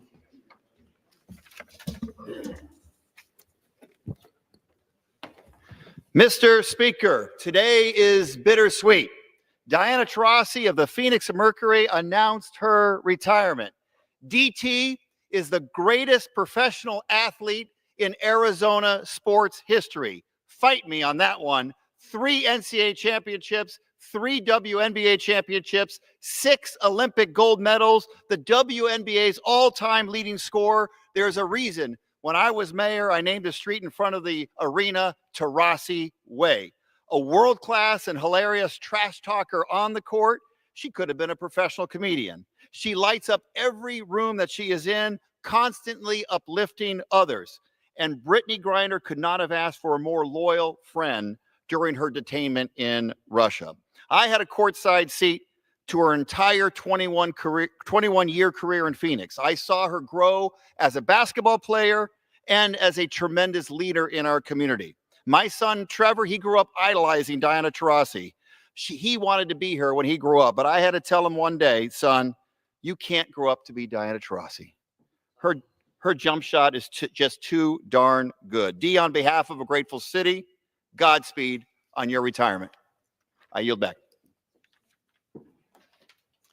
For what purpose does the gentleman from Florida seek recognition? Mr. Speaker, I ask unanimous consent to address the House for 1 minute and to revise and extend my remarks.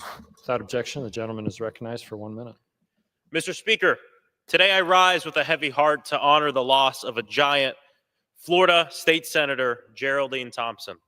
She was a trailblazer, a historian, and a fierce advocate who worked every day to uplift Floridians, ensuring that nobody was left behind. For nearly 20 years in the Florida legislature, she broke barriers and created opportunities, especially for Black communities and those often overlooked. Senator Thompson was unapologetic, courageous, and a force for good like no other. She paved the path for people like me to be in a job like this. She believed in the promise of this country and fought to make it a reality for everybody. Senator Thompson's contributions to Florida and really to this country will never be forgotten, and her spirit will live on in the work she championed and in all of us that she inspired. May she rest in power. Thank you so much, Senator Thompson. I yield back. For what purposes, gentleman from California seek recognition? Speaker, I ask unanimous consent to address the House for 1 minute and to revise and extend my remarks. Without objection, the gentleman is recognized for 1 minute. Mr. Speaker, Black history has shaped our country, and I'm proud to celebrate Black History Month with my Congressional Asian Pacific American Caucus colleagues. The coalition of Asian American, Native Hawaiian, Pacific Islanders, and Black Americans have worked hand in hand for generations to advance racial equality. That coalition was on full display during Martin Luther King Jr.'s historic march from Selma to Montgomery in 1965, when he wore a lei gifted to him by Reverend Abraham Akaka of Hawaii. It existed even on the battlefield. Senator Daniel Inouye was a proud and decorated member of the legendary 442nd Infantry Regiment. He recalled how he sustained injuries in combat, which resulted in the loss of his arm. and that it was soldiers from the 92nd Division, a segregated African-American unit, who provided him with the blood for the 17 transfusions that kept him alive. NHPI history and Black history are inextricably tied together, and in the case of Senator Inouye, a blood bond uniting our two communities together. I yield back, Mr. Speaker. For what purposes the gentleman from Virginia seek recognition? Consent to 1-minute remarks, revise and extend my remarks. Without objection, the gentleman is recognized for 1 minute. Thank you, Mr. Speaker. I rise today as we honor February as Black History Month. I think of the students at Waterford 2nd Street School in my district, a one-room schoolhouse established 2 years ago after the end of the Civil War where kids studied under segregation. I think of Barbara Rose Johns, a civil rights icon from Virginia. Barbara's high school was dilapidated and overcrowded, and at just 16, she led her classmates in a walkout, inspiring the Virginia NAACP to sue for integration. The walkout sparked one of 5 cases reviewed by the Supreme Court in the landmark Brown versus Board of Education decision. Mr. Speaker, I'm proud to say that Barbara Johns will soon have a statue just steps from this chamber, alongside George Washington, representing the Commonwealth of Virginia. As a country, we've come a long way since Barbara Rose Johns' high school was integrated, but we can't let our country slide back. We will continue to fight and honor the work and legacies of Barbara Johns and all who fought for a more perfect union. Mr. Speaker, I yield back.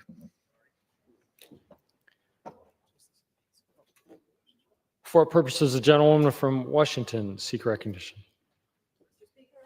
I seek to address the House for 1 minute. Without objection, the gentlewoman is recognized for 1 minute. Thank you for recognizing me.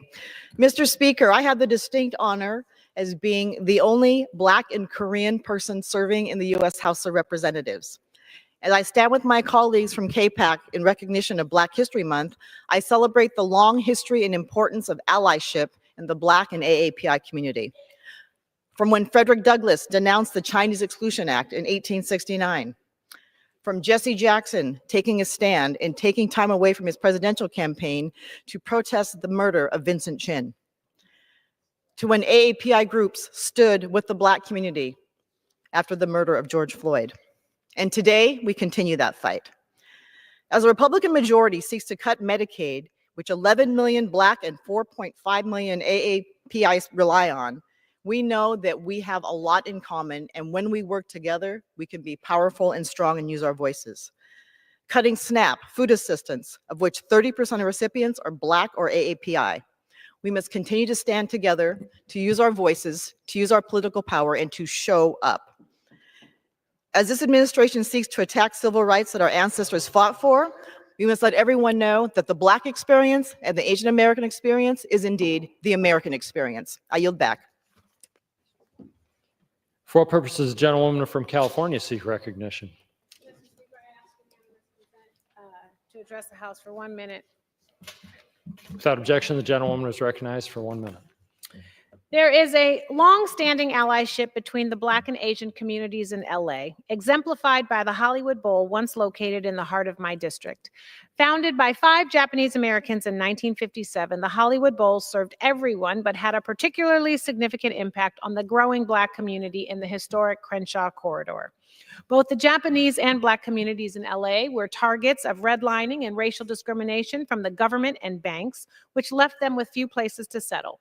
While Japanese Americans worked to recover from the unjust internment camps and post-war discrimination, Black Americans continued to fight against racial segregation and voter suppression. The Hollywood Bowl provided a space to come together as Angelenos, offering residents of Crenshaw a safe space for entertainment, healing, and protection. This solidarity was tested during the 1992 LA riots, which erupted following the horrific beating and arrest of Rodney King. In a time when racial tensions dominated our city and much of South Central was engulfed in flames, the Hollywood Bowl stood as a beacon of light amid the destruction. Not only did the Hollywood Bowl emerge unscathed from the riots, but people actually gathered to bowl on the night the riots broke out. Although the bowling alley closed in 2000 and was eventually demolished, its impact on our South LA community will be felt for decades to come. Thank you, and I yield back. For what purposes the gentlewoman from New York seek recognition? Without objection, the gentlewoman is recognized for 1 minute. Thank you, Mr. Speaker. My Congressional Asian Pacific American Caucus and I are proud to honor Black History Month and stand with our Congressional Black Caucus colleagues in the shared fight for equality and justice. There's a long and storied history of solidarity between the Black community and the Asian American, Native Hawaiian, and Pacific Islander communities. In the 19th century, Frederick Douglass spoke out against the racist Chinese Exclusion Act and used his voice to advocate for Asian immigrants who wanted to earn the right to become U.S. citizens. During the Civil Rights Movement, Asian American activists protested alongside Black Americans in the fight for equality.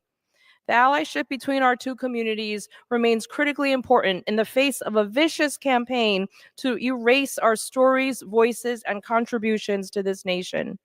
But make no mistake, we will fight tooth and nail for our communities and stand up to these attacks. We will not let anyone tell us that our stories don't matter. Our stories are American history, and without us, our nation would not be where it is today. Thank you, and I yield back. For purposes, the gentleman from New York seek recognition.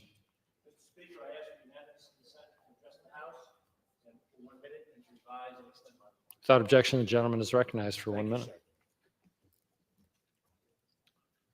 Thank you, Mr. Speaker. House Republicans just passed their budget plan. Like many House Democrats, I am clear-eyed about this plan and how it will affect families in Westchester and in the Bronx. This budget is a direct attack on the working and the middle class, all while handling more than $4.5 trillion in tax breaks for the wealthiest in our society. The cuts needed for these tax breaks will mean over 196,000 residents in my district are at risk of losing Medicaid coverage. This includes 73,000 children and 27,000 seniors. This budget plan also threatens 74,000 people who count on SNAP to put food on the table. Republicans have promised to lower costs for everyday Americans, but this budget won't do that at all. Instead, it will make life harder and more expensive for constituents and Americans across the country. As this process moves forward, I will join with Americans to fight for fairness and opportunity for every American. Mr. Speaker, I yield back. For what purposes, gentleman from Virginia seek recognition. Speak for 1 minute. Just one. Without objection, the gentleman is recognized for 1 minute. Mr. Speaker, I join my colleagues in honoring Black History Month and uplifting the connection between the Black and Asian community. As a member of Congress who was part of both Black and Asian community and the Civil Rights Task Force chair of CAPAC, I want to acknowledge the long history of solidarity between our two communities. For example, American abolitionist Frederick Douglass spoke out against the Chinese Exclusion Act in 1869 in his Composite Nation speech. And our communities have shared struggles against systemic racism during the Civil Rights Movement. In the 1960s, for example, Japanese Americans worked alongside Malcolm X during the Civil Rights Movement. During Black History Month, we're reminded that civil rights and Asian American movements have all gone hand by hand in seeking justice against systemic racism. So as we celebrate progress this Black History Month and fight against the Trump administration, we must remember that we cannot abandon our commitment to achieving racial equity for all people. Thank you, Mr. Speaker. I yield back. For what purposes, gentlewoman from Colorado seek recognition.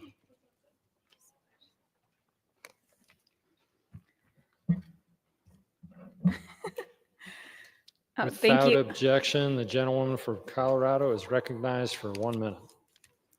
Thank you, Mr. Speaker. I rise today with my newborn Sam, who's just 4 weeks old. Unfortunately, I wasn't given the opportunity to vote remotely after giving birth, but I wasn't going to let that stop me from being here to represent my constituents and vote no on this disastrous Republican budget proposal. Republicans and Trump promised to lower costs on day one, and instead their priorities have been focused on ripping healthcare away from kids, seniors, moms, and others who need it most. And this is not going to save money. It includes people like my mom who work for hourly wages but are still unable to afford healthcare. When you don't have access to healthcare, you show up in the ER. This is going to have a huge burden on our hospitals and unfortunately will have skyrocketing costs. I agree, Sam.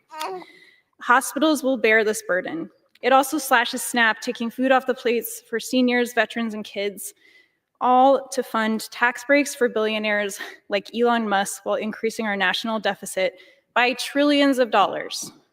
How can anyone show their face in their district after voting yes for this? Thank you. I yield back. Under the Speaker's announced policy of January 3rd, 2025, the gentleman from Arizona, Mr. Schweikert, is recognized for half the time remaining until 10 p.m. as a designee of the Majority Leader. Thank you, Mr. Speaker Pro Tem. I'm going to yield as much time as you may consume to my good friend. Now you're supposed to head to the mic. Ms. Wilson. You're fine.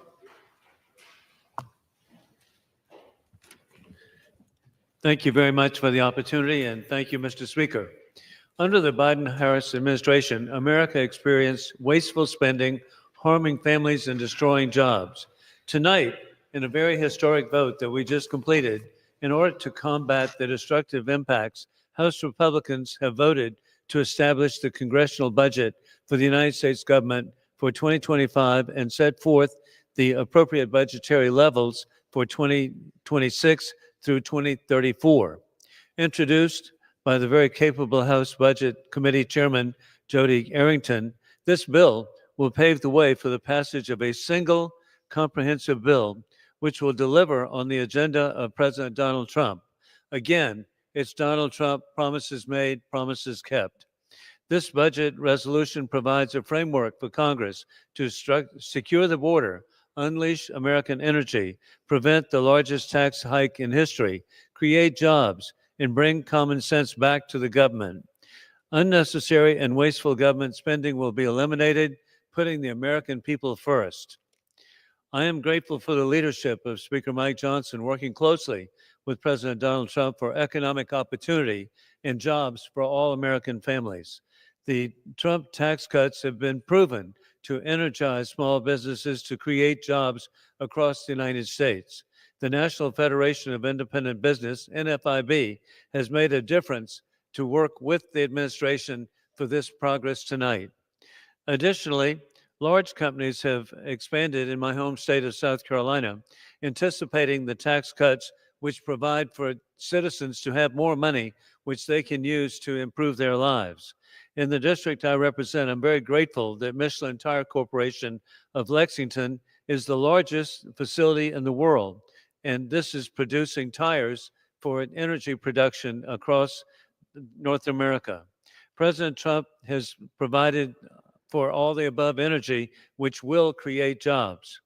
It's also encouraging that Boeing Aircraft Corporation in Charleston is doubling its size. Already, it's been announced a sale of $39 billion of 787-10 jets to Saudi Arabia, as Saudi Arabia is developing a new airline, Riyadh Airways, which we know will be successful with our friends and allies of Saudi Arabia. It's additionally encouraging, and I'm grateful that we have BMW success in South Carolina with the largest BMW manufacturing facility in the world.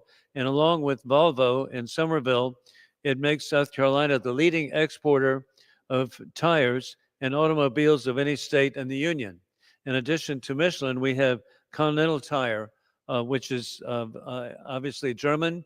We're grateful for their investment. And Bridgestone is very important Japanese investment in the district I represent, along with GT of Singapore. So over and over, we have investments that are being made because of, I believe, significantly anticipating the vote that just occurred tonight. In conclusion, God bless our troops as the global war on terrorism continues, while the people of Ukraine continue to successfully stop war criminal Putin, who is trying to resurrect the failed Soviet Union, killing so many people in Ukraine, additionally in Georgia, and threatening the people of Moldova. We know that what war criminal Putin has done to oppress the people of Belarus and to address and try to disrupt the elections in Romania and in the Republic of Georgia. Open borders for dictators puts all Americans at risk of more 9/11 attacks imminent, as warned by the FBI. President Donald Trump is reinstituting existing laws, which is successfully securing our border to protect American families with peace through strength. Today also marks the 100th day of the inspiring protest in Tbilisi, the capital of the Republic of Georgia, where the people are protesting the rigged election that occurred on October 26, where war criminal Putin interfered in the elections and provided for, sadly, the institution of a new government which is not legitimate. The legitimate government of Georgia, led by President Salome Zurabishvili, is so important to recognize as she courageously stands as a patriot for the people of Georgia. I yield back. Thank you, Ms. Wilson. Mr. Speaker, first, is there a chance to get the amount of time that we're splitting so we have a sense of the runtime here? The gentleman has 36 and a half minutes. All right, thank you. And if we're all blessed, I won't use it all. Mr. Speaker, have you ever had a moment where the first words in your head are, I'm damned if I do and damned if I do, or damned if I do, damned if I don't, but there's a chance. Okay, for a decade, I've been coming behind this very microphone and walking through demographics, debt, and the deficit, and trying to explain that something that the left doesn't like and the right doesn't like is almost 100% of the growth of the deficit for the next functioning 3 decades is demographics. And we don't like saying that because it's harder to play the politics of blaming each other. So look, there's been dozens of things said, and that's just the nature of it in regards to the reconciliation budget resolution that was just passed. And I manage part of the Joint Economic Time, and my job there as the chair of Joint Economic is to represent the committee. Now I get to represent myself. I worry, but the opportunity of having the basically authorizing committees do what's necessary to save our future. A little while ago, you saw a beautiful little baby here. Last week when we were here, I had my 2.5-year-old that we've adopted with me. Here's some basic pieces of math. For my 2.5-year-old, when he's 24, 25 years old, every U.S. tax rate has to have been doubled, all of them, just to maintain baseline services. So the whole presentation of walking through what happens when you get a moment here to actually disrupt policy and do things that are better, faster, cheaper. Because I will argue the army of lobbyists, basically the rent seekers, if you remember your high school economics, that are around us all despise the concept of reform. They despise the concepts of modernization. And that's actually, so some of the basic things I want to go over tonight, and I'll try to do it efficiently. First off, I know I used this board a little while ago, and I'm sorry it's handwritten. I broke the printer. It's just simply making a point for the average American at the end of this year. If we don't fix the expiring provisions, your taxes go up $2,853, and functionally 62% of all taxpayers will be subject to higher taxes. Okay, now when you actually have our friends on the left basically saying you're raising, you're going to give away to the millionaires and billionaires, that's not the distributional effect of 2017. Matter of fact, one of the great trivia points, and I've actually had some fun with this one, because it comes from a progressive analysis from a few years ago, that after 2017 tax reform, the U.S. tax regime actually became more progressive. Now, there were lower rates, but it meant the top tier of taxpayers were paying more of the federal budget. And you walk through saying, okay, can I show you on the, Well, you gave money to corporations. Yes, but we can show you that the vast majority of that actually went to wages. And people forget many of the things we did to force the repatriation back of capital, of intellectual property, of expensing, of R&D expensing. Don't, as a Republican, I beg of you, don't actually ever tell anyone this. A bunch of that was in the Obama budgets. Yes, they were in many ways bipartisan ideas from back then because we were bleeding out productive capacity in this country. We were transferring productive capacity in our assets overseas because of our tax regime and the ability to compete. Now, it looks like the reality of sounding like an idiot economist around here doesn't buy you a lot of friends, but the fact of the matter is,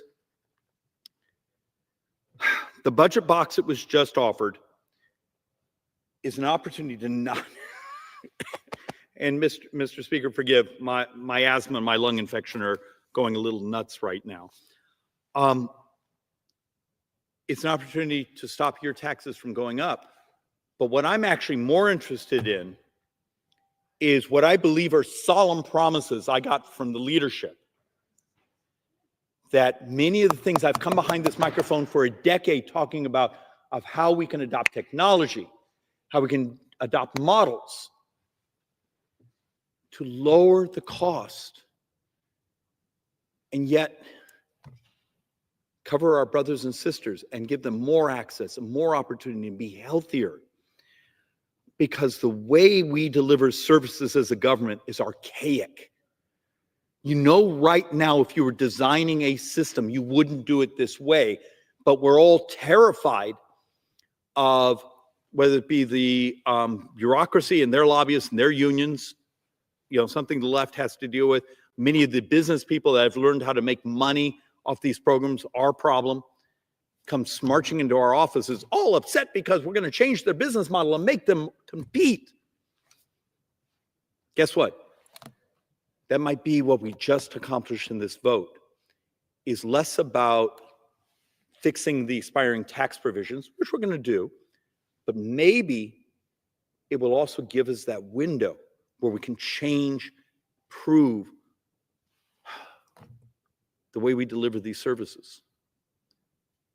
Because I can't figure out why this place is so intellectually calcified that it doesn't, that they're terrified of changing it. So, Mr. Speaker, let's once again walk through some of our basic math. This is just a pie chart. Yes, it's a pie chart. Yay, we love pie charts. For the estimates for this fiscal year. Basically, I want you to take a look at it. It's a little less than 75%, but it's close. Actually, it looks like that may be. What you see in red is mandatory spending. Well, guess what? The blue is all I get to vote on as member of Congress. And every dime of the blue is borrowed. So what happens if I come to you and say, well, net interest, well, we don't get to vote on interest. And my personal math is closer to almost 1.2 trillion in interest coming in this year, but I've been doing a running calculation of the higher interest rate. We don't get to touch Social Security. Social Security has its own trust fund, which is gone in 8 years. And then all of a sudden, we got to figure out, what is it? The first full year of Social Security trust fund being empty is 609 billion, something of that nature. Depends on workforce participation at the time you do that. That makes the dollars we were talking about today tiny. Well, we have Medicare, Medicaid, and some other mandatory programs. So why am I showing you this? What's so difficult here, and I know this is geeky stuff, but this is why there's such a fraud in the debates that happen around this place, is we don't treat the voters like they have an IQ. Stop talking down to America. I will argue many of them are a hell of a lot smarter than people like me. Is we don't get to actually put net interest into a reconciliation budget. Matter of fact, there's nothing we get to do about it. There's some things we could have if we could actually work together on the way we sell debt, maybe the types of interests. Professor Schuler, Yale, 10 years ago, wrote an article about trills, which is an equity interest in tax receipts. Other things, there's ways to break up the concentration on debt, making your society less fragile, are subject to possibly bond vigilantes. Social Security, it's illegal. It's part of the 1974 Budget Control Act. You can't touch it. Yet I saw half a dozen members on the other side go behind their microphone and say, well, Social Security, that's, what's a good word for an absolute untruth? Oh, okay, I'll work on that. So what we have is less than half of the red portion we can even work on in a reconciliation budget. So this is an incredibly important moment. Will the standing committees, which have gone years and years and years and years and not been able to actually provide improvements, redesigns, modernization, be able to look at things like the Wall Street Journal 5-article series, and you all saw the ones this weekend on Medicare Advantage. Well, one of their headlines said, and I think it was actually more than a single year period, but $50 billion of fraud. Are we allowed to work on that? Is that Republican or Democrat? Or is it just time to find a better way to actually think about these things? That's maybe what we just opened up, assuming that my own leadership, my own committee chairman, are ready to do hard work, really difficult things that, just like that baby, just like my 2.5-year-old, maybe we could save their future. Maybe I could save your retirement without ever cutting a service. The number of members who've come up behind the microphone and said, we're cutting Medicaid, we're cutting this. Really, find me that word in here. Doesn't mean it's easy. You know, for Energy and Commerce, they have to find 4% of their entire committee's authorization over 10 years. You're telling me you can't find 4% of improvements in this place? Yet the sound of Armageddon is just, and that's why this place is so incredibly frustrating. You're trying to save the future. And I'm not bouncing around. There's a linear thought here. So believe it or not, Mr. Speaker, promise me you won't ever tell anyone this. So here I am. I was reading an article from the New Yorker that just came out. Don't tell anyone. As a conservative, I actually on occasion look at the New Yorker. End of children. You do realize the Census Bureau of the United States says in about 7.5 years, this country has more deaths than births. You tell me, as a junior actuary, well, someone that wishes he was smart enough to be one, how I make the math of the future work in a society that has a shortage of young people. Is that Republican or Democrat? It's just demographics. But we're not allowed to actually do difficult things here because, Mr. Speaker, it would require math. And then the harder part, it would require us to tell truth. And so many people, like this very moment, there'll be someone on cable television on the left and the right doing their talking, getting people's dopamines to hit, but it's not honest math. The math is really hard. It's really complex. There's a way to make it work, but we have only a couple more years, I believe, to provide this stability. Maybe that's what we just did a few minutes ago. So let's, once again, this is the single board that gets me the most hate mail. Also is the truth. This is the 30-year projection.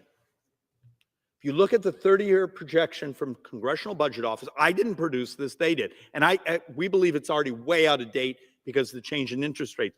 You'll find Social Security and Medicare and their interest carry are responsible for almost functioning every dime of debt from today through the next 30 years. It's $116-some billion or trillion dollars of debt. The rest of the budget actually has about a $9 trillion positive bounce because its growth is slower than the growth of tax receipts, according to the Congressional Budget Office.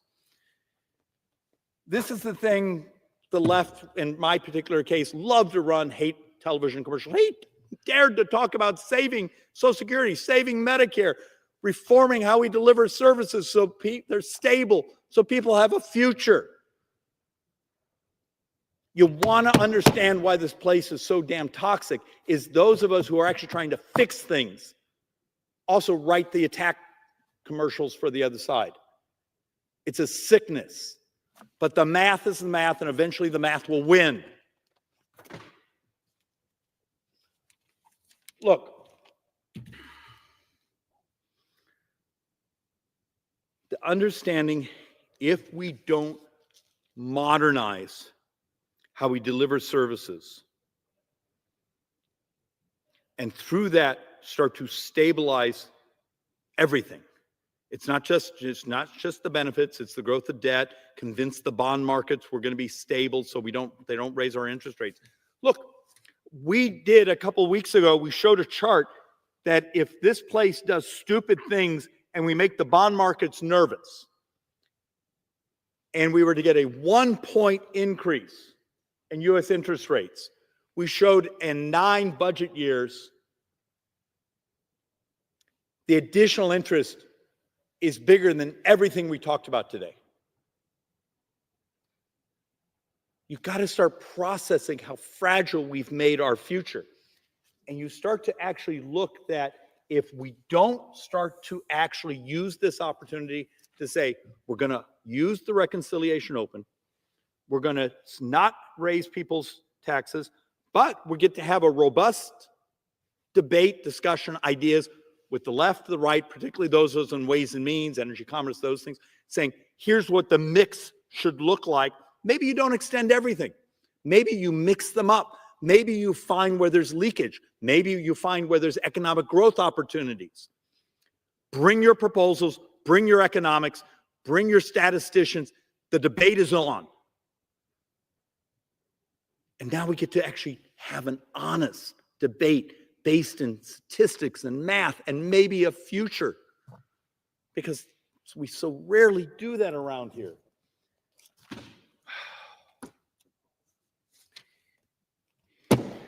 And we'll publish a couple more versions of this in more detail. But look, I'm blessed to also chair the Joint Economic Committee.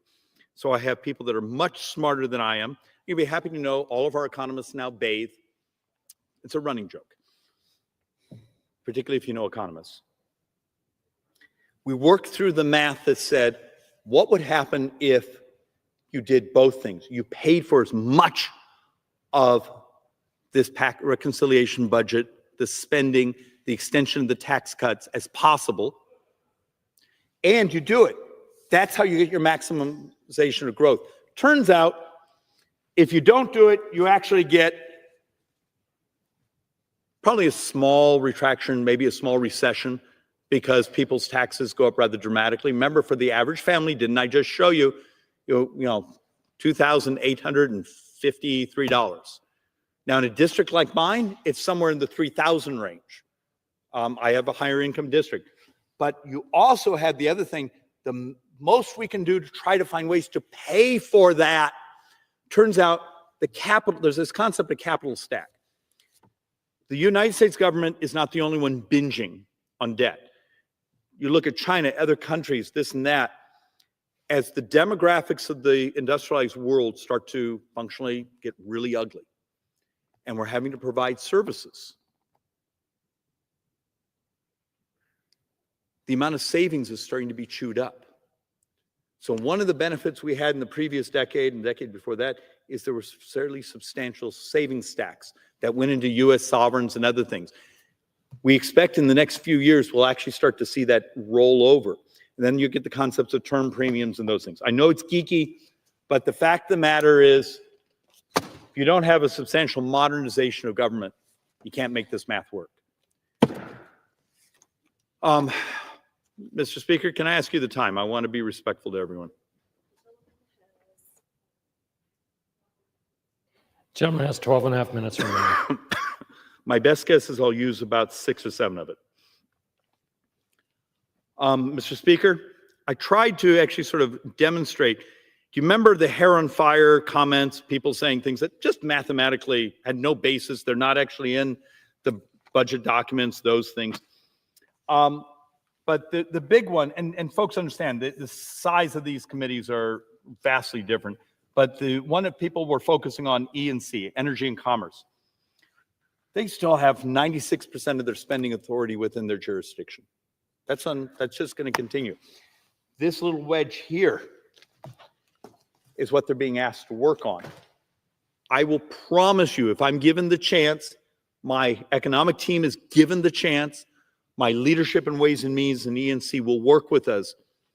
I can get every dollar of that by just modernization of delivery of services. And for my brothers and sisters on the left, and remember, I at one time worked on my state's Medicaid budgets. So I have some, it's been a long time ago, I actually chaired for a little while my state's health committee. So I have some experience on Arizona, which has a very unique Medicaid system. We buy basically managed care policies for our indigent population. It's remarkably good. It's remarkably efficient and may have the highest satisfaction rate in the entire nation. So something worth thinking about. So let's get down to the brass tacks here on a couple of the last bits.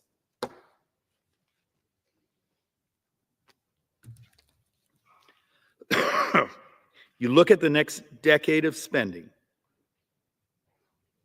we don't get to touch interest. Okay? We don't get to touch old age survivor fund. That's your Social Security. Matter of fact, what we should be doing is having really interesting conversations, mathematically honest ones, not in front of the microphone, but probably in a back room with actuaries on how we're going to save it, considering the fact that the own Social Security actuary report says now, I think in midway 2033, the trust fund's empty. And for my Democrat friends that keep saying, what we need to do is just do a bunch more taxes and enhance the benefit. Okay. But you do realize you just chewed up every dime of your seed corn, if that's a colloquialism, for everything else. We have a chart we've brought here multiple times showing the proposal saying, hey, take everyone over $400,000 and just raise the cap. So every billionaire pays their full Social Security, both the employer side, the individual side. It only took care, I think our math was like 38% of the shortfall. Helping folks sort of understand the scale and also the rhetorical solutions that are so often thrown out are not mathematically honest. So then you come over here. Well, discretionary, okay, we can take a run at that. You know what discretionary is? It's defense. It's everything you really think of as government. Other mandatory, and then Medicare, Medicaid basically sits in this area. So what would happen if our brothers and sisters on the left would actually, instead of defending the inefficiencies, the distortions, I despise using waste and fraud because I think everyone's against waste and fraud. But even if you read the articles, the ProPublica, the Wall Street Journal, on the extortion of bad acts, if that's a way to phrase it, that are going on in these programs, and the willingness to fix that, should that be Republican or Democrat? Or should it just be our attempt to be good governance? Remember, we're the board of directors for the biggest concern in the world. It's malfeasance the way we run this place. Our rhetoric is often completely intellectually vacuous. There are solutions. For any of you that have staff, do you have a nice highlighted copy of the MedPAC report from top to bottom, where they walk you through lots and lots of solutions? Or do you want, I'll send you over the stack of Wall Street Journal articles. I'll even send you the ProPublica on durable medical equipment fraud and how there's ways the doc and I could simply fix that with about a 3-paragraph bill, and people would have better access, better health, and we would save potentially 100+ billion just on that one line item over the 10 years. I believe, Mr. Speaker, that's the opportunity we may have just unlocked. I also think sometimes I might be delusionally optimistic and hopeful. I am 62 with a 2-year-old. That's actually funny. But I don't think we have a lot more time to play this treadmill game. For brothers and sisters in the majority, we're going to have to carry this. We're going to have to do the hard things because the left has decided they want to burn us down. Fine. And I wish I could be honest and say we didn't try to do the same when they were in the majority. But we're at a moment where the morality of protecting this society, protecting this country, protecting the American dream is growth moral, but is also the next generation not being, as the economists keep telling me, the first generation to live poorer than their parents, because that's what's coming. Let's use this opportunity to do hard things. With that, Mr. Speaker, I yield back. Under the Speaker's announced policy of January 3rd, 2025, the gentlewoman from Pennsylvania, Ms. Houlihan, is recognized until 10 p.m. as the designee of the minority leader.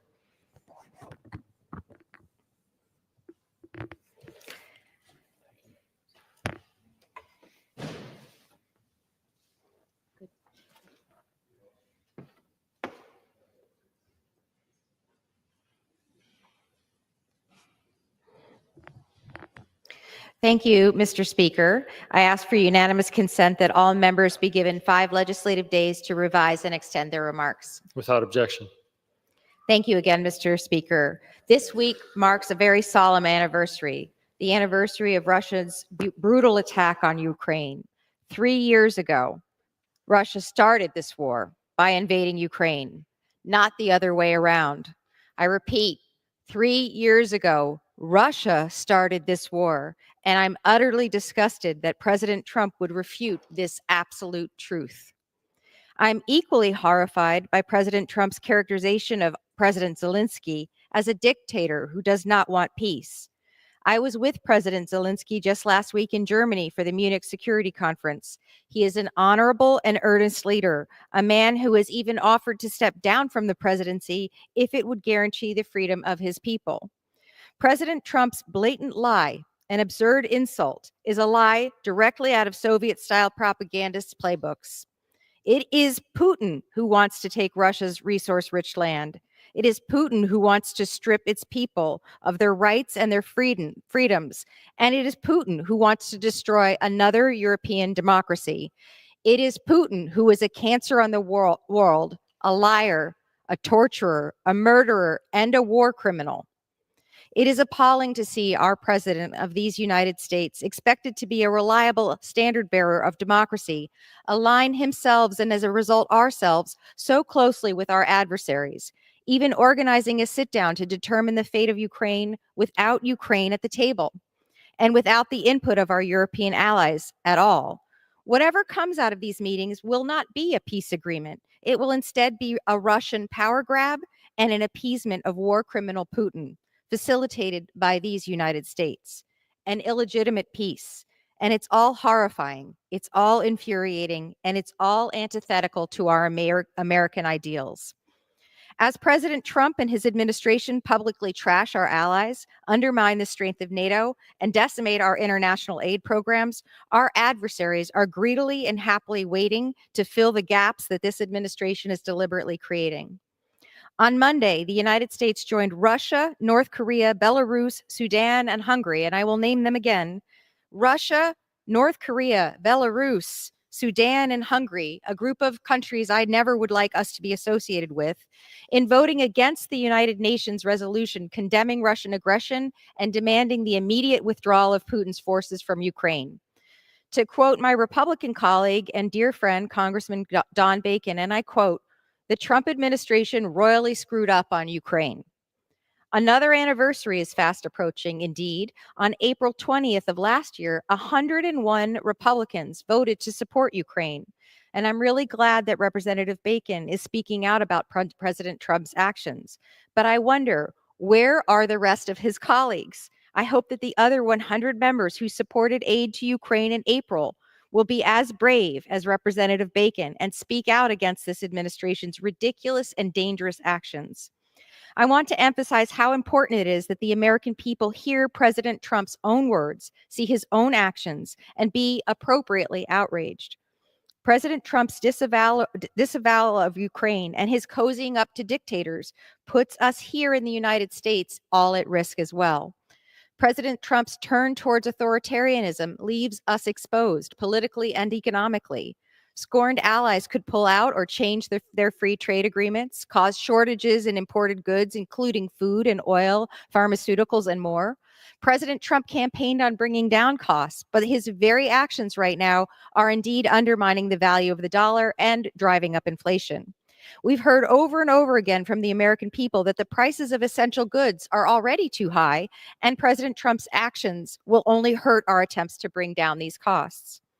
America's global leadership also helps to keep Americans safe, too. President Trump turning his back on Ukraine isolates us and undermines our strength the strength of international institutions and the security networks that work like NATO. This encourages NATO allies to question our own alliance and allegiance. It in turn causes our allies worldwide to do the same. And those who are considering with whom to form alliances, and there are many, it causes them as well to turn away from us. It gets worse, with President Trump actually allying himself with China, Russia, Iran, and North Korea. These countries now seemingly have America's explicit backing to spread their influence, and in some cases to spread their force, like we've seen in Ukraine. This will undoubtedly cause people to free oppressive regimes and create new regimes who will be inspired by this global democratic backslide. President Trump claimed he was going to reduce this kind of migration, but the political turmoil he is causing will in fact make it worse, pushing people to seek safety outside of their own home country. We can't turn our back on Ukraine and the world, and we cannot expect that the consequences of that decision will not reach our shores. And the American way of life is reliant on our global reputation and interconnectivity, and President Trump is doing his very best to tear that all down. President Trump must reverse his dangerous position. He must stop this gamesmanship, and he must recommit to our long-standing alliances instead of realigning ourselves, the United States, with dictators. I want to turn now to my esteemed colleague from the great state of Ohio, the very Honorable Marcy Kaptur, for 4 minutes. I thank Congresswoman so very much for allowing me to speak this evening, and to also thank her for her service to the United States of America in our military. She knows the cost of liberty, and there couldn't be a better member of Congress than Chrissy Houlihan, I'll tell you that. A lot of Americans, perhaps in the newer generations, don't understand what Russia is capable of. So I refer you to 2 books if you're interested, and I hope you are. One is Bloodlands by Dr. Timothy Snyder, now at Yale University, who discusses the history of the region that we're talking about and what happened yesterday at the United Nations, and also another book called Red Sparrow. I would recommend you don't read that in the evening, but during the day, because you will learn more about how Russia both operates now and has always operated.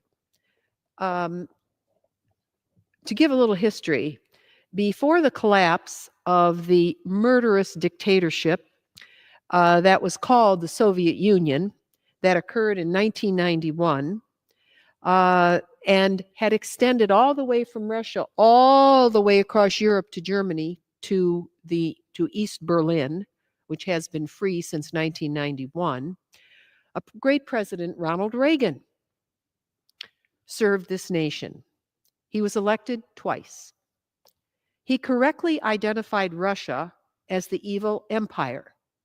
Ronald Reagan had been an actor in Hollywood and fought to remove communists from the ranks of the Actors Guild in California, where he met his wife.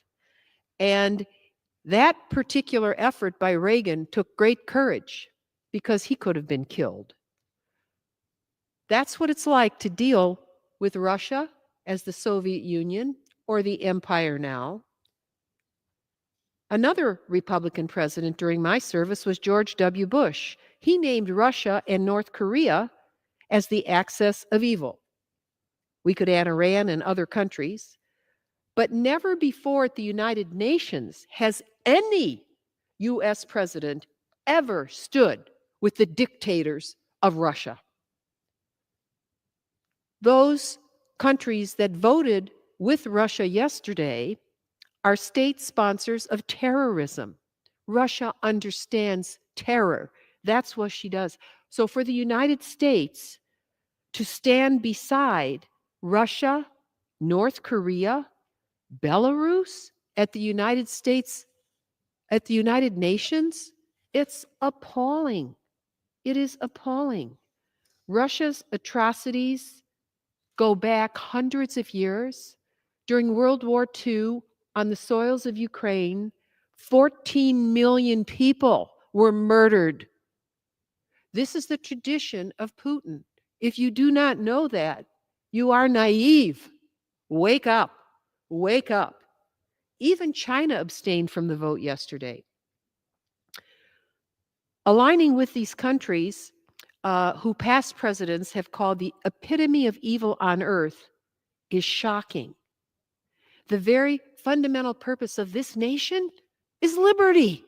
That's why we're here. This isn't some game, and it's not about strategic metals or very precious items that are underground somewhere. It is about something much more precious, liberty. So to see that happen at the UN yesterday, I thought, what have they been drinking up there? Ukraine is a scrimmage line for liberty on the continent of Europe today, and no president of the United States should cavort with dictators. We have always been the bastion of freedom. Our people have died for it, defending these ideals around the world. And yesterday, President Trump cowered and appeased one of the most dangerous dictatorships in the world. It is shameful, it is un-American, it is not patriotic, and it's almost traitorous. Maybe it is traitorous to do that. We know Russia, we know North Korea, we know Iran. They don't stand for liberty. They're part of the new spider web of tyranny that's poised against us. If anyone is paying attention anywhere in this country, the actions to vote with them and against Ukraine is a blotch on America's record as a champion for a free world. Most of the world is not free. If you haven't traveled to these places, try. You might learn something. So tomorrow is another day, and I urge those who lead foreign policy for this administration to remember who we fight for, who our friends are, who our allies are, and who are our enemies united against us. I also just wanted to place on the record a reminder that when Ukraine was beginning to be free after the collapse of the Soviet Union in 1991, a great man, Viktor Yushchenko, was president of the young Ukraine. What did Putin do? Putin had him poisoned. And Yushchenko survived somehow. When they flew him to Europe and they tried to pump him out with some kind of horrible, horrible strategic metal that he had been made to swallow when he ate with the dictators who continue to control Russia. He has just killed, Putin has just killed Alexei Navalny in a terrible Arctic prison because he wanted to run against Putin. And that's how you get elected in Russia. You kill the opposition. So my friends, pay attention, inform yourselves, and if you want to understand how a tyranny operates, look at the film on YouTube. It takes 30 minutes. It's called Freedom Means Never Surrender. It's a documentary about how a tyranny functions. It just won the Telly Award. Take the time to do it. Recall for yourselves the preciousness of the liberty we enjoy. And I yield back my time to the gentlelady, and I thank you very much, Congresswoman, for allowing us to speak on this special order You're tonight. very, very welcome. It's my privilege. Mr. Speaker, may I ask how much time we have remaining? Is recognized until 10 p.m. May I ask how Until much? 10 p.m. You have 28 minutes left. Terrific. Thank you. Mr. Speaker, I'd now like to yield 4 minutes to the gentleman from Virginia, Mr. Vidman. Thank you, Mr. Speaker. 3 years ago this week, Russia launched an unprovoked invasion on Ukraine. We are entering the 4th year of war in Ukraine and 11 years of war on Ukraine since the invasion in Crimea and the Donbass. In the past few days, this invasion, this major invasion, that fact has sadly been disputed. But it's important that history represent the truth. Whether it's Putin or anyone else, including in our government, that says Russia is not the aggressor and that Ukraine is responsible for the invasion, they're lying. Yesterday's anniversary reminds us that the Ukrainian people continue to suffer, but I know that they will remain strong and resilient. This is not a regional fight. Ukraine's sovereignty is a U.S. national security issue. We must hold the line in Ukraine now, or we may have American boots on the ground fighting in Europe in a few years. That's my fear. We do want peace, and yet this administration has begun negotiations from the weakest possible position. Before we even get to the table, Ukraine has been excluded from NATO. Territorial concessions were granted to Russia, and Ukraine didn't even have a seat at the table. This is what they get for a sacrifice of hundreds of thousands of their people, cities destroyed across Ukraine. The Trump administration must increase pressure on Russia if we are truly interested in peace. With Russia in particular, weakness invites aggression, and easing up on Russia only makes Ukraine's fight harder. We must stand firm. I spent 25 years in the Army defending America's national security interests at home and abroad. When I retired a little over 2 years ago, I traveled to Ukraine 14 times investigating war crimes. I traveled to Kharkiv, 20 miles from the Russian border. I traveled to Zaporizhia, 20 miles from the Russian front. I traveled to Mykolaiv, Chernihiv, cities that have appeared in the news, devastated by Russian attacks. Those people are resilient. They're fighting for their freedom, much like we fought for our freedom almost 250 years ago. We're going to be celebrating that anniversary in one short year. Can you imagine what it would have been like if France did not intervene on our behalf? You know, we have a portrait there of the Marquis de Lafayette that stood with us shoulder to shoulder. The French spilled blood on our battlefields. We weren't even asked to do that. We were asked to provide some material support, 31 tanks, a couple of hundred of our armor vehicles, and some money. Now, granted, we have to watch how we spend our money. We have an obligation to the American people.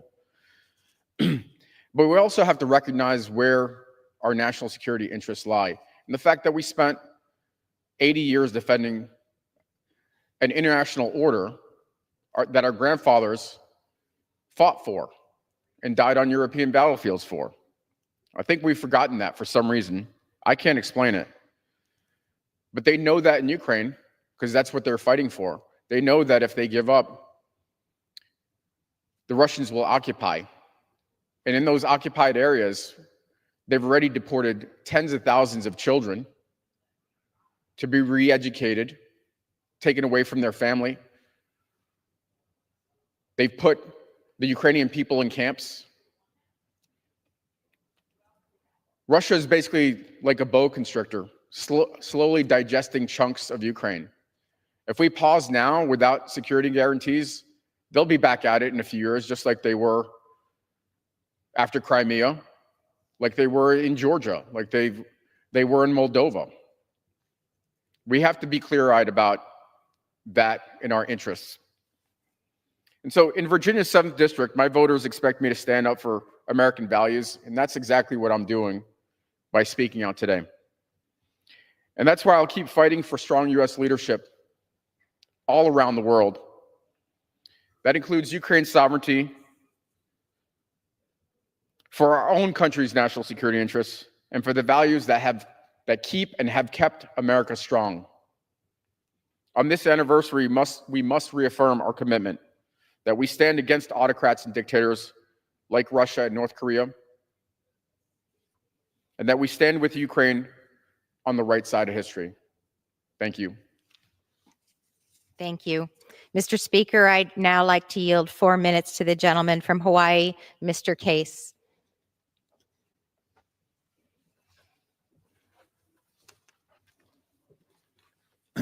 Thank you, Mr. Speaker. I join my colleagues in condemning what can only be seen as sheer desertion. Yes, I use the word desertion of Ukraine by this president, and I deeply regret, at least to date, by my Republican colleagues in Congress. The dictator of Russia, as has already been pointed out, has not seen a better day, at least since the successful death of Alexei Navalny. But let's be clear, Putin is not the only dictator, and for the third time I use the word dictator, who's dancing today. Let's just take one example, the dictators of Iran. For them, this betrayal is a bright light in a dim room. They want nothing more than a stronger and resurgent and unchecked Russia, because that brings them renewed hope to their singular focus of the destruction of Israel. And by the way, I say very directly to our friends of Israel, wherever you are, and many of you were in the Capitol today, that if you do not call out this abandonment of Ukraine now, you have learned nothing from 1939 Czechoslovakia. But there's one dictator in our world who is cheering the loudest of all, and that dictator is the General Secretary of the Chinese Communist Party. This is the world he covets.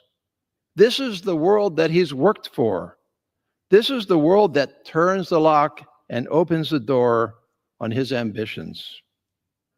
The world of a weakened, isolated America that nobody trusts. A world in which this country walks away from proven international rules-based orders that have kept the peace and stability for 3 generations now. A world, he hopes for, that has forgotten that true peace and prosperity are built on both strength and democratic values, both of those. Yes, the desertion of Ukraine and its sure ripple effects show that he finally has the willing partner he has sought, even more than Putin himself. A partner equally committed to an ad hoc transactional foreign policy where all that really matters is power, money, and leverage. That alliances, principles, and loyalty are disposable, as if that ever alone would buy lasting peace. And there is no example in world history that it does. But our president says, don't worry, we have an ocean between us and Ukraine, so what's to worry about? And no doubt in time, he will assert the same thing about my ocean, the Pacific Ocean, between us and the People's Republic of China. He will say that that ocean offers the same illusion of installation from the world of reality. Well, tell that to Japan or Taiwan or South Korea or the Philippines. Tell them that that ocean protects them. Or the ASEAN countries, or Australia, New Zealand, Singapore, India, the island nations of the Pacific. Tell that to the citizens of the American homeland in the Pacific, Hawaii, Guam, the Northern Marianas, American Samoa. Yes, just try to tell the rest of our world and country that the outcome in Ukraine has nothing to do with the geopolitical challenge of our time, the threat of the Chinese Communist Party. Tell that to anybody, and you truly live in denial of the world today and the lessons of history. The PRC, though, they know history, and they already have an edition of the People's Daily, their leading newspaper, already printed up as a gift for the president's trip home when he surely visits shortly. And the headline of the People's Daily reads in Mandarin, "Peace in our time." Those are the unavoidable broader stakes of betraying Ukraine today. And I know my Republican colleagues know this. I know this because I've heard them say it repeatedly over 3 years. I've heard them say it in committee. I've heard them say it on this floor. I've heard them say it in public. But where are you now? Did something in the world change in the last week or two? Was there some fundamental shift in our understanding of this world, in our alliances, in our commitment to loyalties and principles and values, in addition to strength? I don't think so, and I don't think anybody else think anything has changed other than a president that wants to go in a different direction. And that president has no effective check and balance on this tragic mistake, except for the majority in the House and the Senate. And so I really hope to my Republican colleagues in this body, because I don't hold out hope for the administration and the presidency, but I do hold out hope for my colleagues. I hope you find your way back soon through the fog into reality again before it's too late. I yield back. Thank you. And Mr. Speaker, I'd now like to yield 4 minutes to the gentleman from New York, Mr. Kennedy.